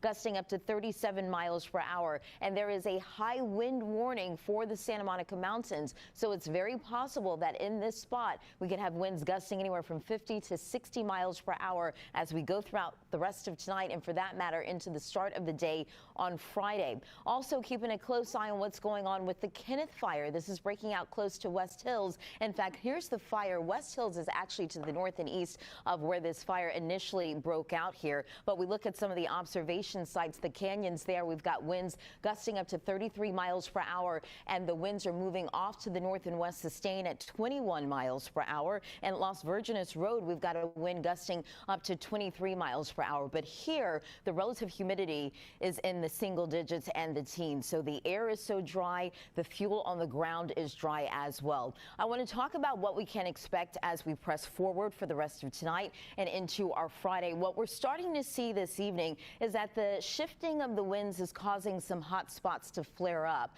We saw that last night with the Palisades fire and this afternoon with the Kenneth fire close to the West Hills area. So this is allowing rapid expansion of the flames, and you've got the Santa Anas to help push those flames forward as well. Here's the other problem. All of this smoke, no matter where you live here in Southern California, is causing areas of poor air quality. I want to show you as we look at a live picture of downtown Los Angeles. If you look closely, you can kind of see a cast of gray out in the atmosphere here. That is all of the soot, the particulate matter, all of the smoke and the ash going well up into the upper levels of the atmosphere. We've got wildfire smoke advisories from LA County, and they extend all the way down to the south and east out across areas in Orange County and portions of the Inland Empire. But let's talk about those winds for the rest of tonight. We've got high wind warnings that have been posted for Orange County and the IE. But here's a wind advisory from West Covina and LA County back across areas close to where that West Hills fire is. So that's Agora Hills, Calabasas, Hidden Hills, West Hills. We could find winds gusting tonight anywhere from 40 to 50 miles per hour. So that's a concern for those communities. Let's talk about the winds. And I really want to show you this because Michael asked the question of what we can anticipate. Later on this evening, we've got these winds for Woodland Hills up to 30 miles per hour. So the winds are blowing off to the north and east and blowing that smoke that's not in your region. It's actually just to the west of you there in West Hills. It's moving down to the north and west. Later on tonight, some strong winds out across areas in Moore Park up to 40 miles per hour. Same thing in Thousand Oaks, watching Topanga Beach as well as Malibu very closely. This is what I want to show you as we get into our Friday morning. Winds still out of the northeast, and then we get a bit of a break. It's a brief break as we get into Friday evening. You notice the winds. Look at the wind arrows and the wind direction. We're getting that wind coming in from the west, so some moisture from the ocean working its way inland. That is great in terms of the firefighting efforts because you're no longer dealing with those dry conditions. You do get some help with Mother Nature in the sense that the winds are starting to shift around. That will likely change the way in which the firefighters try to get an upper hand on the fires here. It is brief because once we get into Friday night, into our Saturday, there's a possibility of more Santa Ana. So I want to show you what's going on. Winds are starting to increase tonight. We've got that northeasterly wind gusting to 50 to 65 miles per hour with the high wind warning. And then we've got poor air quality across our region, critical fire concern because it's so dry. And then more winds are possible this weekend. All right, let's see this. Let's jump into space real quick. They're talking about MAGA Germany. We'll tune in real quick. Might be whack. Let's see. Not about taxes and regulation. I talked about gender roles. One of my most favorite clips was true men are right wing. And I had millions of clicks for this true man or right wing, and then I said, just be a man. It's like 3,700 people not in here. Be soft and beta. Just be an alpha. Be a real man, and when you are a real man, then you are right wing. And this short clip, which was less than a minute, it was a real wave. Nah, I don't give a fuck about Germany, bro. When that fire erupted just about 30 minutes ago is when they cleared the area, and so people can go back to their homes. The evacuation order has been lifted here in this area by LAFD, but there are still mandatory evacuation orders in place towards the south of us. Now, up here on the hill on Victory Boulevard is where that fire started, right at the Victory Trailhead. We were up there earlier and could see what fire crews were dealing with. We saw line crews going up onto the top of the trailhead trying to get on top of this fire. We saw a lot of air support, multiple different helicopters putting support from the air down onto this fire, and they were able to put the fire out just at the top of this trailhead quite quickly, but then the winds moved it south. I just spoke to a neighbor here in this area who came home for the first time since those evacuation orders were lifted, and she asked us, she was unsure if she could come back even though cars were starting to come into this area, because she said her neighbors still hadn't come back. She didn't know if it was okay. We shared the good news with her, and she was so thankful that she's back in her home and that the winds have shifted. But of course, that is now a concern for the communities to the south now towards Ventura. And so that is where the fire is moving. They have set up a command post at Calvary Community Church towards that direction. And so that's kind of what fire crews are dealing with right now. Here they got a handle on it very quickly, but of course the wind has continued to be an issue in all of these fires that we have seen throughout the... Look at this shit. Someone, oh man. Hold on. Oh, did we lose it? Evacuation still in place. But here tonight, we're seeing people kind of trickle in back home. We know that there are still a lot of fire crews up at the top of this trailhead, just keeping an eye on things. We saw over 17 trucks. So there was a lot of help here from different communities, just trying to get a handle on this fire to make sure that it doesn't explode like the other fires that we've seen. All right, so Valina, we know evacuations are certainly top of mind, so we want to get to NBC4's Camilla Rambaldi. She's live in our newsroom now with more on the evacuation orders and warnings this hour.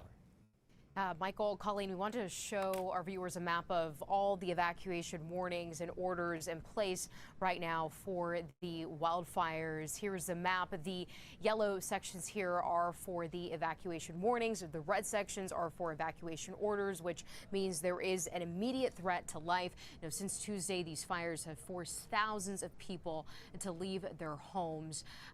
Let's go ahead and start with the Kennett fire burning in West Hills at this hour. The evacuation order has now been downgraded to an evacuation warning there. So that is the latest update. And the warning includes the areas north between Ingomar and Satakoy Street, south between Burbank Boulevard and County Lane Road, and east to Valley Circle Boulevard.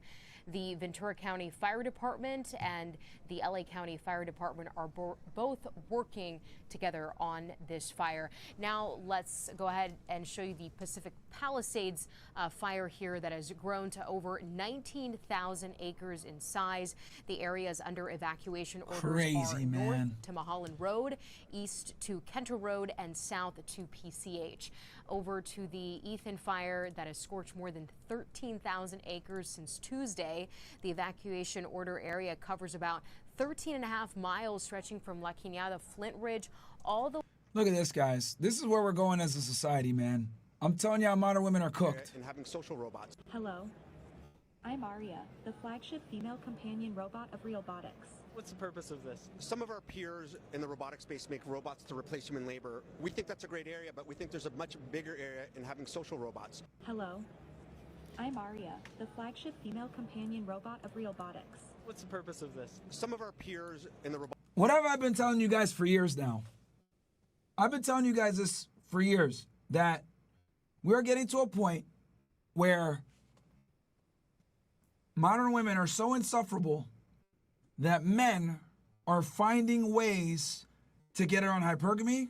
They're finding ways to get around the family court. They're finding ways to get around the bullshit, the flaking, the disrespect, the lack of respect for masculinity in general. They're finding ways around it.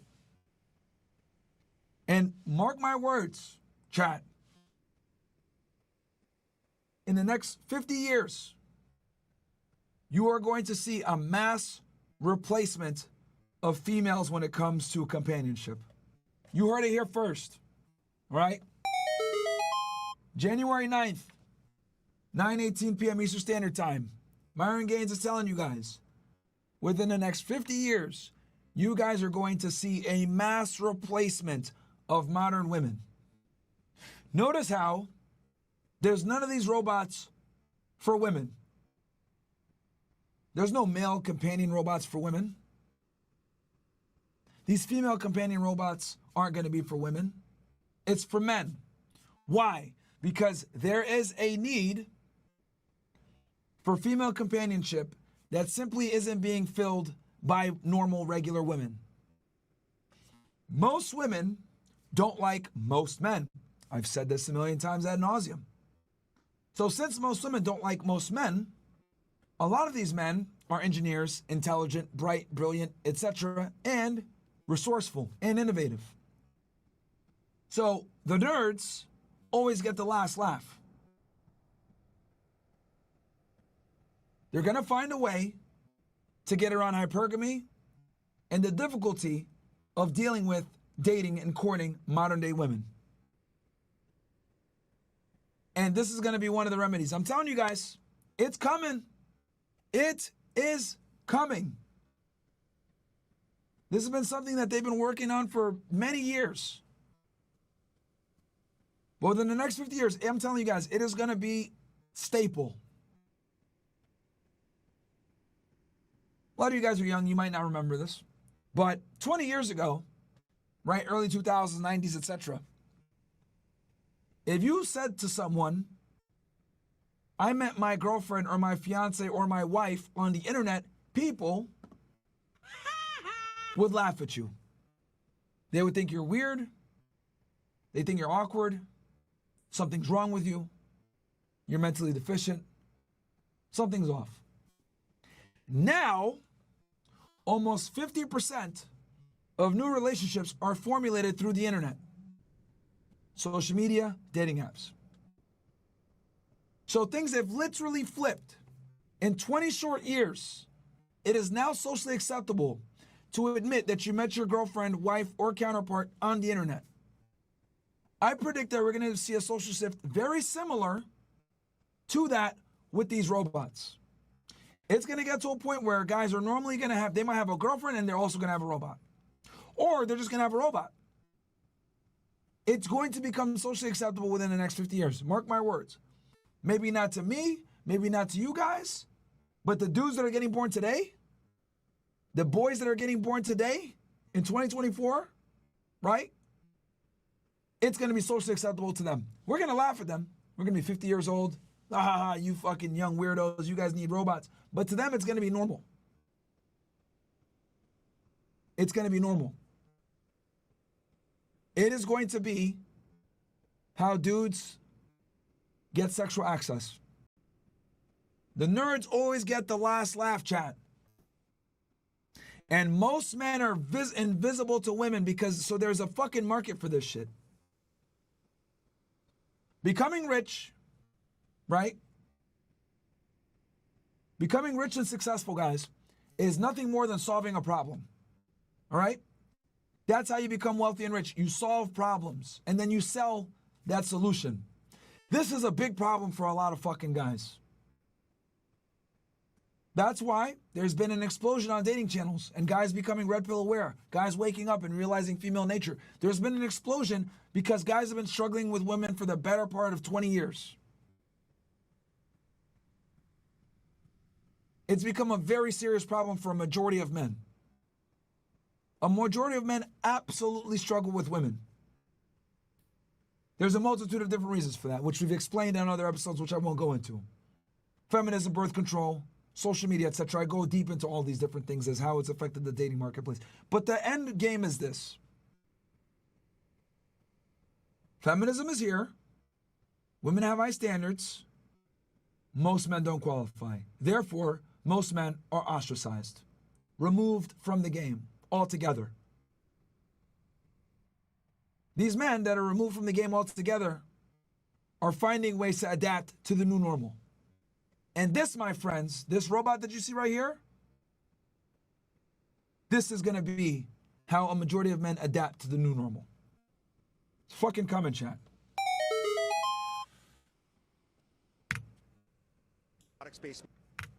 What do y'all think? You guys agree, disagree? Get your chats in. I'd like to hear your guys' take on this. Blogger says, look like control fire. GG says, check this video about Cali water problem and also check their early life. Hey bro, I told you $20 you got to, if you want to give in a suggestion. Top Shay, how about that Silverstein insurance policy? I bet them boys collecting in Cali, they can't pull it, huh? How many was out of work during that fire? You think they got that alert? Gavin Newscomb, yeah, that shit is funny as fuck, bro. Cooked, man. Oh no, they lost their 5 mansions and condos anyways. Grimly says, what's your take on the real estate market in these areas after the fires? It's going to tank. So there might be some opportunity there, to be honest with you. The real estate market is going to fucking tank. But might be good. Shin and Brick says, the rap game is crazy nowadays. Foolio was wild. King Von was really wild. Takeoff being killed. Trouble getting shot. That's just a few rappers that were killed to gun violence. I know, bro. It's absolutely crazy.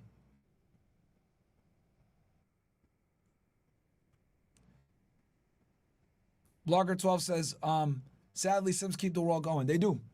They do. But I'm telling y'all, they're gonna fight back with these robots. They are gonna fight back with these robots. And Passport Bros as well. There's been many solutions to this problem. Right? Like, look at this shit. You got this dumb bitch doing this dance. Bruh.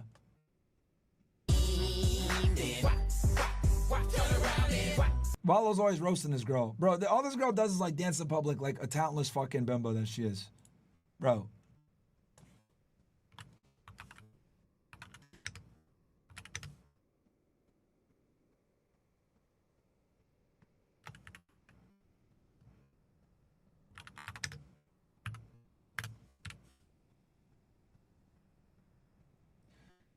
Incredible. All right. Yeah, he always roasts women on here. It's funny. Roast these stats. 2D. Oh, Who's your anime waifu?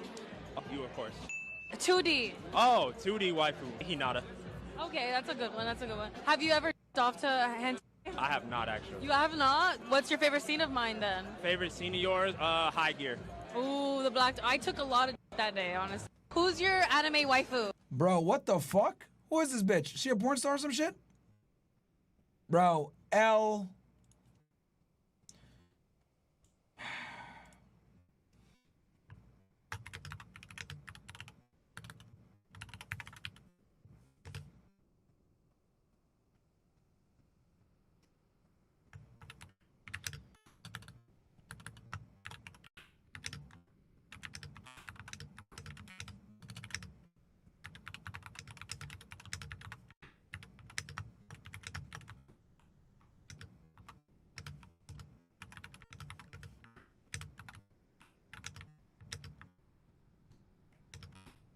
Look, now looking at the keyboard assholes with this new keyboard.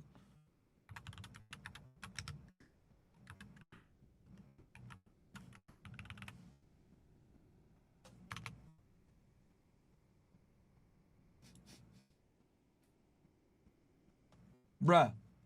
Nigga. Absolutely cooked.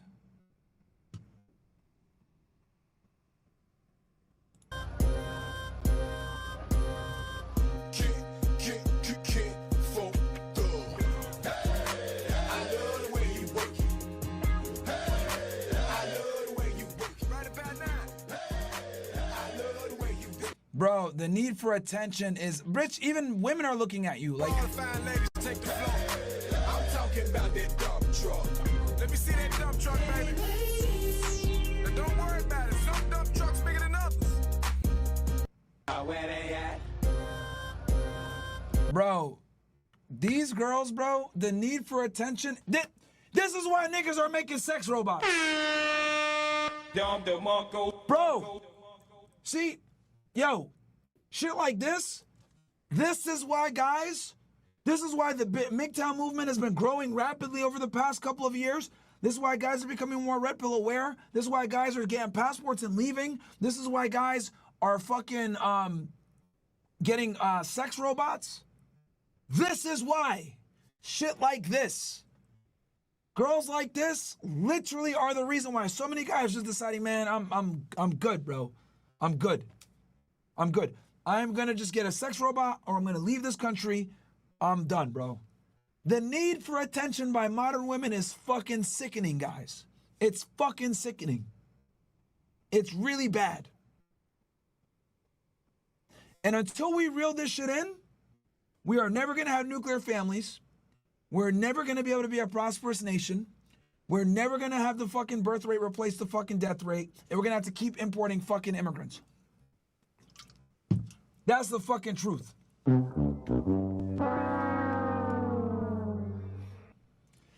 This is why, bro, we have so many fucking problems. Like, I know you guys are like, oh, Myron, just a little innocent video. Like, it's not that serious. You guys don't understand. The mindset it takes to shoot something like this is the fucking problem. And what's scary is that a lot of women behave and think like this fucking thought, bro.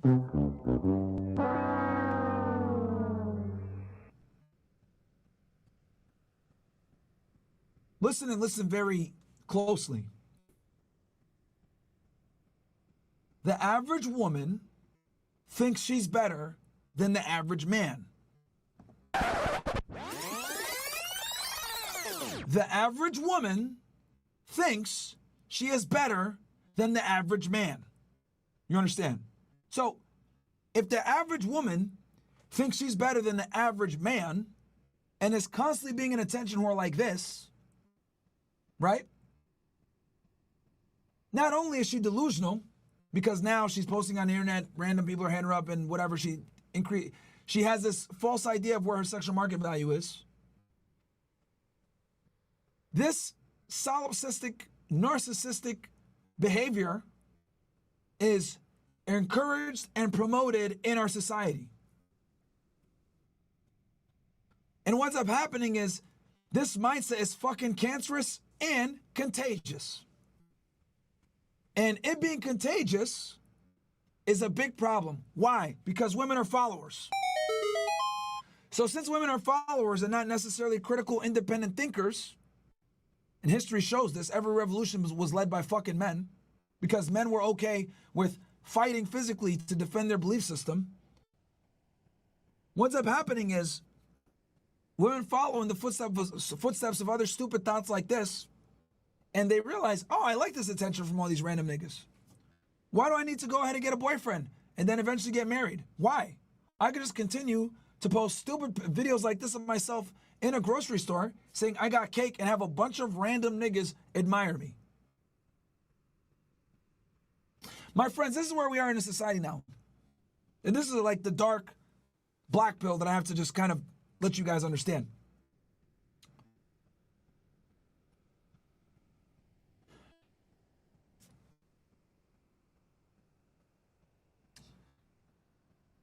The average woman would rather be desired by 1,000 thirsty loser simps than have one average man that will love or care for her. It's an ugly fucking reality, chat, but it's the truth.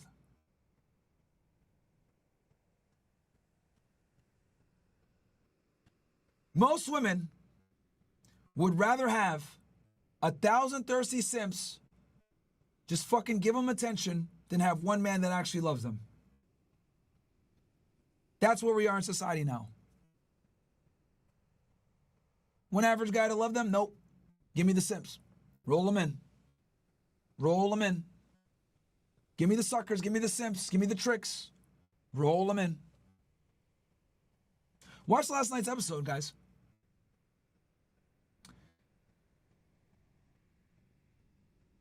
The delusion is incredible. We asked the girls, where do you rate yourselves 1 to 10? Almost all of them gave themselves significantly high scores. 10s, 9s, 11s, 8s. None of them are that high. And the other part, too, was a lot of them substantiated their delusion by referring to their Instagram DMs. Instagram, I'm convinced now at this point, has been one of the worst human creations of all time.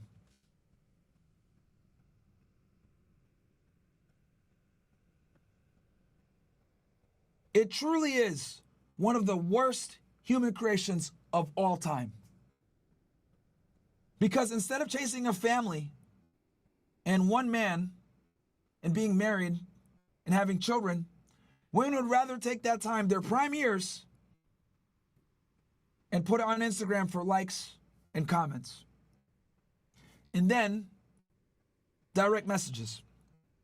I can't tell you how many times I've had women come on the show and I'll tell them, you're single. You don't have a man. You're 32. This is problematic.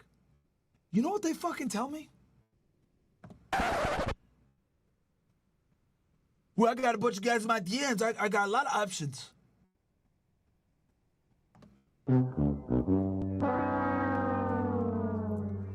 And after talking to like 3,500 women, I can't believe that I have to always say this shit. They don't understand the difference between sexual options versus viable relationship options. It's like I'm talking to a fucking wall when I talk to these females. The men that are in your DMs aren't real fucking options. If they were, you'd respond. You stupid bitch.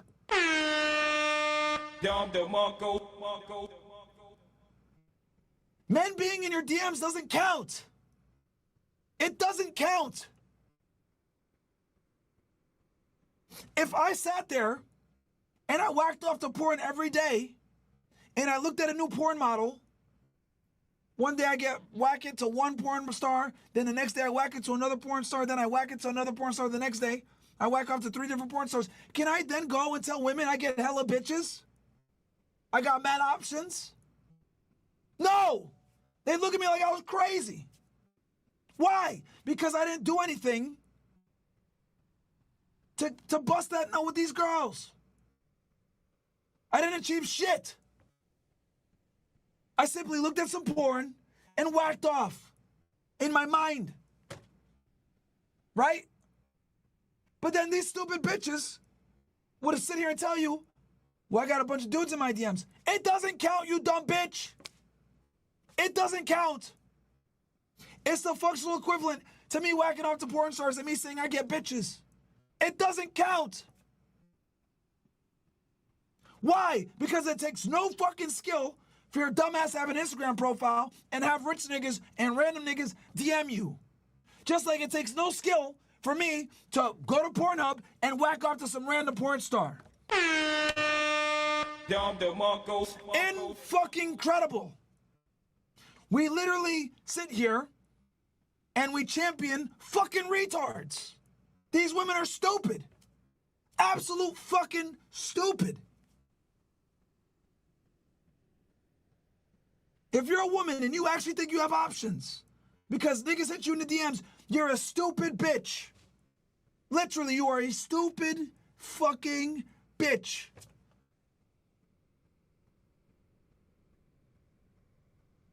Options on the internet are not the same as options in real life. Options on the internet are not the same as a guy that you actually desire getting down on one knee and marrying your dumbass. Most of you bitches can't get a guy that you actually like and respect to kneel down and say, will you marry me? And that's the cold hard fucking truth. Most of you bitches can barely keep a fucking guy around, let alone get a guy to get down on one knee that you actually like and say, will you marry me? That's the fucking cold hard reality about you dumbass hoes. I'm tired of fucking doing the retard Olympics with you hoes. Guess what? You're attractive, but you're single. Just like a fucking retard that wins the Olympics. You won the Olympics, but you're still a retard. Hold the L. We need to start making objective declarations of victory. What do I mean by this? A man is successful if he's able to impact the world, other men respect him, other women want to be with him. Pretty simple, right? We understand that as a man, you got to be the man, right? And when you are the man, reality reflects that to you, right? Other men look up to you. They look to you for advice. They want to be like you. You become a role model. You also make money. You have some status. Women want to be around you, right? As a man, it's pretty fucking clear cut if you're a winner. Now, if you're a loser, no one respects you, you're broke, you're fat, you're out of shape. Pretty clear cut when you're a loser as a guy, but for some odd fucking reason, we don't have definitive parameters for being a loser as a female. If we let women define it, according to them, no one's a loser. Fuck that. Most of you bitches are losers. And I'll tell you why. As a woman, your metric of success, can you get a guy that you like, admire, and respect to get down on one knee and ask you, will you marry me? That's your parameter of success. Do you have a family? Do you have children? If it's no to any of that, you're a failure. Get the fuck out of here. I don't want to hear about your DMs. I don't want to hear about guys offering to fucking fly you out. I don't want to hear about your sugar daddy. I don't want to hear about how many guys fucking you match with on Tinder. I don't want to hear none of that shit, bitch. How many men that you like and respect actually commit to you? How many men that you actually like want to give you their last name? Oh, now it's a lot fucking different, isn't it? Nope. None of them. None of them fucking do. And that's the problem with women. We're scared to tell them that they're losers. We're scared to tell them the truth. Then what happens? 30, 31, 32, 33, 34, 35? No family? Oh my God. I'm having a nervous breakdown. I need a man. I need a family. Too late, bitch. Cooked. Get the hell out of here. Mother Nature gave you your gifts. Father Time took it away because you're a dumbass and you wanted to play.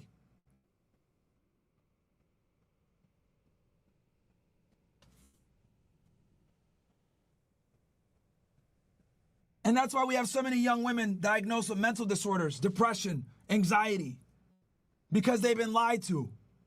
That they have all the time in the world, and their metric of success is chasing what men chase: success, a title, and some money. It doesn't work that way. It doesn't at all. Your metric of success, can you get a guy to commit to you that you actually like? And I would argue most of you bitches can't do it. So objectively speaking, most of you bitches are losers. And that's the cold hard fucking facts, man, that no one wants to fucking admit. That was easy.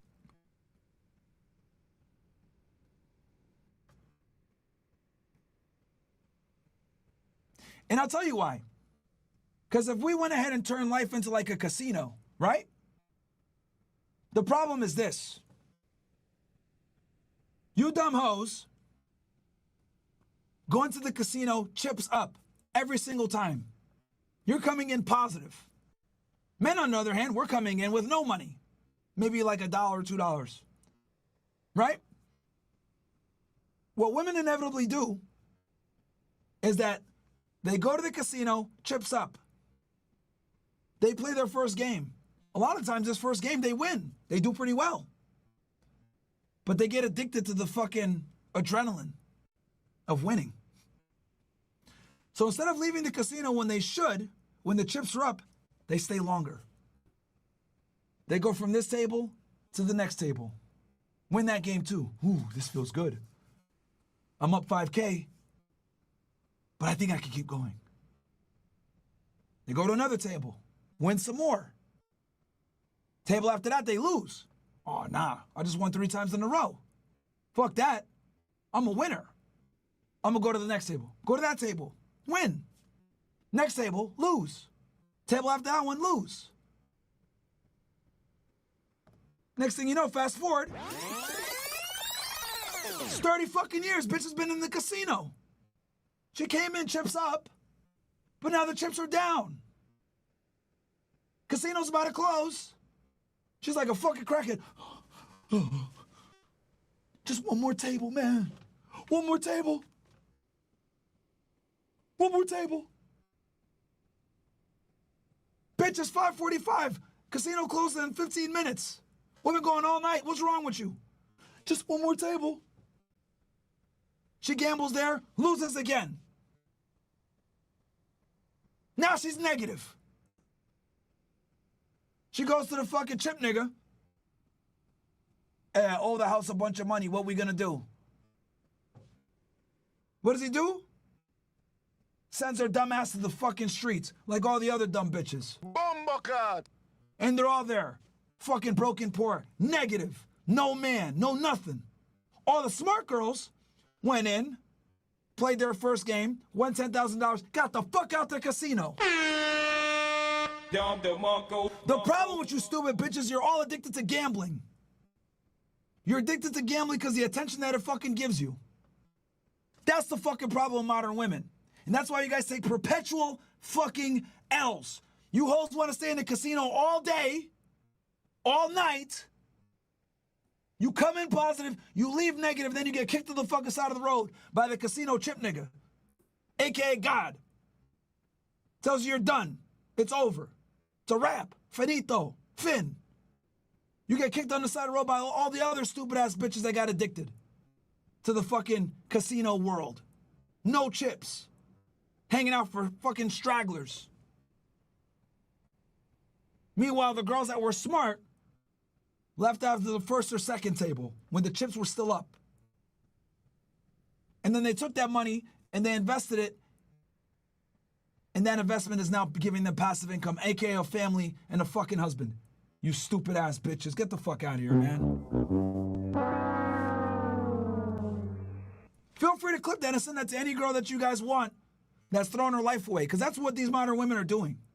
They're throwing their fucking life away. And I'm one of the few motherfuckers that's trying to help these chicks to realize, get out the casino, stupid. Get out the fucking casino. Anyway, rant over. But, yeah, man, we're cooked. We're cooked, bro. We are absolutely cooked. Let's go back to the fires. Because I spit some fire right there.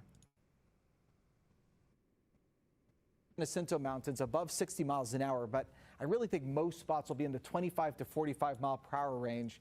As we get into Friday morning, still pretty gusty out there, but again, for the afternoon, here's that onshore breeze, which may take a little bit of smoke inland, but then it all gets quiet. So by the time we get to Friday night, the winds are done. We're done with the winds as we get into early Saturday, but late Saturday and into early Sunday, the winds come back. Not necessarily as gusty as what we have seen, but we will still have some pretty strong gusts across the Santa Ana Mountains. So that's something we'll continue to track as we go through the next couple of days. Michael, Carolyn, or Colleen? All right. David, before we let you go here, any idea what the distance or the mileage is from that active portion of fire that we saw to the 405 freeway? Let me back up the maps here a little bit, and then I'll just do my best to kind of approximate it by eye here. We're probably looking at, I would say this has got to be only about a mile or so. But again, there's a couple of things that this would have to go through. This is some canyons in here. All these brown lines that you're seeing, some of these are ridge tops as well. So it'd have to go down into a canyon, up again, down, up a couple of times before it gets there. And in fact, I'm going to walk off screen for a second because we do have the ability here to do quick measurements on our weather computer. So let me see if I can pull in a quick little measurement. Yeah, so just about like I thought, just about a mile or so. Not too bad with Who an needs that? You approximation. got it, David. You already got it. Yeah, so about a mile or so to the west of the 405. Well, it's interesting because last night, right around midnight, 1 o'clock in the morning, they were very concerned about that fire burning up to the 405 freeway. I think the mileage at that point was 2.5 miles. Yeah, yeah, and that's a very good point that you bring up, Colleen, because before we updated this burn scar with the most recent one that we got, it cut off right about in here. So you can see how much has been added to it today and the direction it's kind of burned. It's kind of been toward this northeasterly direction. So yeah, that is a very good point to bring up. I almost forgotten about that from last night, that it was about 2 miles away and now it's closer to about a mile. But curious to see if it's going to continue to burn this direction or they're just going to let this get up to the ridge top and continue to fight it. So. All right. Yeah. Last night was a long time ago for a lot of people. And so. All right, we'll just come in and out with this stuff. Shout out to my guy Ian Carroll. He just posted this literally just now. I just Israel pilled Elon Musk. And I actually commented underneath. So he goes, I just Israel pilled Elon Musk. I want to clarify about my tone of voice in this video, though I don't mean to sound condescending to anyone watch this video. My opinion is based on primary source evidence, but I'm completely open to discussion on sources and the history. If I have something wrong, please post evidence in the comments if I'm wrong. An essay about it, and so this might have been a bad idea, but Elon posted. No, it's a good idea, Ian. Shout out to you, my friend. Actually, matter of fact, all right, niggas, this is what we're gonna do. We've been going for almost 5 hours on YouTube. Guys, we're gonna switch on over to Rumble only to be safe, because we're about to get into this topic and I don't wanna have to fucking censor myself. So come on over, guys, to Rumble. All my YouTube niggas, come on over. We're gonna go Rumble only so I don't have to fucking censor myself, because I already know this topic where we're gonna go. So come on over, ninjas. I'm gonna pin it in the chat. Even though the fucking, you know, your boy Neil Mohan sat here and said that YouTube is the bastion of free speech. We know that's fucking cap. So come on over to Rumble, niggas.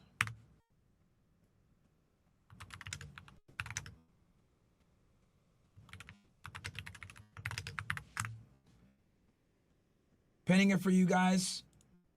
It's pinned. Let's blow those Rumble numbers up. Let's get 4,300 y'all ninjas in here. And let's really go break this down. This is a 9-minute long video, so it's going to be a little bit longer, but I'm fucking happy that Ian did this and broke. And because the reason why is because Elon Musk did an interview earlier today with this German reporter or whatever, and he talked a lot about free speech and preserving Israel. So, and again, a lot of people are not Israel pilled, chat. They're not Israel pilled and the other shit, if you know what I'm saying. So come on over to Rumble. Come on over, guys. Come on over. Come on over. We about to cook. Or on Castle Club, however you guys want to watch. Castle Club is better because the chat is fucking hilarious. It's time to get over to Rumble. Before you guys leave YouTube, subscribe to the channel, like the video. Right? But come on over. I'm gonna end the YouTube stream here. Now, to be safe, we're gonna keep cooking on Rumble though.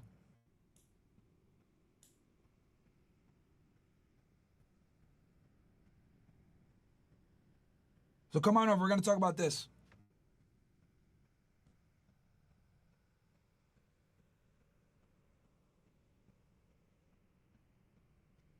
Well, I'm just waiting for everybody piling over, guys.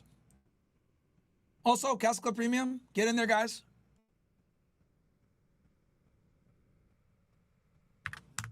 Dropping the Rumble link for you guys some more.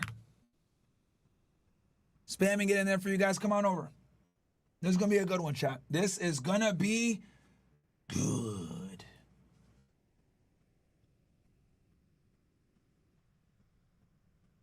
All right, going to end the Rumble stream here. before I end it, guys, Castle Club Premium, $65 right now. It's going to go up to $98. Get in now while you guys can. All right? You get the High Value Academy absolutely for free. Cancel at any time. If you want to get Castle Club Premium for the year, $500. Get access to all the Zoom calls. If you want to get Castle Club Premium and regular Castle Club, $900. Link is below. Whatever you guys want. But at least get it at the 65 price point so that you guys can go ahead and get the High Value Academy absolutely free when you join in. It's only this month now. Or sorry, this week. But you niggas know what time it is. Let's get ready to rumble! YouTube stream ends here. Come on over to Rumble. We're going to start talking about Israel and Jay pilling our boy Elon Musk. Come on, guys.